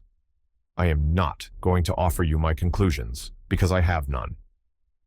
"They may not have been thrown from the car at all," said Michael, "but, as you say, there is a possibility that the owner of the car chose that peculiarly deserted spot to rid himself of 2 articles which he could not afford to have on the premises. It would have been safer to throw them into the sea, but this, I suppose, was the easier and, to him, the safer method. I will keep these." He wrapped them in paper, put them away in his pocket, and the conversation drifted back to picture-taking. And, as he had anticipated, "We're shooting at Griff Tower tomorrow, the real tower," said Jack Nebworth. "It is one of the landmarks. What is there amusing in Griff Tower?" he demanded. "Nothing particularly amusing, except that you have fulfilled a prediction of mine," said Michael. "I knew I should hear of that darned old tower." Michael was a little perturbed in mind. He took a more serious view of the closed car than did the girl, and the invitation to the pretty lady to step inside was particularly disturbing. Since the events of the past few days, it had been necessary to withdraw the detective who was watching the girl's house, and he decided to re-establish the guard, employing a local officer for the purpose. After he had driven Adele home, he went to the police station and made his wishes known, but it was too late to see the chief constable, and the subordinate officer in charge did not wish to take the responsibility of detaching an officer for the purpose. It was only when Michael threatened to call the chief on the telephone that he reluctantly drew on his reserves and put a uniformed officer to patrol the street. Back again at Nebworth's house, Michael examined the 2 articles which the girl had found. Butyl chloride was a drug, and a particularly violent one. What use would the headhunter have for that, he wondered. As for the handcuff, he examined it again. Terrific force must have been employed to snap the connecting links. This was a mystery to him, and he gave it up with a sense of annoyance at his own incompetence. Before going to bed, he received a phone message from Inspector Lyle, who was watching Griff Towers. There was nothing new to report, and apparently life was pursuing its normal round. The inspector had been invited into the house by Sir Gregory, who had told him that Bog was still missing. "I'll keep you there tonight," said Michael. "Tomorrow we will lift the watch." Scotland Yard is satisfied that Sir Gregory had nothing to do with Foss's death. A grunt from the other end of the phone expressed the inspector's disagreement with that view. "He's in it somehow," he said. "By the way, I've found a blood-stained derby hat in the field outside the grounds. It has the name of Chi Lee Stores, Jandi, inside. This was news indeed." "Let me see it in the morning," said Michael after long cogitation. Soon after breakfast the next morning the hat came and was inspected. Nebworth, who had heard most of the story from Michael, examined the new clue curiously. If the coon wore Lawley's hat when he arrived at Longvale's, where, in the name of fate, did the change take place? It must have been somewhere between the towers and the old man's house, unless... "Unless what?" asked Michael. He had a great respect for Nebworth's shrewd judgment. "Unless the change took place at Sir Gregory's house. You see that, although it is blood-stained, there are no cuts in it, which is rum." "Very rum," agreed Mike ruefully. "And yet, if my first theory was correct, the explanation is simple." He did not tell his host what his theory was. Accompanying Nebworth to the studio, he watched the charabanc drive off, wishing that he had some excuse and the leisure to accompany them on their expedition. It was a carefree, cheery throng, and its very association was a tonic to his spirits. He put through his usual call to London. There was no news. There was really no reason why he should not go, he decided recklessly, and as soon as his decision was taken, his car was pounding on the trail of the joy wagon. He saw the tower a quarter of an hour before he came up to it, a squat, ancient building, for all the world like an inordinately high sheepfold. When he came up to them, the charabanc had been drawn onto the grass, and the company was putting the finishing touches to its makeup. Adele he did not see at once. She was changing in a little canvas tent, whilst Jack Nebworth and the cameraman wrangled over light and position. Michael had too much intelligence to butt in at this moment and strolled up to the tower, examining the curious courses which generation after generation had added to the original foundations. He knew very little of masonry, but he was able to detect the Roman portion of the wall and thought he saw the place where Saxon builders had filled in a gap. One of the hands was fixing a ladder up which Roselle was to pass. The story which was being filmed was that of a girl who, starting life in the chorus, had become the wife of a nobleman with archaic ideas. The poor but honest young man who had loved her in her youth, Michael gathered that a disconsolate Reggie Connolly played this part, was ever at hand to help her, and now, when shut up in a stone room of the keep, it was he who was to rescue her. The actual castle tower had been shot in Arundel. Old Griff Tower was to serve for a close-up, showing the girl descending from her prison in the arms of her lover by the aid of a rope of knotted sheets. "It's going to be deuced awkward getting down," said Reggie lugubriously. "Of course, they've got a rope inside the sheet, so there's no chance of it breaking." "But Miss Leamington is really fearfully awfully heavy. You try and lift her yourself, old thing, and see how you like it." Nothing would have given Michael greater pleasure than to carry out the instructions literally. "It's too robust a part for me. It is really," bleated Reggie. "I'm not a caveman. I'm not indeed. I've told Nebworth that it isn't the job for me. And besides, why do they want a close-up? Why don't they make a dummy that I could carry and sling about? And why doesn't she come down by herself?" "It's dead easy," said Nebworth, who had walked up and overheard the latter part of the conversation. "Miss Leamington will hold the rope and take the weight off you. All you've got to do is to look brave and pretty." "That's all very well," grumbled Reggie, "but climbing down ropes is not the job I was engaged for." "We all have our likes and our dislikes, and that's one of my dislikes." "Try it," said Jack laconically. The property man had fixed the rope to an iron staple which he had driven to the inside of the tower, the top of which would not be shown in the picture. The actual descent had been acted by doubles in Arundel on a long shot. It was only the close-up that Jack needed. The first rehearsal nearly ended in disaster. With a squeak, Connolly let go his burden, and the girl would have fallen but for her firm grip on the rope. "Try it again," stormed Jack. "Remember you're playing a man's part." Young Coogan would hold her better than that. They tried again, with greater success, and after the third rehearsal, when poor Reggie was in a state of exhaustion. "Camera," said Nebworth shortly, and then began the actual taking of the picture. Whatever his other drawbacks were, and whatever his disadvantages, there was no doubt that Connolly was an artist. Racked with agony at this unusual exertion though he was, he could smile sweetly into the upturned face of the girl, whilst the camera, fixed upon a collapsible platform, clicked encouragingly as it was lowered to keep pace with the escaping lovers. They touched ground, and with one last languishing look at the girl, Connolly posed for the final 3 seconds. "That'll do," said Jack. Reggie sat down heavily. "My heavens," he wailed, feeling his arms painfully. "I'll never do that again. I won't really.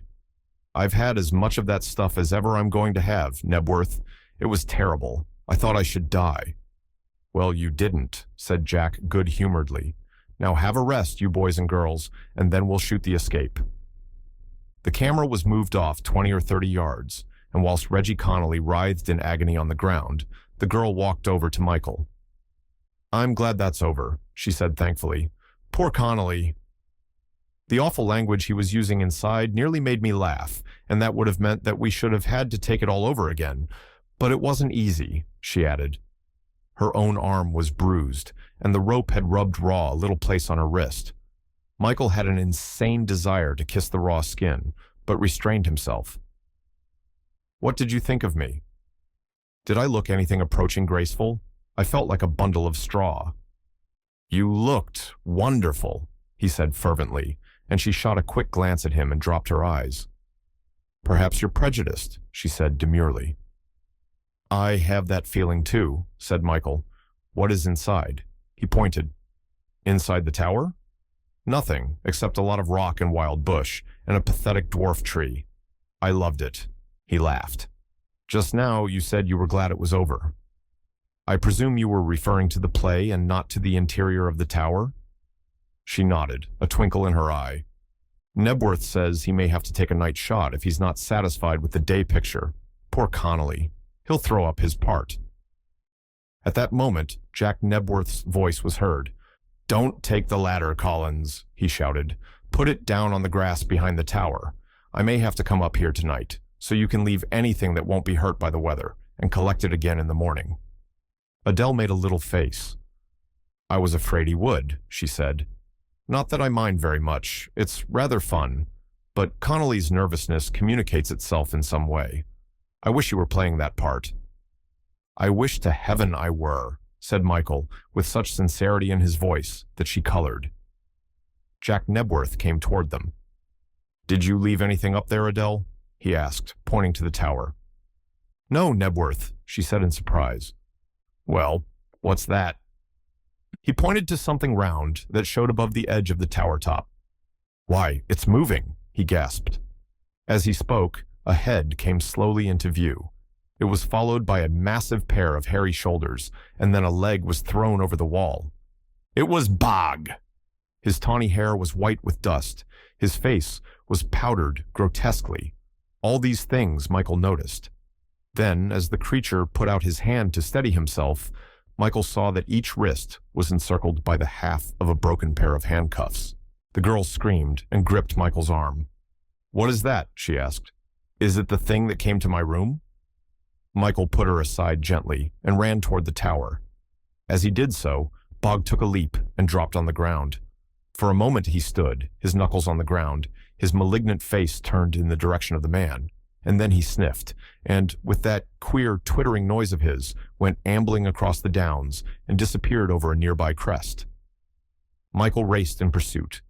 By the time he came into view, the great ape was a quarter of a mile away, running at top speed, and always keeping close to the hedges that divided the fields he had to cross. Pursuit was useless, and the detective went slowly back to the alarmed company. "It is only an orangutan belonging to Sir Gregory and perfectly harmless," he said. "He has been missing from the house for 2 or 3 days." "He must have been hiding in the tower," said Nebworth, and Michael nodded. "Well, I'm darned glad he didn't choose to come out at the moment I was shooting," said the director, mopping his forehead. "You didn't see anything of him, Adele?" Michael guessed that the girl was pale under her yellow makeup, and the hand she raised to her lips shook a little. "That explains the mystery of the handcuffs," said Nebworth. "Did you notice them?" asked Michael quickly. "Yes, that explains the broken link," he said, "but it doesn't exactly explain the butyl chloride." He held the girl's arm as he spoke, and in the warm, strong pressure, she felt something more than his sympathy. "Were you a little frightened?" "I was badly frightened," she confessed. "How terrible." "Was that Bog?" He nodded. "That was Bog," he said. "I suppose he's been hiding in the tower ever since his disappearance." "You saw nothing when you were on the top of the wall?" "I'm glad to say I didn't, or I should have dropped. There are a large number of bushes where he might have been hidden." Michael decided to look for himself. They put up the ladder, and he climbed to the broad top of the tower and looked down.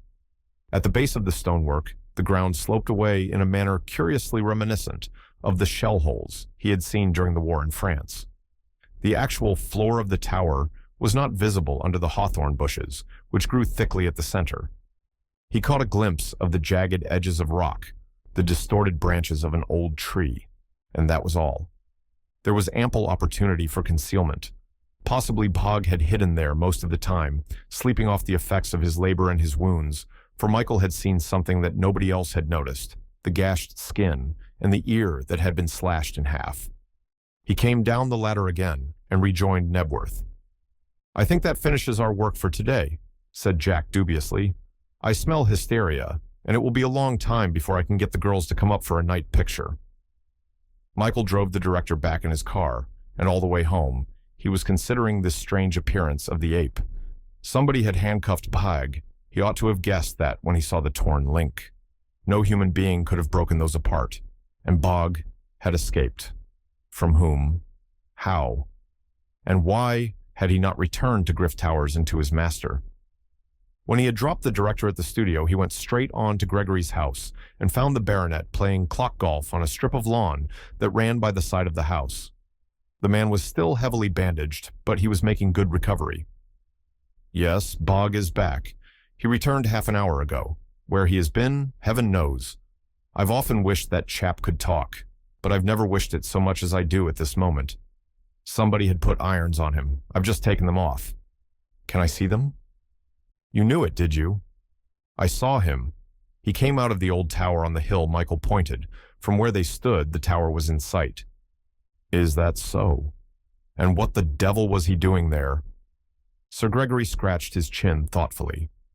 "He's been away before, but mostly he goes to a shoot of mine about 3 miles away, where there's plenty of cover and no intruders. I discovered that when a poacher saw him, and like a fool, shot at him. That poacher was a lucky man to escape with his life." "Have you found the body of Foss?" The baronet had resumed his playing, and was looking at the ball at his feet. "No," said Michael quietly. "Expect to find it." "I shouldn't be surprised." Sir Gregory stood, his hands leaning on his club, looking across the wold. "What's the law in this country? Suppose a man accidentally kills a servant who tried to knife him." "He would have to stand his trial," said Michael, "and a verdict of justifiable homicide would be returned, and he would be set free." "But suppose he didn't reveal it? Suppose he, did away with the body, buried it, and let the matter slide?" "Then he would place himself in a remarkably dangerous position," said Michael. "Particularly," he watched the man closely, "if a woman friend, who is no longer a woman friend, happened to be a witness or had knowledge of the act." Gregory Penn's one visible eye blinked quickly, and he went that curious purple color which Michael had seen before when he was agitated. "Suppose she tried to get money out of him by threatening to tell the police?" "Then," said the patient Michael, "she would go to prison for blackmail and possibly as an accessory to or after the fact." "Would she?" Sir Gregory's voice was eager. "She would be an accessory if she saw him cut the man down?" Mind you, this happened years ago. There's a statute of limitations, isn't there? Not for murder, said Michael. Murder? Would you call that murder? Asked the other in alarm. In self-defense? Rot. Things were gradually being made light to Michael. Once Stella Mendoza had called the man a murderer, and Michael's nimble mind, which could reconstruct the scene with almost unerring precision, began to grow active. A servant, a colored man probably, one of his Malayan slaves, had run amok, and Penny had killed him, possibly in self-defense, and then had grown frightened of the consequences.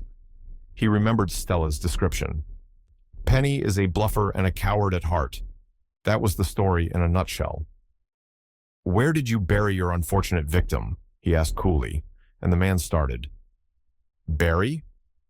What do you mean? He blustered. I didn't murder or bury anybody. I was merely putting a hypothetical case to you. It sounded more real than hypothesis, said Michael, but I won't press the question. In truth, crimes of this character bored Michael Brixton, and, but for the unusual and curious circumstances of the headhunter's villainies, he would have dropped the case almost as soon as he came onto it. There was yet another attraction, which he did not name, even to himself. As for Sir Gregory Penn, the grossness of the man and his hobbies, the sordid vulgarity of his amours, were more than a little sickening. He would gladly have cut Sir Gregory out of life, only he was not yet sure. It is very curious how these questions crop up, Penny was saying, as he came out of his reverie. A chap like myself, who doesn't have much to occupy his mind, gets on an abstract problem of that kind and never leaves it. So she'd be an accessory after the fact, would she? That would mean penal servitude. He seemed to derive a great deal of satisfaction from this thought, and was almost amiable by the time Michael parted from him after an examination of the broken handcuffs. They were British and of an old pattern. Is Bog hurt very much? Asked Michael as he put them down. Not very much. He's got a cut or two, said the other calmly. He made no attempt to disguise the happenings of that night. He came to my assistance, poor brute. This fellow nearly got him. In fact, poor old Bog was knocked out, but went after them like a brick. What hat was that man wearing, the brown man? Cagey? I don't know. I suppose he wore a hat, but I didn't notice it. Why? I was merely asking, said Michael carelessly. Perhaps he lost it in the caves. He watched the other narrowly as he spoke. Caves? I've never heard about those. What are they? Are there any caves nearby? Asked Sir Gregory innocently. You've a wonderful grip of the topography of the county, Brixton. I've been living here off and on for 20 years, and I lose myself every time I go into Chichester. The question of the caves intrigued Michael more than any feature the case had presented. He bethought himself of Longvale, whose knowledge of the country was encyclopedic. That gentleman was out, but Michael met him, driving his antique car from Chichester. To say that he saw him is to mistake facts. The sound of that old car was audible long before it came into sight around a bend of the road. Michael drew up, Longvale following his example, and parked his car behind that ancient bus. Yes, it is rather noisy, admitted the old man, rubbing his bald head with a brilliant bandana handkerchief. I'm only beginning to realize the fact of late years. Personally, I do not think that a noiseless car could give me as much satisfaction. One feels that something is happening. You ought to buy a, said Michael with a smile as he mentioned the name of a famous car. I thought of doing so, said the other seriously, but I love old things. That is my eccentricity. Michael questioned him upon the caves, and, to his surprise, the old man immediately returned an affirmative. Yes, I've heard of them frequently. When I was a boy, my father told me that the country round was honeycombed with caves, and that, if anybody was lucky enough to find them, they would discover great stores of brandy. Nobody has found them, as far as I know. There used to be an entrance over there. He pointed in the direction of Griff Tower. But many years ago. He retold the familiar story of the landslide and of the passing out of 2 companies of gallant knights and squires, which probably the old man had got from the same source of information as Michael had drawn upon. The popular legend was that a subterranean river ran into the sea near Selsey Bill. Of course, some distance beneath the surface of the water. But, as you know, country people live on such legends. In all probability, it is nothing but a legend. Inspector Lyle was waiting for the detective when he arrived, with news of a startling character. "The advertisement appeared in this morning's Daily Star," he said. Michael took the slip of paper. It was identically worded with its predecessor. "Is your trouble of mind or body incurable? Do you hesitate on the brink of the abyss? Does courage fail you? Write to benefactor, box --. There will be no reply till tomorrow morning. Letters are to be readdressed to a shop in the Lambeth Road, and the chief wants you to be ready to pick up the trail." The trail indeed proved to be well laid. At 4 o'clock on the following afternoon, a lame old woman limped into the newsagent's shop on the Lambeth Road and inquired for a letter addressed to Vole. There were 3 waiting for her. She paid the fee, put the letters into a rusty old handbag, and limped out of the shop, mumbling and talking to herself. Passing down the Lambeth Road, she boarded a tramcar en route for Clapham, and near the Common, she alighted, and passing out of the region of middle-class houses, came to a jumble of tenements and ancient tumble-down dwellings. Every corner she turned brought her to a street meaner than the last, and finally to a low, arched alleyway, the paving of which had not been renewed for years. It was a little cul-de-sac, its houses, built in the same pattern, joined wall to wall, and before the last of these she stopped, took out a key from her pocket, and opened the door. She was turning to close it when she was aware that a man stood in the entrance, a tall, good-looking gentleman who must have been on her heels all the time. "Good afternoon, Mother," he said. The old woman peered at him suspiciously, grumbling under her breath. Only hospital doctors and workhouse folk, people connected with charity, called women Mother, and sometimes the police got the habit. Her grimy old face wrinkled hideously at this last unpleasant thought. "I want to have a little talk with you." "Come in," she said shrilly. The boarding of the passageway was broken in half a dozen places and was indescribably dirty, but it represented the spirit of pure hygiene compared with the stuffy horror which was her sitting room and kitchen. "What are you, hospital or police?" "Police," said Michael. "I want 3 letters you've collected." To his surprise, the woman showed relief. "Oh, is that all?" she said. "Well, that's a job I do for a gentleman. I've done it for years. I've never had any complaint before." "What is his name?" "Don't know his name. Just whatever name happens to be on the letters. I send them on to him." From under a heap of rubbish, she produced 3 envelopes, addressed in typewritten characters. The typewriting Michael recognized. They were addressed to a street in Guildford. Michael took the letters from her handbag. 2 of them he read. The 3rd was a dummy, which he himself had written. The most direct cross-examination, however, revealed nothing. The woman did the work, receiving £1 for her trouble, in a letter from the unknown, who told her where the letters were to be collected.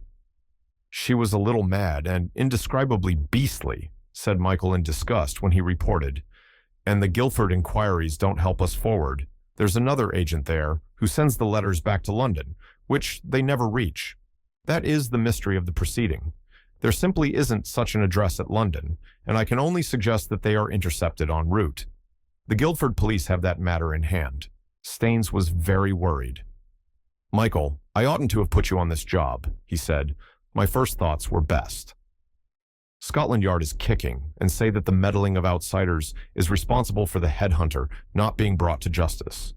You know something of interdepartmental jealousy, and you don't need me to tell you that I'm getting more kicks than I'm entitled to." Michael looked down at his chief reflectively. "I can get the headhunter, but more than ever, I'm convinced that we cannot convict him until we know a little more about the caves." Staines frowned. "I don't quite get you, Mike." "Which caves are these?" "There are some caves in the neighborhood of Chichester. Foss knew about them and suspected their association with the headhunter. Give me 4 days, Major, and I'll have them both. And if I fail," he paused. "If I fail, the next time you say good morning to me, I shall be looking up to you from the interior of one of the headhunter's boxes." It was the 2nd day of Michael's visit to town, and, for a reason which she could not analyze, Adele felt out with the world. And yet the work was going splendidly, and Jack Nebworth, usually sparing of his praise, had almost rhapsodized over a little scene which she had acted with Connolly. So generous was he in his praise, and so comprehensive, that even Reggie came in for his share and was willing and ready to revise his earlier estimate of the leading lady's ability. "I'll be perfectly frank and honest, Nebworth," he said in this moment of candor. "Leamington is good. Of course, I'm always on the spot to give her tips, and there's nothing quite so educative, if I may use the term." "You may," said Jack Nebworth.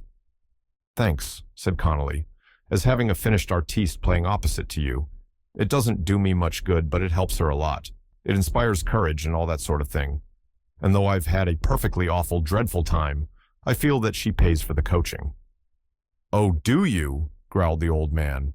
"And I'd like to say the same about you, Reggie. But unfortunately, all the coaching you've had or ever will get is not going to improve you." Reggie's superior smile would have irritated one less equable than the director. "You're perfectly right, Nebworth," he said earnestly. "I can't improve. I've touched the zenith of my power, and I doubt whether you'll ever look upon the like of me again. I'm certainly the best juvenile lead in this, and possibly in any country. I've had 3 offers to go to Hollywood, and you'll never believe who is the lady who asked me to play against her." "I don't believe any of it," said Jack even-temperedly. "But you're right to an extent about Miss Leamington. She's fine, and I agree that it doesn't do you much good playing against her, because she makes you look like a large glass of heavily diluted beer." Later in the day, Adele herself asked her gray-haired chief whether it was true that Reggie would soon be leaving England for another and a more ambitious sphere. "I shouldn't think so," said Jack. "There never was an actor that hadn't a better contract up his sleeve and was ready to take it. But when it comes to a showdown, you find that the contracts they're willing to tear up in order to take something better are locked away in a lawyer's office and can't be got out. In the picture business all over the world, there are actors and actresses who are leaving by the first boat to show Hollywood how it's done. I guess these liners would sail empty if they waited for them. That's all bluff, part of the artificial life of make-believe in which actors and actresses have their being." "Has Brixton come back?" He shook his head. "No, I've not heard from him. There was a tough-looking fellow called at the studio half an hour ago to ask whether he'd returned." "Rather an unpleasant-looking tramp?" she asked. "I spoke to him. He said he had a letter for Brixton which he would not deliver to anybody else." She looked through the window, which commanded a view of the entrance drive to the studio. Standing outside on the edge of the pavement was the wreck of a man. Long, lank black hair, streaked with gray, fell from beneath the soiled and dilapidated golf cap. He was apparently shirtless, for the collar of his indescribable jacket was buttoned up to his throat, and his bare toes showed through one gaping boot. He might have been a man of 60, but it was difficult to arrive at his age. It looked as though the gray, stubbled beard had not met a razor since he was in prison last. His eyes were red and inflamed, his nose that crimson which is almost blue. His hands were thrust into the pockets of his trousers and seemed to be their only visible means of support, until you saw the string that was tied around his lean waist, and as he stood, he shuffled his feet rhythmically, whistling a doleful tune. From time to time, he took one of his hands from his pockets and examined the somewhat soiled envelope it held, and then, as if satisfied with the scrutiny, put it back again and continued his jigging vigil. "Do you think you ought to see that letter?" asked the girl, troubled. "It may be very important." "I thought that too," said Jack Nebworth, "but when I asked him to let me see the note, he just grinned." "Do you know who it's from?" "No more than a crow, my dear," said Nebworth patiently. "And now let's get off the all-absorbing subject of Michael Brixton and get back to the fair Roselle. That shot I took of the tower can't be bettered, so I'm going to cut out the night picture, and from now on we'll work on the lot." The production was a heavy one, unusually so for one of Nebworth's, the settings more elaborate, the crowd bigger than ever he had handled since he came to England. It was not an easy day for the girl, and she was utterly fagged when she started homeward that night. "Ain't seen Brixton, miss?" said a high-pitched voice as she reached the sidewalk. She turned with a start. She had forgotten the existence of the tramp. "No, he hasn't been," she said. "You had better see Nebworth again. Brixton lives with him." "Don't I know it? Ain't I got all the information possible about him?" "I should say I had." "He is in London, I suppose you know that?" "He ain't in London," said the other disappointedly. If he was in London, I shouldn't be hanging around here, should I? No, he left London yesterday. I'm going to wait till I see him. She was amused by his pertinacity, though it was difficult for her to be amused at anything in the state of utter weariness into which she had fallen. Crossing the market square, she had to jump quickly to avoid being knocked down by a car which she knew was Stella Mendoza's. Stella could be at times a little reckless, and the motto upon the golden mascot on her radiator, "Jump or Die," held a touch of sincerity. She was in a desperate hurry now, and cursed fluently as she swung her car to avoid the girl, whom she recognized. Sir Gregory had come to his senses, and she wanted to get at him before he lost them again. She pulled up the car with a jerk at the gates of Griff Towers, flung open the door, and jumped out. "If I don't return in 2 hours, you can go into Chichester and fetch the police," she said. Stella had left a note to the same effect on her table.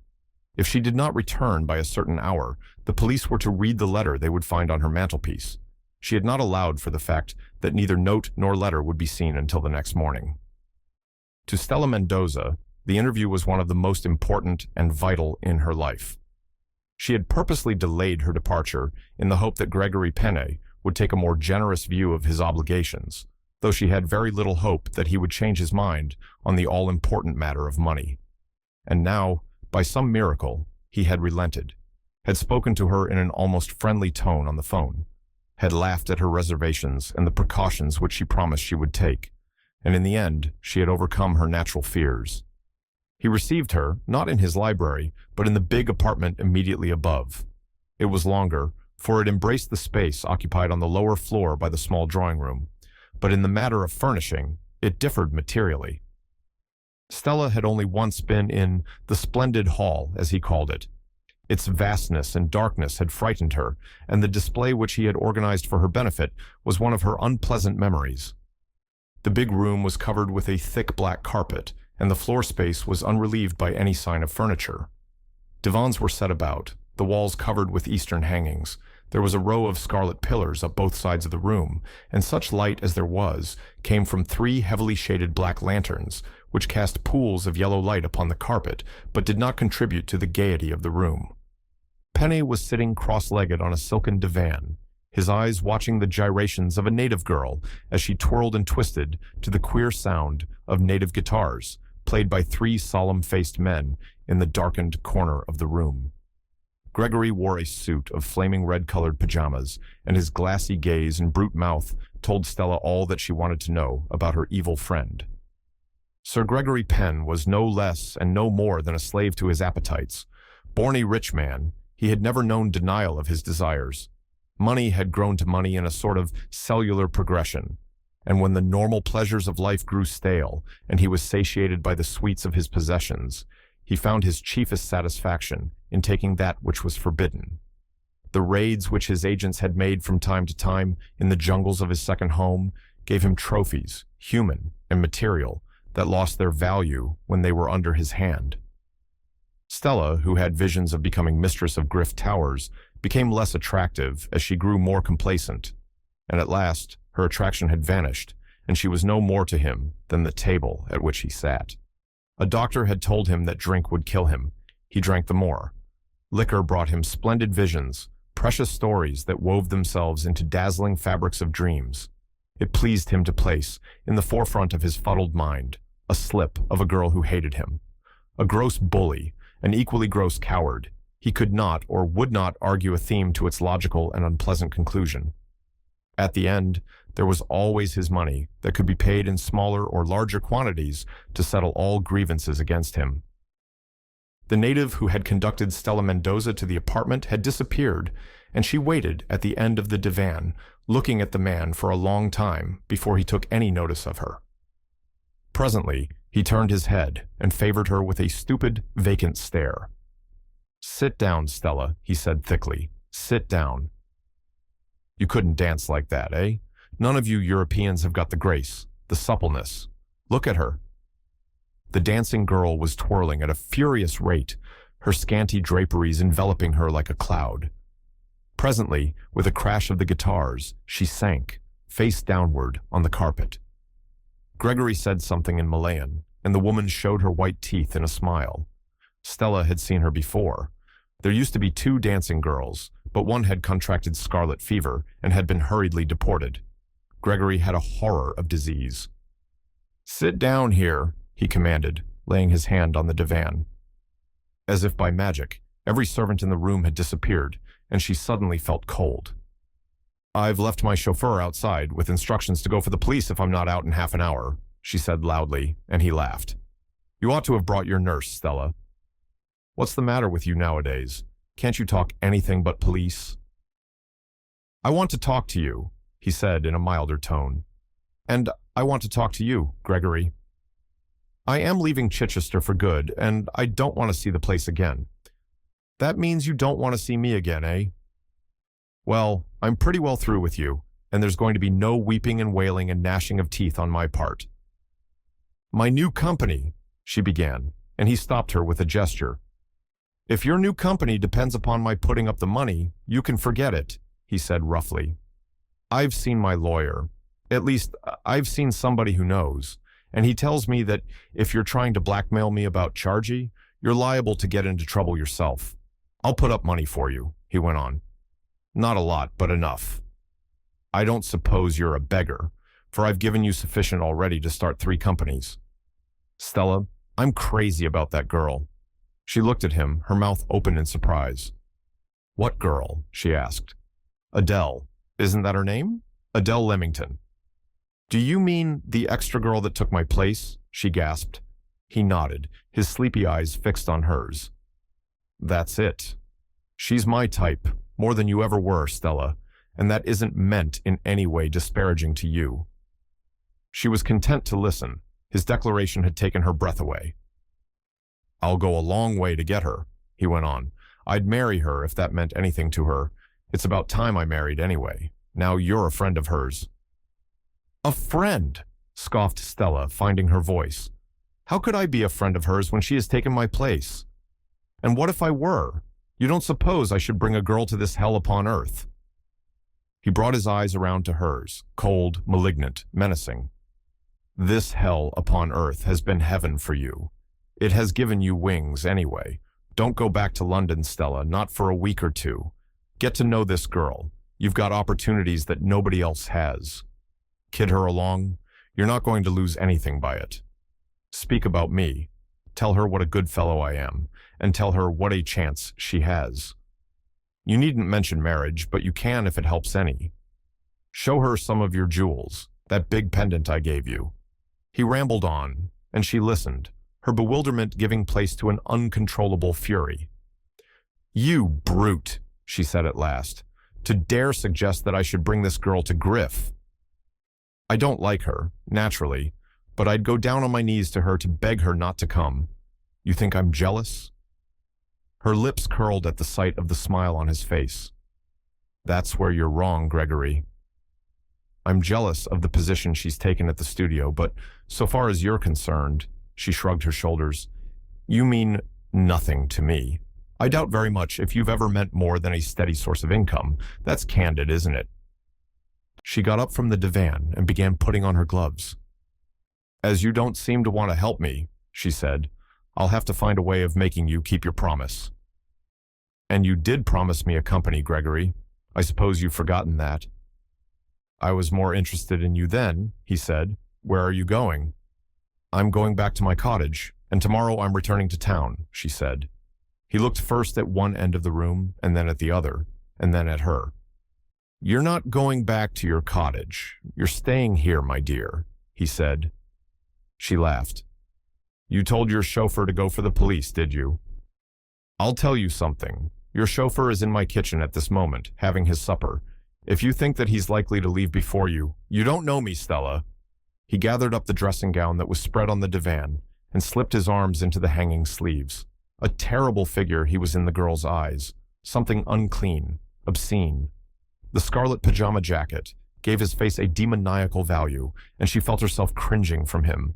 He was quick to notice the action, and his eyes glowed with a light of triumph. "Bog is downstairs," he said significantly. "He handles people rough. He handled one girl so that I had to call in a doctor. You'll come with me without assistance?" She nodded dumbly. Her knees gave way under her as she walked. She had bearded the beast in his den once too often. Halfway along the corridor, he unlocked a door of a room and pushed it open. The door slammed on her and a key turned. She was in complete darkness, in a room she did not know. For one wild, terrified moment, she wondered if she was alone. It was a long time before her palm touched the little button projecting from the wall. She pressed it. A lamp enclosed in a crystal globe set in the ceiling flashed into sparkling light. She was in what had evidently been a small bedroom. The bedstead had been removed, but a mattress and a pillow were folded up in one corner. There was a window, heavily barred, but no other exit. She examined the door. The handle turned in her grasp. There was not even a keyhole in which she could try her own key. Going to the window, she pulled up the sash, for the room was stuffy and airless. She found herself looking out from the back of the house, across the lawn to a belt of trees, which she could just discern. The road ran parallel with the front of the house, and the shrillest scream would not be heard by anybody on the road. Sitting down in one of the chairs, she considered her position. Having overcome her fear, she had that in her possession which would overcome Gregory if it came to a fight. Pulling up her skirt, she unbuckled the soft leather belt about her waist, and from the Russian leather holster it supported, she took a diminutive Browning, a toy of a weapon, but wholly businesslike in action. Sliding back the jacket, she threw a cartridge into the chamber and pulled up the safety catch. Then she examined the magazine and pressed it back again. "Now, Gregory," she said aloud, and at that moment her face went round to the window, and she started up with a scream. Two grimy hands gripped the bars. Glaring in at her was the horrible face of a tramp. Her trembling hand shot out for the pistol, but before it could close on the butt, the face had disappeared. And though she went round to the window and looked out, the bars prevented her from getting a clear view of the parapet along which the uncouth figure was creeping. 10 o'clock was striking from Chichester Cathedral when the tramp, who half an hour ago had been peering and prying into the secrets of Griff Towers, made his appearance in the marketplace. His clothes were even more dusty and soiled, and a policeman who saw him stood squarely in his path. "On the road?" he asked. "Yes," whined the man. "You can get out of Chichester as quick as you like," said the officer. "Are you looking for a bed?" "Yes, sir." "Why don't you try the casual ward at the workhouse?" "They're full up, sir." "That's a lie," said the officer. "Now understand, if I see you again, I'll arrest you." Muttering something to himself, the squalid figure moved on toward the Arundel Road, his shoulders hunched, his hands hidden in the depths of his pockets. Out of sight of the policeman, he turned abruptly to the right and accelerated his pace. He was making for Jack Nebworth's house. The director heard the knock, opened the door, and stood aghast at the unexpected character of the caller. "What do you want, Beau?" he asked. "Brixton come back?" "No, he hasn't come back." "You'd better give me that letter. I'll get in touch with him by phone." The tramp grinned and shook his head. "No, you don't." "I want to see Brixton." "Well, you won't see him here tonight," said Jack, and then, suspiciously, "My idea is that you don't want to see him at all, and that you're hanging around for some other purpose." The tramp did not reply.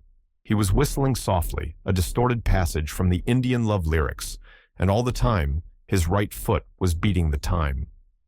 "He's in a bad way, is old Brixton," he said, and there was a certain amount of pleasure in his voice that annoyed Nebworth. "What do you know about him?" "I know he's in bad with headquarters. That's what I know," said the tramp. "He couldn't find where the letters went to. That's the trouble with him." "But I know." "Is that what you want to see him about?" The man nodded vigorously. "I know," he said again. "I could tell him something if he was here, but he ain't here." "If you know he isn't here," asked the exasperated Jack, "why in blazes do you come?" "Because the police are chivying me, that's why. A copper down on the marketplace is going to pinch me next time he sees me, so I thought I'd come up to fill in the time, that's what." Jack stared at him. "You've got a nerve," he said in awe-stricken tones. "And now you've filled in your time, and I've entertained you. You can get. Do you want anything to eat?" "Not me," said the tramp. "I live on the fat of the land, I do." His shrill Cockney voice was getting on Jack's nerves. "Well, good night," he said shortly, and closed the door on his unprepossessing visitor. The tramp waited for quite a long time before he made any move. Then, from the interior of his cap, he took a cigarette and lit it before he shuffled back the way he had come, making a long detour to avoid the center of the town, where the unfriendly policeman was on duty. A church clock was striking 10:15 when he reached the corner of the Arundel Road, and throwing away his cigarette, moved into the shadow of the fence and waited. 5 minutes, 10 minutes passed, and his keen eyes caught sight of a man walking rapidly the way he had come, and he grinned in the darkness. It was Nebworth. Jack had been perturbed by the visitor and was on his way to the police station to make inquiries about Michael. This the tramp guessed, though he had little time to consider the director's movements, for a car came noiselessly around the corner and stopped immediately opposite him. "Is that you, my friend?" "Yes," said the tramp in a sulky voice. "Come inside." The tramp lurched forward, peering into the dark interior of the car. Then, with a turn of his wrist, he jerked open the door, put one foot on the running board, and suddenly flung himself upon the driver. "Headhunter, I want you," he hissed. The words were hardly out of his mouth before something soft and wet struck him in the face, something that blinded and choked him, so that he let go his grip and fought and clawed like a dying man at the air. A push of the driver's foot, and he was flung, breathless, to the sidewalk, and the car sped on. Jack Nebworth had witnessed the scene as far as it could be witnessed in the half-darkness and came running across. A policeman appeared from nowhere, and together they lifted the tramp into a sitting position. "I've seen this fellow before tonight," said the policeman. "I warned him." And then the prostrate man drew a long, sighing breath, and his hands went up to his eyes. "This is where I hand in my resignation," he said, and Nebworth's jaw dropped. It was the voice of Michael Brixton. "Yes, it's me," said Michael bitterly. "All right, officer, you needn't wait." "Jack, I'll come up to the house to get this makeup off." "For the Lord's sake," breathed Nebworth, staring at the detective. "I've never seen a man made up so well that he deceived me." "I've deceived everybody, including myself," said Michael savagely. "I thought I'd caught him with a dummy letter, instead of which the devil caught me." "What was it?" "Ammonia, I think. A concentrated solution thereof," said Michael. It was 20 minutes before he emerged from the bathroom, his eyes inflamed, but otherwise his old self. "I wanted to trap him in my own way, but he was too smart for me." "Do you know who he is?" Michael nodded. "Oh, yes, I know," he said. "I've got a special force of men here, waiting to effect the arrest, but I didn't want a fuss, and I certainly did not want bloodshed, and bloodshed there will be, unless I am mistaken. I didn't seem to recognize the car, and I know most of the machines in this city," said Jack. "It is a new one, used only for these midnight adventures of the headhunter. He probably garages it away from his house. You asked me if I'd have something to eat just now, and I lied and told you I was living on the fat of the land. Give me some food, for the love of heaven." Jack went into the larder and brought out some cold meat, brewed a pot of coffee, and sat in silence, watching the famished detective dispose of the viands. "I feel a man now," said Michael as he finished, "for I'd had nothing to eat except a biscuit since 11 this morning.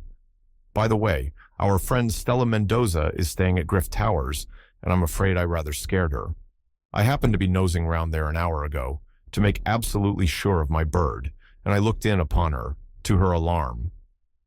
There came a sharp rap at the door, and Jack Nebworth looked up. "Who's that at this time of night?" he asked. "Probably the policeman," said Michael. Nebworth opened the door and found a short, stout, middle-aged woman standing on the doorstep with a roll of paper in her hand. "Is this Nebworth's?" she asked. "Yes," said Jack. "I've brought the play that Miss Leamington left behind. She asked me to bring it to you." Nebworth took the roll of paper and slipped off the elastic band, which encircled it. It was the manuscript of Roselle. "Why have you brought this?" he asked. "She told me to bring it up if I found it." "Very good," said Jack, mystified. "Thank you very much." He closed the door on the woman and went back to the dining room. "Adele has sent up her script."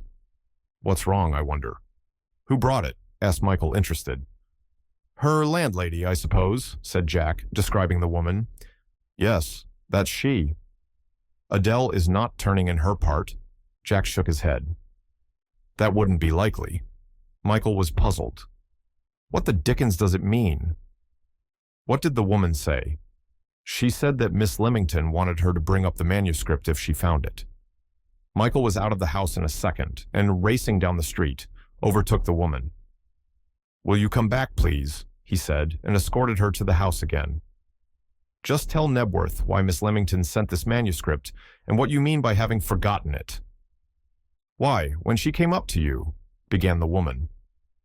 "Came up to me?" cried Nebworth quickly. "A gentleman from the studio called for her and said you wanted to see her," said the landlady. "Miss Leamington was just going to bed, but I took up the message. He said you wanted to see her about the play and asked her to bring the manuscript. She had mislaid it somewhere and was in a great state about it, so I told her to go on, as you were in a hurry, and I'd bring it up. At least, she asked me to do that." "What sort of a gentleman was it who called?" "A rather stout gentleman." "He wasn't exactly a gentleman, he was a chauffeur. As a matter of fact, I thought he'd been drinking, though I didn't want to alarm Miss Leamington by telling her so." "And then what happened?" asked Michael quickly. "She came down and got in the car. The chauffeur was already in." "A closed car, I suppose?" The woman nodded. "And then they drove off?" "What time was this?" "Just after 10:30. I remember because I heard the church clock strike just before the car drove up." Michael was cool now. His voice scarcely rose above a whisper. 11:25, he said, looking at his watch. "You've been a long time coming." "I couldn't find the paper, sir." "It was under Miss Leamington's pillow."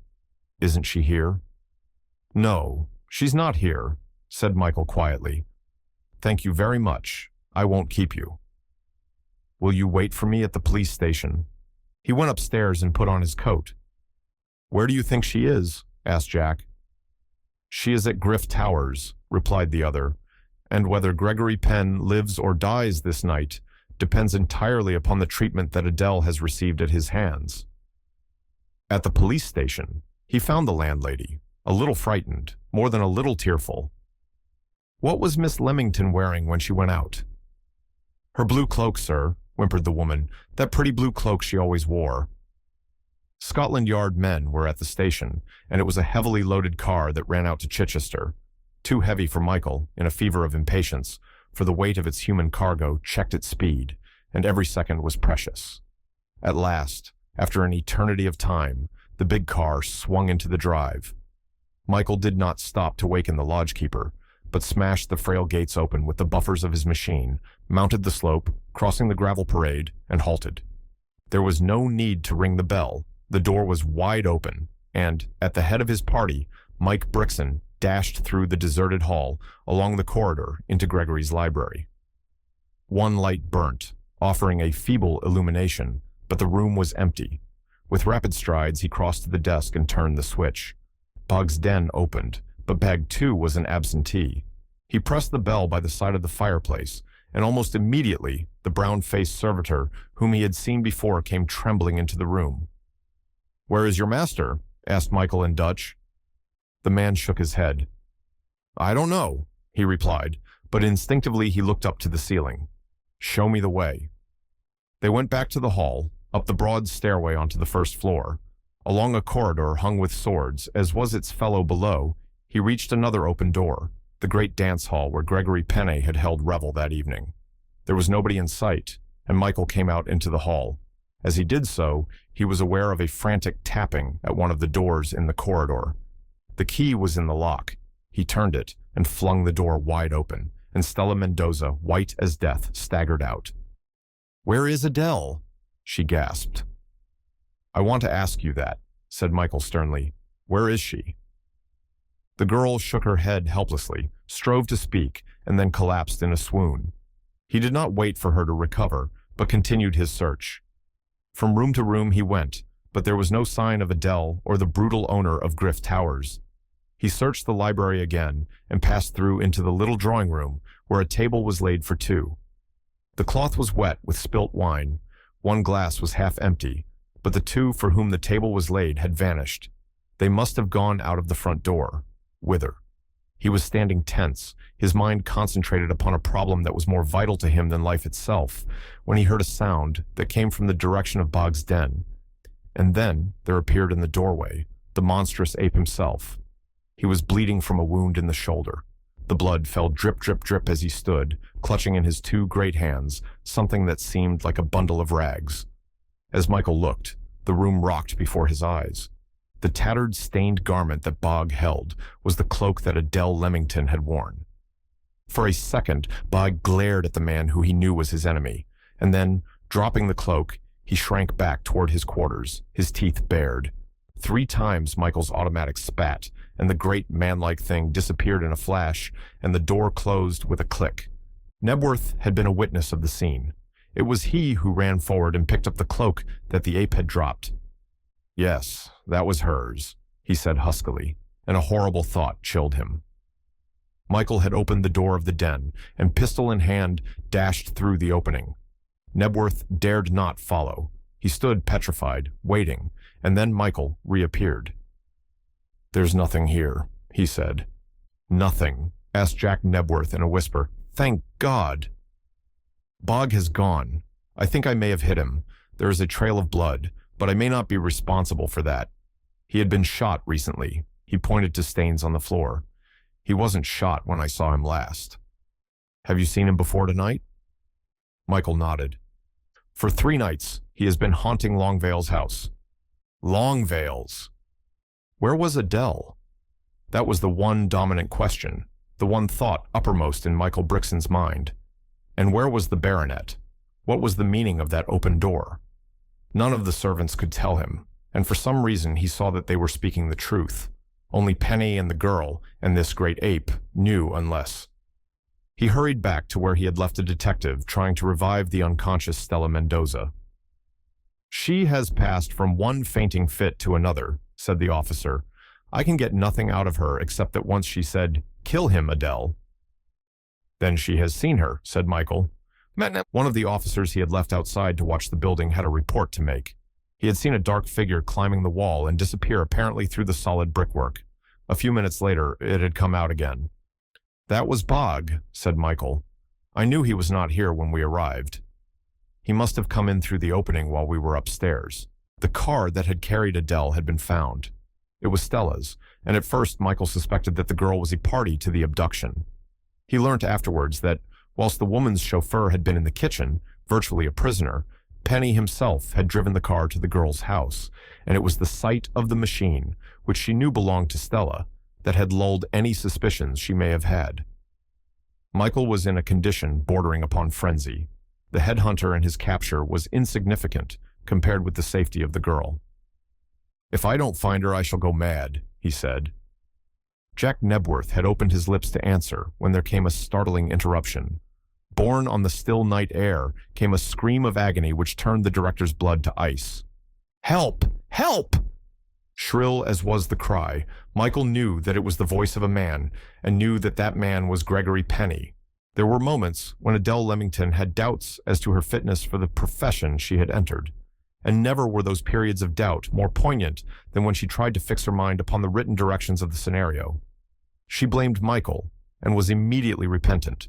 She blamed herself more freely, and at last she gave up the struggle, rolled up the manuscript book, and putting an elastic band about it, thrust it under her pillow and prepared for bed. She had rid herself of skirt and blouse when the summons came. "From Nebworth?" she said in surprise. "At this time of night?"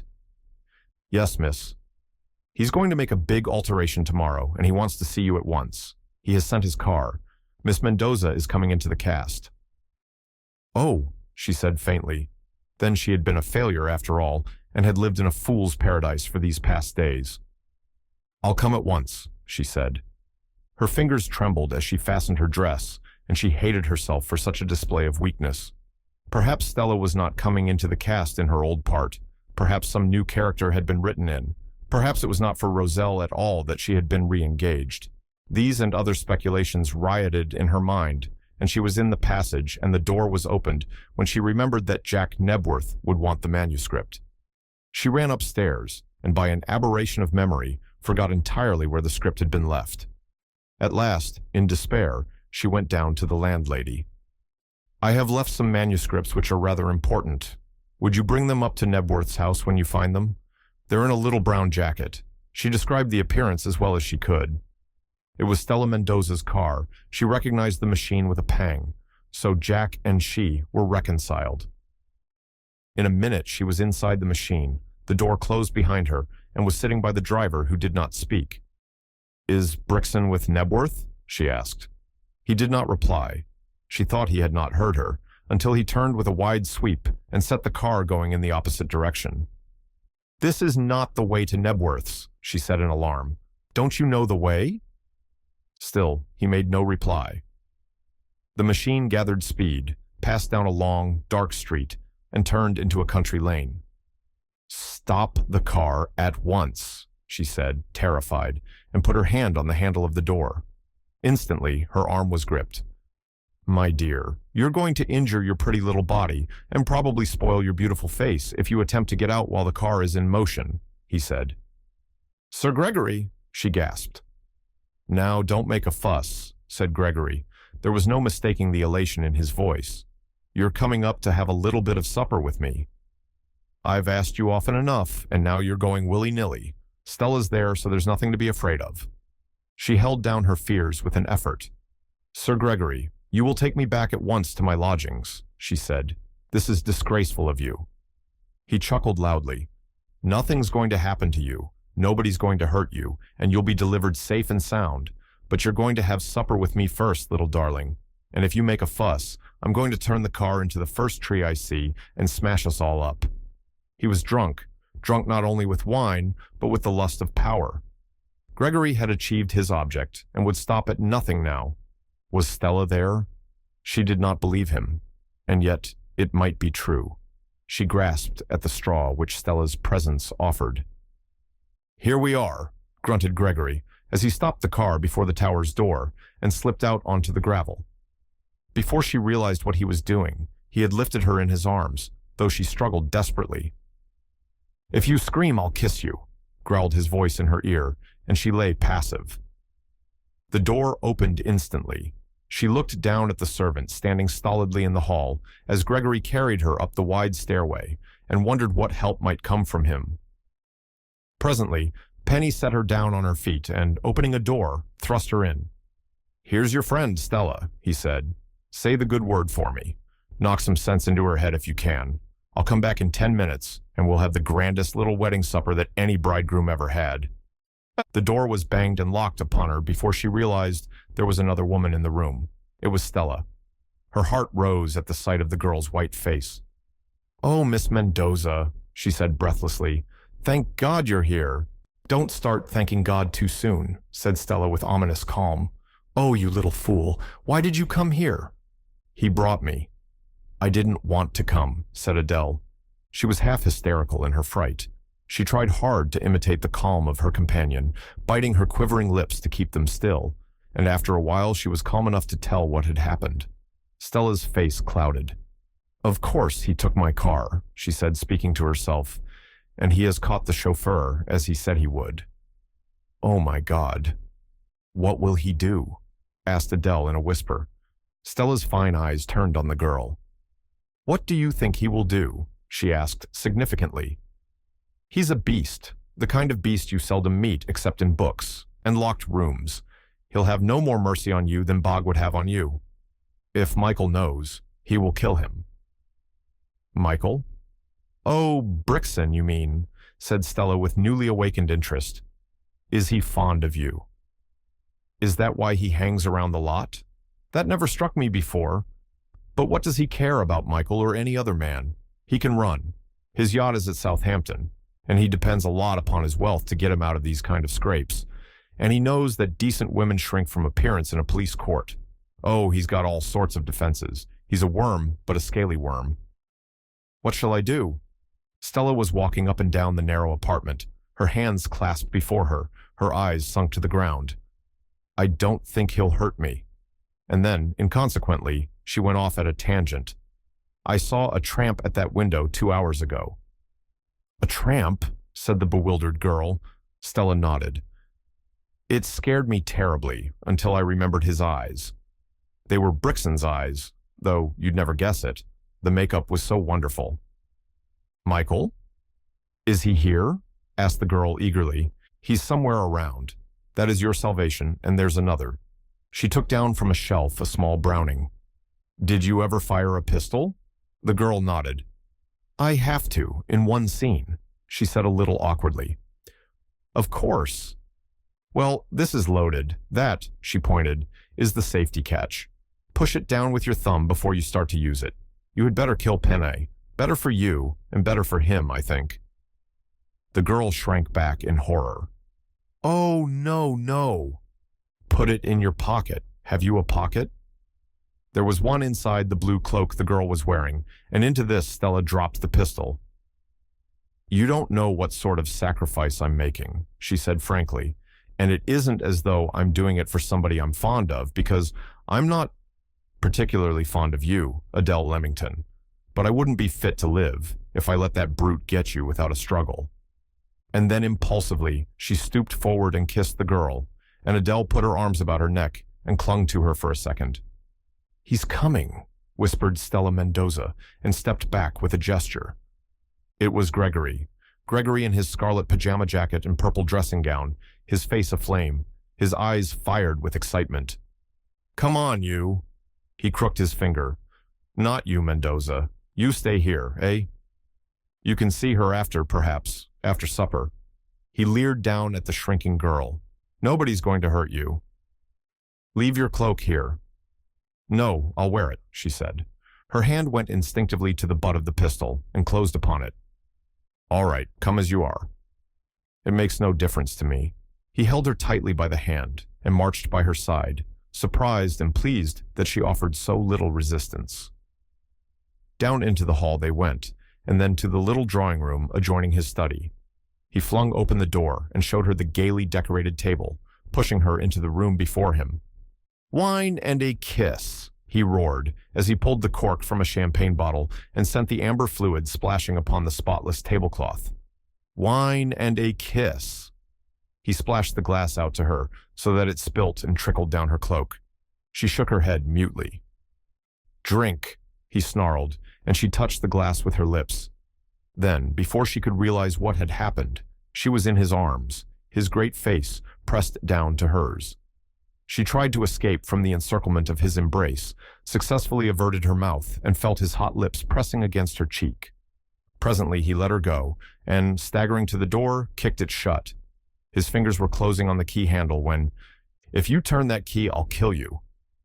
He looked up in ludicrous surprise, and at the sight of the pistol in the girl's hand, his big hands waved before his face in a gesture of fear. Put it down, you fool, he squealed. Put it down. Don't you know what you're doing? The damn thing may go off by accident. It will not go off by accident, she said. Open that door. He hesitated for a moment, and then her thumb tightened on the safety catch, and he must have seen the movement. Don't shoot, don't shoot, he screamed, and flung the door wide open. Wait, you fool. Don't go out. Bog is there. Bog will get you. Stay with me. But she was flying down the corridor. She slipped on a loose rug in the hall, but recovered herself. Her trembling hands were working at the bolts and chains. The door swung open, and in another instant, she was in the open, free. Sir Gregory followed her. The shock of her escape had sobered him, and all the tragic consequences which might follow came crowding in upon him until his very soul writhed in fear. Dashing back to his study, he opened his safe, took out a bundle of notes. These he thrust into the pocket of a fur-lined overcoat that was hanging in a cupboard and put it on. He changed his slippers for thick shoes, and then bethought him of Bog. He opened the den, but Bog was not there, and he raised his shaking fingers to his lips. If Bog caught her, some glimmering of a lost manhood stirred dully in his mind. He must first be sure of Bog. He went out into the darkness in search of his strange and horrible servant. Putting both hands to his mouth, he emitted a long and painful howl, the call that Bog had never yet disobeyed, and then waited. There was no answer. Again he sent forth the melancholy sound, but if Bog heard him, for the first time in his life, he did not obey. Gregory Penn stood in a sweat of fear, but so standing recovered some of his balance. There was time to change. He went up to his ornate bedroom, flung off his pajamas, and in a short space of time was down again in the dark grounds, seeking for the ape. Dressed, he felt more of a man. A long glass of whiskey restored some of his confidence. He rang for the servant who was in charge of his car. "Have the machine by the postern gate," he said. "Get it there at once. See that the gate is open. I may have to leave tonight." That he would be arrested, he did not doubt. Not all his wealth, his position, the pull he had in the county could save him. This latest deed of his was something more than eccentricity. Then he remembered that Stella Mendoza was still in the house and went up to see her. A glance at his face told her that something unusual had happened. "Where is Adele?" she asked instantly. "I don't know. She escaped. She had a pistol. Bag went after her. God knows what will happen if he finds her. He'll tear her limb from limb." "What's that?" It was the faint sound of a pistol shot at a distance, and it came from the back of the house. "Poachers," said Gregory uneasily. "Listen, I'm going." "Where are you going?" she asked. "That's no damned business of yours," he snarled. "Here's some money."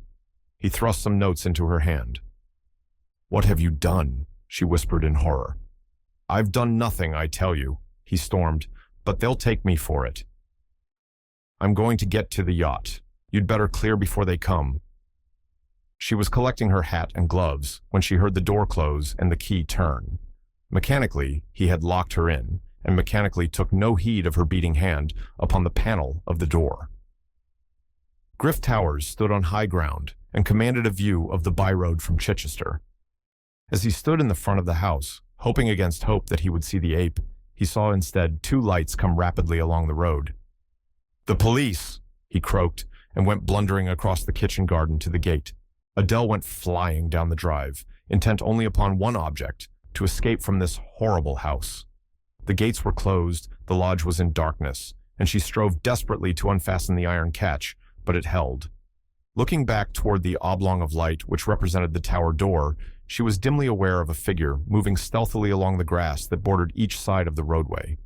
For a moment she thought it was Gregory Penn, and then the true explanation of that skulking shape came to her, and she nearly dropped. It was Bog. She moved as quietly as she could along the side of the wall, creeping from bush to bush, but he had seen her and came in pursuit, moving slowly, cautiously, as though he was not quite sure that she was legitimate prey. Perhaps there was another gate, she thought, and continued, glancing over her shoulder from time to time, and gripping the little pistol in her hand with such intensity that it was slippery with perspiration before she had gone 100 yards. Now she left the cover of the wall and came across a meadow, and at first she thought that she had slipped her pursuer. But Bog seldom went into the open, and presently she saw him again. He was parallel with her, walking under the wall and showing no sign of hurry. Perhaps, she thought, if she continued, he would drop his pursuit and go off. It might be curiosity that kept him on her trail, but this hope was disappointed. She crossed a stile and followed a path until she realized it was bringing her nearer and nearer to the wall, where her watcher was keeping pace with her.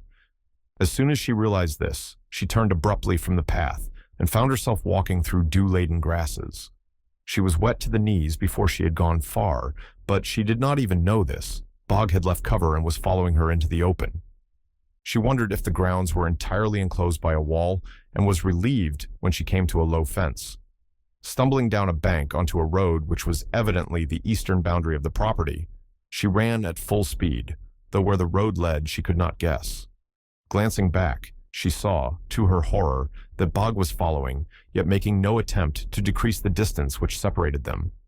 And then, far away, she saw the lights of a cottage. They seemed close at hand, but were in reality more than 2 miles distant. With a sob of thankfulness, she turned from the road and ran up a gentle slope, only to discover, to her dismay, when she reached the crest, that the lights seemed as far away as ever. Looking back, she saw Bog, his green eyes gleaming in the darkness. Where was she? Glancing round, she found an answer. Ahead and to the left was the squat outline of old Griff Tower. And then, for some reason, Bog dropped his role of interested watcher and, with a dog-like growl, leapt at her. She flew upward toward the tower, her breath coming in sobs, her heart thumping, so that she felt every moment she would drop from sheer exhaustion. A hand clutched at her cloak and tore it from her. That gave her a moment's respite. She must face her enemy, or she herself must perish. Spinning round, her shaking pistol raised, she confronted the monster, who was growling and tearing at the clothing in his hand. Again he crouched to spring, and she pressed the trigger. The unexpected loudness of the explosion so startled her that she nearly dropped the pistol. With a howl of anguish he fell, gripping at his wounded shoulder, but rose again immediately. And then he began to move backward, watching her all the time. What should she do? In her present position, he might creep from bush to bush and pounce upon her at any moment. She looked up at the tower. If she could reach the top. And then she remembered the ladder that Jack Nebworth had left behind, but that would have been collected. She moved stealthily, keeping her eye upon the ape, and though he was motionless, she knew he was watching her. Then, groping in the grass, her fingers touched the light ladder, and she lifted it without difficulty and placed it against the wall. She had heard Jack say that the ape could not have climbed the tower from the outside without assistance, though it had been an easy matter, with the aid of the trees growing against the wall inside, for him to get out. Bog was still visible. The dull glow of his eyes was dreadful to see. With a wild run, she reached the top of the ladder and began pulling it up after her. Bog crept nearer and nearer, till he came to the foot of the tower, made 3 ineffectual efforts to scale the wall, and failed. She heard his twitter of rage and guided the ladder to the inside of the tower. For a long time they sat, looking at one another, the orangutan and the girl. And then Bog crept away. She followed him as far as her keen eyes could distinguish his ungainly shape, waiting until she was certain he had gone, and then reached for the ladder. The lower rung must have caught in one of the bushes below. She tugged again, tugged for the 3rd time, and it came away so smoothly that she lost her balance. For a second, she was holding the top of the wall with one hand, the ladder with the other. Then, half sliding, half tumbling, she came down with a run and picked herself up breathless. She could have laughed at the mishap, but for the eerie loneliness of her new surroundings. She tried to erect the ladder again, but in the dark, it was impossible to get a firm foundation. There must be small stones somewhere about, and she began to look out for them. She reached the bottom of the circular depression, and pushing aside a bush to make further progress, feeling all the time with her feet for a suitable prop, suddenly she slipped. She was dropping down a sloping shaft into the depths of the earth. Down, down, down she fell, one hand clawing wildly at the soft earth, the other clenching unconsciously at the tiny pistol. She was rolling down a steep slope. Once her feet came violently and painfully into contact with an outjutting rock, and the shock and the pain of it turned her sick and faint. Whither she was going, she dared not think. It seemed an eternity before at last she struck a level floor and, rolling over and over, was brought up against a rocky wall with a jolt that shook the breath from her body. Eternity, it seemed, yet it could not have been more than a few seconds. For 5 minutes she lay, recovering, on the rock floor. She got up with a grimace of pain, felt her hurt ankle, and worked her foot to discover if anything was broken. Looking up, she saw a pale star above, and, guessing that it was the opening through which she had fallen, attempted to climb back. But with every step she took, the soft earth gave under her feet, and she slipped back again. She had lost a shoe. That was the first tangible truth that asserted itself. She groped round in the darkness and found it after a while, half embedded in the earth. She shook it empty, dusted her stockinged foot, and put it on. Then she sat down to wonder what she should do next. She guessed that, with the coming of day, she would be able to examine her surroundings, and she must wait, with what philosophy she could summon, for the morning to break. It was then that she became conscious that she was still gripping the earth-caked Browning, and, with a half-smile, she cleaned it as best she could, pressed down the safety catch, and, putting the weapon inside her blouse, thrust its blunt nose into the waistband of her skirt. The mystery of Bog's reappearance was now a mystery no longer. He had been hiding in the cave, though it was her imagination that supplied the queer animal scent, which was peculiarly his. How far did the cave extend? She peered left and right, but could see nothing. Then, groping cautiously, feeling every inch of her way, her hand struck a stone pillar, and she withdrew it quickly, for it was wet and clammy. And then she made a discovery of the greatest importance to her. She was feeling along the wall when her hand went into a niche, and by the surface of its shelf, she knew it was man-fashioned. She put her hand farther along, and her heart leapt as she touched something which had a familiar and homely feel. It was a lantern. Her other hand went up, and presently she opened its glass door and felt a length of candle, and at the bottom of the lantern a small box of matches. It was no miracle, as she was to learn, but for the moment it seemed that that possibility of light had come in answer to her unspoken prayers. Striking a match with a hand that shook so that the light went out immediately, she at last succeeded in kindling the wick. The candle was new, and at first its light was feeble, but presently the wax began to burn, and closing the lantern door, her surroundings came into view. She was in a narrow cave, from the roof of which hung innumerable stalactites, but the dripping water, which is inseparable from this queer formation, was absent at the foot of the opening where she had tumbled. Farther along the floor was wet, and a tiny stream of water ran in a sort of naturally carved tunnel on one side of the path. Here, where the cave broadened, the stalactites were many, and left and right, at such regular intervals and of such even shape that they seemed almost to have been sculptured by human agency, were little caves within caves, narrow openings that revealed in the light of her lantern the splendor of nature's treasures, fairy-like grottos, rich with delicate stone traceries, tiny lakes that sparkled in the light of the lantern.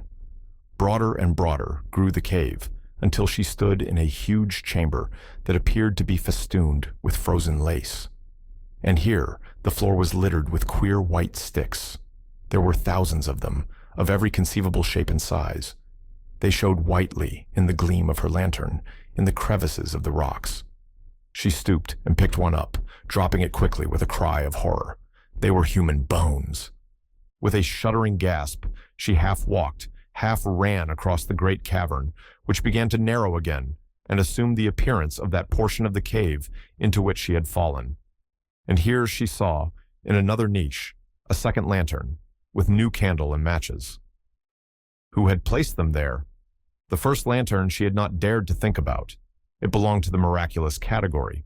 But the second brought her up with a jerk. Who had placed these lanterns at intervals along the wall of the cave, as if in preparation for an expected emergency? There must be somebody who lived down here. She breathed a little more quickly at the thought. Going on slowly, she examined every foot of the way, the second lantern, unlighted, slung on her arm. At one part, the floor was flooded with running water.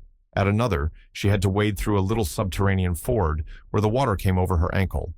And now the cave was curving imperceptibly to the right. From time to time, she stopped and listened, hoping to hear the sound of a human voice, and yet fearing. The roof of the cave came lower. There were signs in the roof that the stalactites had been knocked off to afford headroom for the mysterious person who haunted these underground chambers. Once she stopped, her heart thumping painfully at the sound of footsteps. They passed over her head, and then came a curious humming sound that grew in intensity, passed and faded. A motor car. She was under the road. Of course, Old Griff Tower stood upon the hillside. She was now near the road level, and possibly 8 or 9 feet above her the stars were shining. She looked wistfully at the ragged surface of the roof, and steeling herself against the terrors that rose within her, she went on. She had need of nerve, need of courage beyond the ordinary. The cave passage turned abruptly. The little grotto openings in the wall occurred again. Suddenly, she stopped dead. The light of the lantern showed into one of the grottos.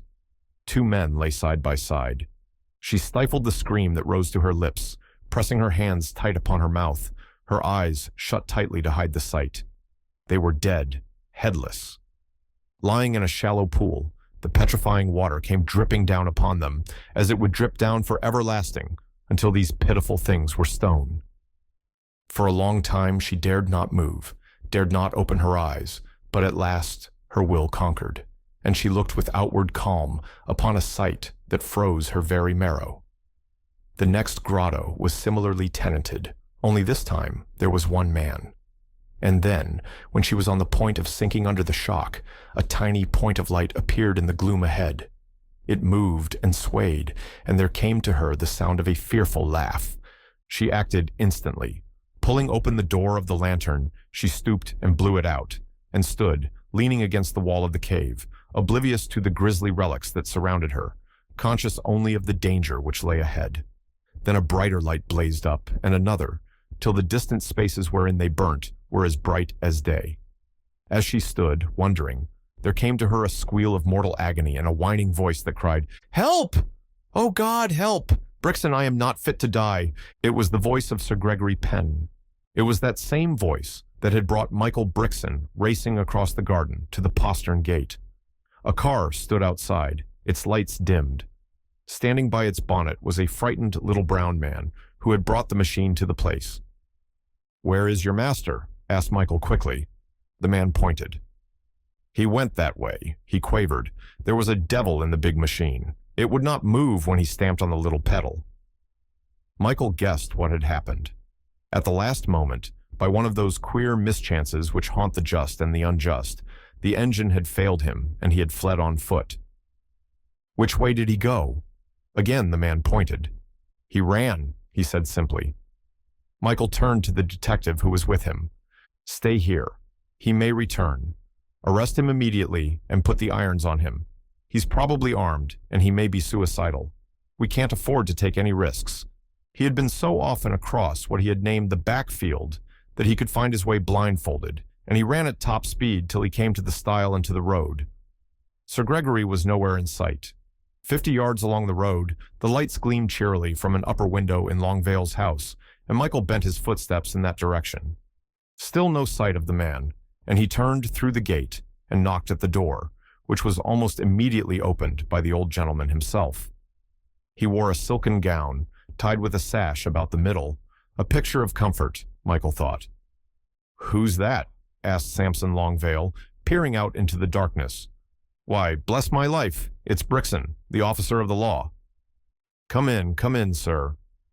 He opened the door wide, and Michael passed into the sitting room with its inevitable 2 candles, augmented now by a small silver reading lamp that burnt some sort of petrol vapor.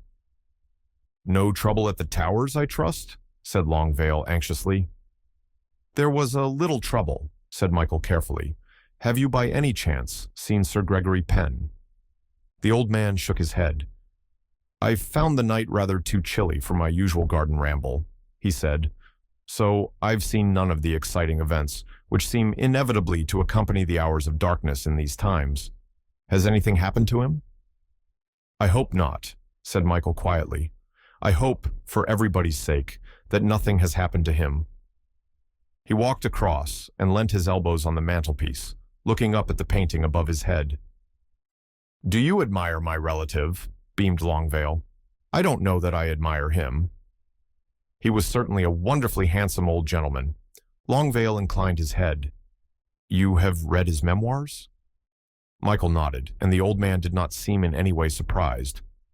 "Yes, I have read what purport to be his memoirs," said Michael quietly, "but latter-day opinion is that they are not authentic." Longvale shrugged his shoulders. "Personally, I believe every word of them," he said. "My uncle was a man of considerable education." It would have amazed Jack Nebworth to know that the man who had rushed hotfoot from the tower in search of a possible murderer was at that moment calmly discussing biography, yet such was the incongruous, unbelievable fact. "I sometimes feel that you think too much about your uncle, Longvale," said Michael gently. The old gentleman frowned. "You mean?"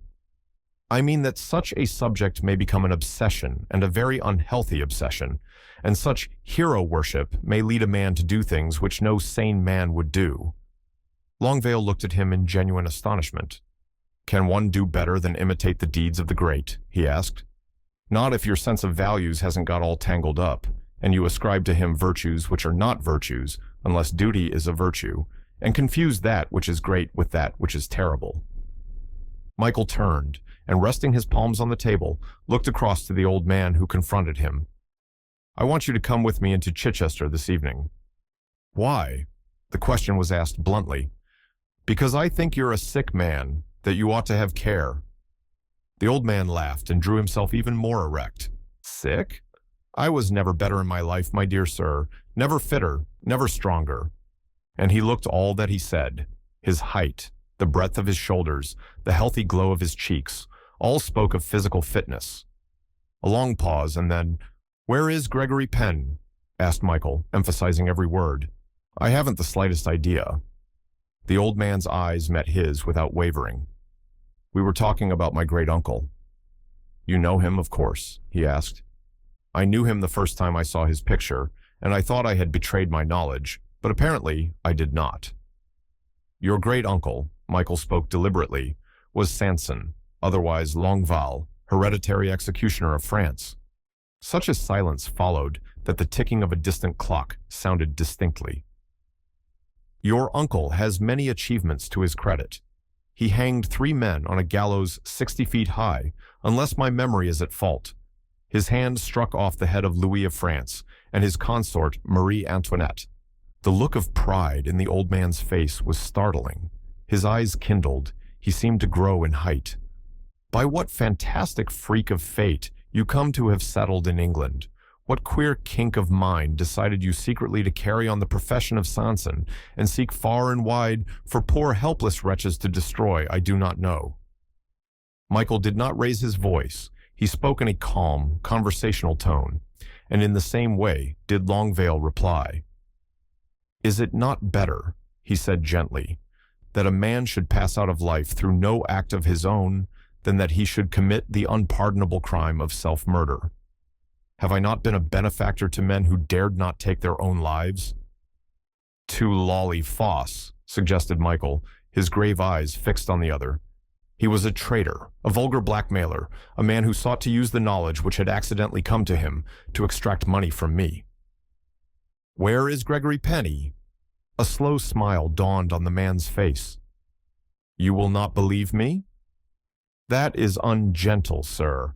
I have not seen Sir Gregory." Michael pointed to the hearth, where a cigarette was still smoldering. "There is that," he said. "There are his muddy footprints on the carpet of this room." "There is the cry I heard. Where is he?" Within reach of his hand was his heavy-calibered Browning. A move on the old man's part, and he would lie maimed on the ground. Michael was dealing with a homicidal lunatic of the most dangerous type and would not hesitate to shoot. But the old man showed no sign of antagonism. His voice was gentleness itself. He seemed to feel and express a pride in crimes which, to his brain, were not crimes at all. "If you really wish me to go into Chichester with you tonight, of course I will go," he said. "You may be right in your own estimation, even in the estimation of your superiors, but in ending my work, you are rendering a cruel disservice to miserable humanity, to serve which I have spent thousands of pounds, but I bear no malice." He took a bottle from the long oaken buffet against the wall, selected 2 glasses with scrupulous care, and filled them from the bottle. "We will drink our mutual good health," he said with his old courtesy, and lifting his glass to his lips, drank it with that show of enjoyment with which the old-time lovers of wine marked their approval of rare vintages. "You're not drinking?" he said in surprise. "Somebody else has drunk." He did not seem to enjoy the wine. Longueval sighed. "Very few people understand wine," he said, dusting a speck from his coat. Then, drawing a silk handkerchief from his pocket, he stooped and dusted his boots daintily. Michael was standing on a strip of hearthrug in front of the fireplace, his hand on his gun, tense but prepared for the moment of trial. Whence the danger would come, what form it would take, he could not guess. But danger was there, danger terrible and ruthless, emphasized rather than relieved by the suavity of the old man's tone. He felt in the creep of his flesh. "You see, my dear sir," Longueval went on, still dusting his boots. And then, before Michael could realize what had happened, he had grasped the end of the rug on which the detective was standing and pulled it with a quick jerk toward him. Before he could balance himself, Michael had fallen with a crash to the floor, his head striking the oaken paneling, his pistol sliding along the polished floor. In a flash, the old man was on him, had flung him over on his face, and dragged his hands behind him. Michael tried to struggle, but he was as a child in that powerful grip, placed at such a disadvantage as he was. He felt the touch of cold steel on his wrists. There was a click, and exerting all his strength, he tried to pull his other hand away, but gradually, slowly, it was forced back, and the second cuff snapped. There were footsteps on the path outside the cottage. The old man straightened himself to pull off his silken gown and wrapped it round and round the detective's head, and then a knock came at the door. One glanced to see that his prisoner was safe, and Longvale extinguished the lamp, blew out one of the candles, and carried the other into the passage. He was in his shirt sleeves, and the Scotland Yard officer, who was the caller, apologized for disturbing a man who had apparently been brought down from his bedroom to answer the knock. "Have you seen Brixton?" "Brixton? Yes, he was here a few minutes ago. He went on to Chichester." Michael heard the voices, but could not distinguish what was being said. The silken wrapper about his head was suffocating him, and he was losing his senses when the old man came back alone, unfastened the gown, and put it on himself. "If you make a noise, I will sew your lips together," he said, so naturally and good-naturedly that it seemed impossible he would carry his threat into execution. But Michael knew that he was giving chapter and verse. He was threatening that which his ancestor had often performed. That beautiful old man, nicknamed by the gallants of Louise's court Monsieur de Paris, had broken and hanged and beheaded, but he had also tortured men. There were smoke-blackened rooms in the old Bastille, where that venerable old hangman had performed nameless duties without blenching. "I am sorry in many ways that you must go on," said the old man, with genuine regret in his voice. "You are a young man for whom I have a great deal of respect. The law to me is sacred, and its officers have an especially privileged place in my affections." He pulled open a drawer of the buffet and took out a large serviette, folded it with great care, and fixed it tightly about Michael's mouth. Then he raised him up and sat him on a chair. "If I were a young and agile man, I would have a jest which would have pleased my uncle Charles Henry. I would fix your head on the top of the gates of Scotland Yard. I've often examined the gates with that idea in my mind. Not that I thought of you, but that someday Providence might send me a very high official, a minister, even a prime minister. My uncle, as you know, was privileged to destroy kings and leaders of parties. Danton, Robespierre, every great leader save Murat. Danton was the greatest of them all. There was an excellent reason why Michael should not answer. But he was his own cool self again, and though his head was aching from the violent knock it had received, his mind was clear. He was waiting now for the next move, and suspected he would not be kept waiting long. What scenes had this long dining room witnessed? What moments of agony, mental and physical? It was the very antechamber to death. Here, then, Begg must have been rendered momentarily unconscious. Michael guessed the lure of drugged wine, that butyl chloride which was part of the murderer's equipment. But for once, Longvale had misjudged the strength of his prey. Begg must have followed the brown folk to Dower House, the man and woman whom the old man in his cunning had spared. Michael was soon to discover what was going to happen. The old man opened the door of the buffet and took out a great steel hook, at the end of which was a pulley.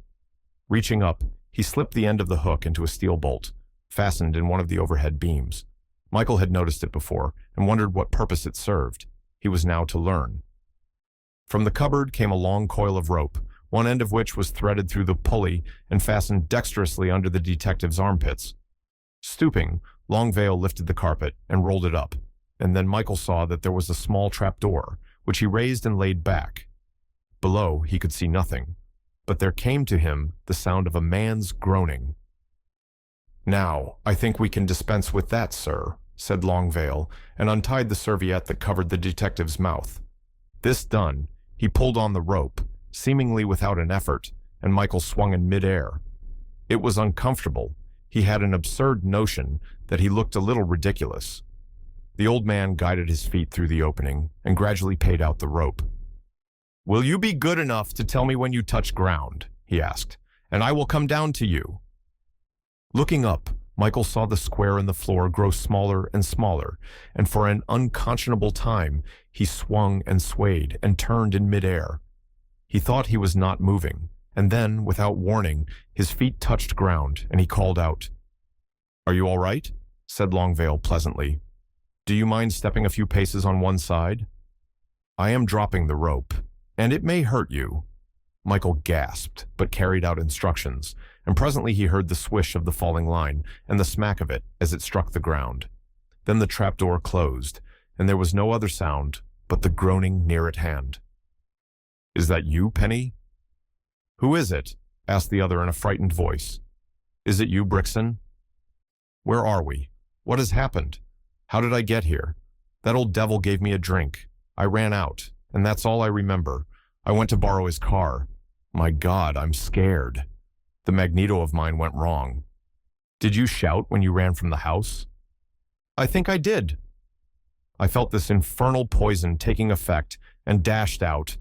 I don't remember." "Where are you, Brixton? The police will get us out of this, won't they?" "Alive, I hope," said Michael grimly, and he heard the man's frightened sob and was sorry he had spoken. "What is he? Who is he? Are these the caves? I've heard about them. It smells horribly earthy, doesn't it? Can you see anything?" "I thought I saw a light just then," said Michael, "but my eyes are playing tricks." And then, "Where is Adele Leamington?" "God knows," said the other. He was shivering, and Michael heard the sound of his chattering teeth. "I never saw her again. I was afraid Bog would go after her, but he wouldn't hurt her. He is a queer devil. I wish he was here now." "I wish somebody was here," said Michael sincerely. He was trying to work his wrists loose of the handcuffs, though he knew that bare-handed he stood very little chance against the old man. He had lost his pistol, and although in the inside of his waistcoat there remained intact the long, razor-sharp knife that had cleared him out of many a continental scrape, the one infallible weapon when firearms failed, he knew that he would have no opportunity for its employment. Sitting down, he tried to perform a trick that he had seen on a stage in Berlin, the trick of bringing his legs through his manacled hands and so getting his hands in front of him, but he struggled without avail. There came the sound of a door opening and Longvale's voice. "I won't keep you a moment," he said.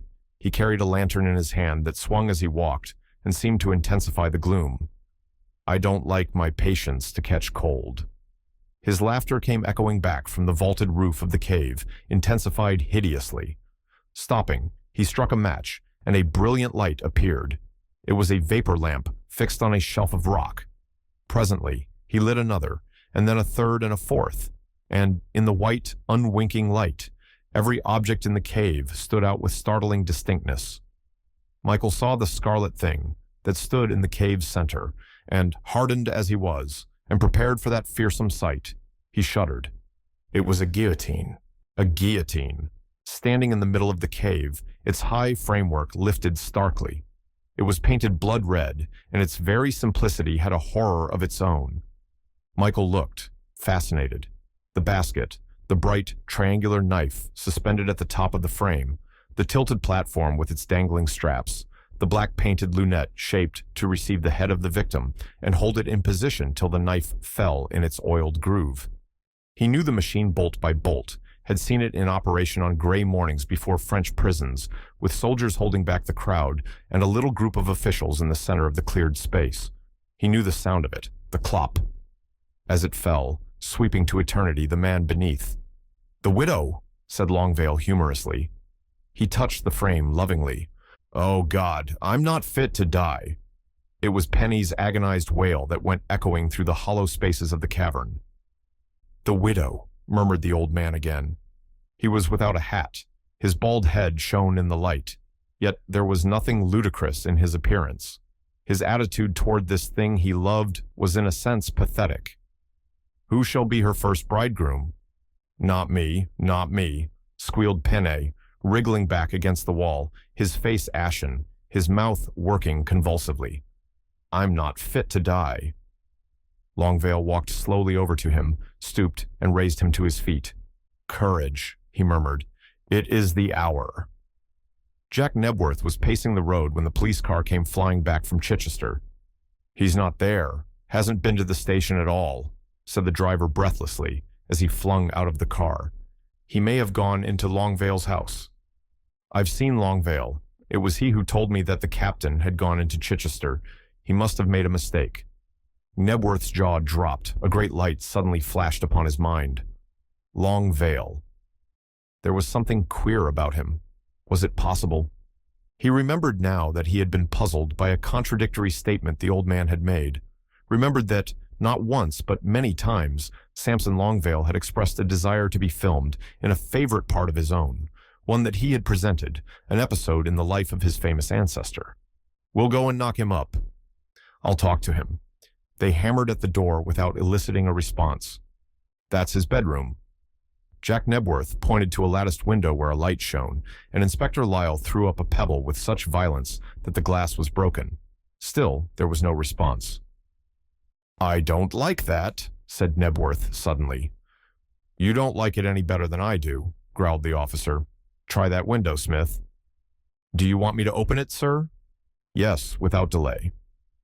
A second later, the window of the long dining room was prized open, and then they came upon an obstacle which could not be so readily forced.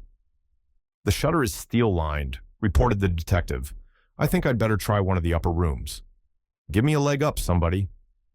With the assistance of a fellow, he reached up and caught the sill of an open window, the very window from which Adele had looked down into the grinning face of Bog. In another second, he was in the room and was reaching down to help up a second officer. A few minutes' delay, and the front door was unbarred and opened. "There's nobody in the house, so far as I can find out," said the officer. "Put a light on," ordered the inspector shortly. They found the little vapor lamp and lit it. "What's that?" The detective officer pointed to the hook that still hung in the beam with the pulley beneath, and his eyes narrowed. "I can't understand that," he said slowly. "What was that for?" Jack Nebworth uttered an exclamation. "Here's Brixton's gun," he said, and picked it up from the floor. One glance the inspector gave, and then his eyes went back to the hook and the pulley. "That beats me," he said. "See if you fellows can find anything anywhere. Open every cupboard, every drawer. Sound the walls. There may be secret doors. There are in all these old Tudor houses." The search was futile, and Inspector Lyle came back to a worried contemplation of the hook and pulley. Then one of his men came in to say that he had located the garage. It was an unusually long building, and when it was opened, it revealed no more than the old-fashioned car, which was a familiar object in that part of the country. But obviously, this was only half the accommodation. The seemingly solid, whitewashed wall behind the machine hid another apartment, though it had no door, and an inspection of the outside showed a solid wall at the far end of the garage. Jack Nebworth tapped the interior wall. "This isn't brickwork at all, it's wood," he said. Hanging in a corner was a chain. Apparently it had no particular function, but a careful scrutiny led to the discovery that the links ran through a hole in the roughly plastered ceiling. The inspector caught the chain and pulled, and, as he did so, the wall opened inwards, showing the contents of the second chamber, which was a second car, so sheeted that only its radiator was visible. Nebworth pulled off the cover, and, "That's the car." "What car?" asked the inspector. "The car driven by the headhunter," said Nebworth quickly. "He was in that machine when Brixton tried to arrest him." "I'd know it anywhere. Brixton is in the Dower House somewhere, and if he's in the hands of the headhunter, God help him." They ran back to the house, and again the hook and pulley drew them as a magnet. Suddenly the police officer bent down and jerked back the carpet. The trap door beneath the pulley was plainly visible. Pulling it open, he knelt down and gazed through. Nebworth saw his face grow haggard. Too late, he muttered. The shriek of a man half crazy with fear is not nice to hear. Michael's nerves were tough, but he had need to drive the nails into the palms of his manacled hands to keep his self-control. "I warn you," he found voice to say, as the shrieking died to an unintelligible babble of sound. "Longvale, if you do this, you are everlastingly damned." The old man turned his quiet smile upon his second prisoner, but did not make any answer. Lifting the half-conscious man in his arms as easily as though he were a child, he carried him to the terrible machine and laid him face downwards on the tilted platform. There was no hurry. Michael saw, in Longvale's leisure, an enjoyment that was unbelievable. He stepped to the front of the machine and pulled up one half of the lunette. There was a click, and it remained stationary. "An invention of mine," he said with pride, speaking over his shoulder. Michael looked away for a second, past the grim executioner, to the farther end of the cave, and then he saw a sight that brought the blood to his cheeks. At first, he thought he was dreaming, and that the strain of his ordeal was responsible for some grotesque vision. Adele. She stood clear in the white light, so grimed with earth and dust that she seemed to be wearing a gray robe. "If you move, I will kill you." It was she. He twisted over onto his knees and staggered upright. Longveil heard the voice and turned slowly. "My little lady," he said pleasantly. "How providential." "I've always thought that the culminating point of my career would be, as was the sainted Charles Henry's, that moment when a queen came under his hand. How very singular." He walked slowly toward her, oblivious to the pointed pistol, to the danger in which he stood, a radiant smile on his face, his small white hands extended as to an honored guest. "Shoot!" cried Michael hoarsely. "For God's sake, shoot!" She hesitated for a second and pressed the trigger. There was no sound. Clogged with earth, the delicate mechanism did not act. She turned to flee, but his arm was round her, and his disengaged hand drew her head to his breast. "You shall see, my dear," he said. "The widow shall become the widower, and you shall be his first bride." She was limp in his arms now, incapable of resistance. A strange sense of inertia overcame her, and though she was conscious, she could neither of her own volition move nor speak.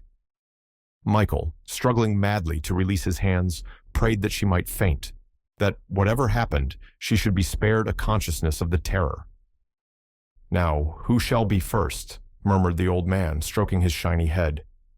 "It would be fitting that my lady should show the way, and be spared the agony of mind."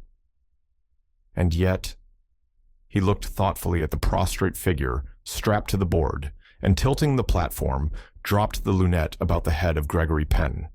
The hand went up to the lever that controlled the knife. He paused again, evidently puzzling something out in his crazy mind. "No, you shall be first," he said, unbuckled the strap, and pushed the half-demented man to the ground. Michael saw him lift his head, listening. There were hollow sounds above, as of people walking. Again he changed his mind, stooped and dragged Gregory Penny to his feet. Michael wondered why he held him so long, standing so rigidly, wondered why he dropped him suddenly to the ground, and then wondered no longer. Something was crossing the floor of the cave, a great hairy something, whose malignant eyes were turned upon the old man. It was Bog. His hair was matted with blood. His face wore the powder mask, which Michael had seen when he emerged from Griff Towers. He stopped and sniffed at the groaning man on the floor, and his big paw touched the face tenderly. Then, without preliminary, he leapt at Longveil, and the old man went down with a crash to the ground, his arms whirling in futile defense. For a second, Bog stood over him, looking down, twittering and chattering. And then he raised the man and laid him in the place where his master had been, tilting the board and pushing it forward. Michael gazed with fascinated horror. The great ape had witnessed an execution. It was from this cave that he had escaped the night that Foss was killed. His half-human mind was remembering the details. Michael could almost see his mind working to recall the procedure. Bog fumbled with the frame, touched the spring that released the lunette, and it fell over the neck of the headhunter. And at that moment, attracted by a sound, Michael looked up, saw the trap above pulled back. Bog heard it also, but was too intent upon his business to be interrupted. Longveil had recovered consciousness and was fighting to draw his head from the lunette. Presently he spoke. It was as though he realized the imminence of his fate and was struggling to find an appropriate phrase, for he lay quiescent now, his hands gripping the edge of the narrow platform on which he lay. "Son of Louis, ascend to heaven," he said, and at that moment Bog jerked the handle that controlled the knife. Inspector Lyle from above saw the blade fall, heard the indescribable sound of the thud that followed, and almost swooned. Then from below, "It's all right, Inspector. You may find a rope in the buffet. Get down as quickly as you can and bring a gun." The buffet cupboard contained another rope, and a minute later, the detective was going down hand over hand. "There's no danger from the monkey," said Michael. Bog was crooning over his senseless master, as a mother over her child. "Get Miss Leamington away," said Michael in a low voice, as the detective began to unlock the handcuffs. The girl lay, an inanimate and silent figure, by the side of the guillotine, happily oblivious of the tragedy which had been enacted in her presence. Another detective had descended the rope, and old Jack Nebworth, despite his years, was the third to enter the cave. It was he who found the door and aided the detective to carry the girl to safety. Unlocking the handcuffs from the baronet's wrists, Michael turned him over on his back. One glance at the face told the detective that the man was in a fit and that his case, if not hopeless, was at least desperate. As though understanding that the man had no ill intent toward his master, Bug watched passively, and then Michael remembered how, the first time he had seen the great ape, Bug had smelt his hands. "He's filing you for future reference as a friend," had said Gregory at the time. "Pick him up," said Michael, speaking distinctly in the manner that Gregory had addressed the ape. Without hesitation, Bog stooped and lifted the limp man in his arms, and Michael guided him to the stairway and led him up the stairs. The house was full of police, who gaped at the sight of the great ape and his burden. "Take him upstairs and put him on the bed," ordered Michael. Nebworth had already taken the girl off in his car to Chichester, for she had shown signs of reviving, and he wanted to get her away from that house of the dead before she fully recovered. Michael went down into the cave again and joined the inspector. Together they made a brief tour. The headless figures in the niches told their own story. Farther on, Michael came to the bigger cavern, with its floor littered with bones. "Here is confirmation of the old legend," he said in a hushed voice, and pointed.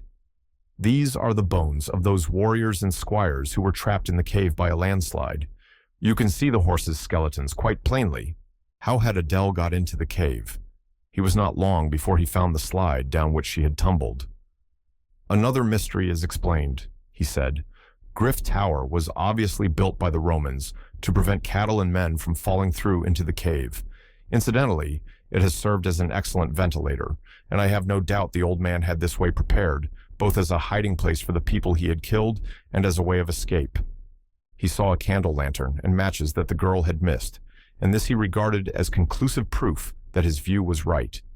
They came back to the guillotine with its ghastly burden, and Michael stood in silence for a long time, looking at the still figure stretched on the platform, its hands still clutching the sides. "How did he persuade these people to come to their death?" asked the inspector in a voice little above a whisper. "That is a question for the psychologist," said Michael at last. "There is no doubt that he got into touch with many men who were contemplating suicide, but shrank from the act and performed this service for them. I should imagine his practice of leaving around their heads for identification arose out of some poor wretch's desire that his wife and family should secure his insurance. He worked with extraordinary cunning. The letters, as you know, went to a house of call and were collected by an old woman who posted them to a second address, whence they were put in prepared envelopes and posted ostensibly to London. I discovered that the envelopes were kept in a specially light-proof box and that the unknown advertiser had stipulated that they should not be taken out of that box until they were ready for posting. An hour after those letters were put in the mail, the address faded and became invisible, and another appeared. "Vanishing ink?" Mike nodded. "It is a trick that criminals frequently employ." The new address, of course, was Dower House. "Put out the lights and let us go up." 3 lamps were extinguished, and the detective looked round fearfully at the shadows. "I think we'll leave this down here," he said. "I think we will," said Michael, in complete agreement. 3 months had passed since the Dower House had yielded up its grisly secrets.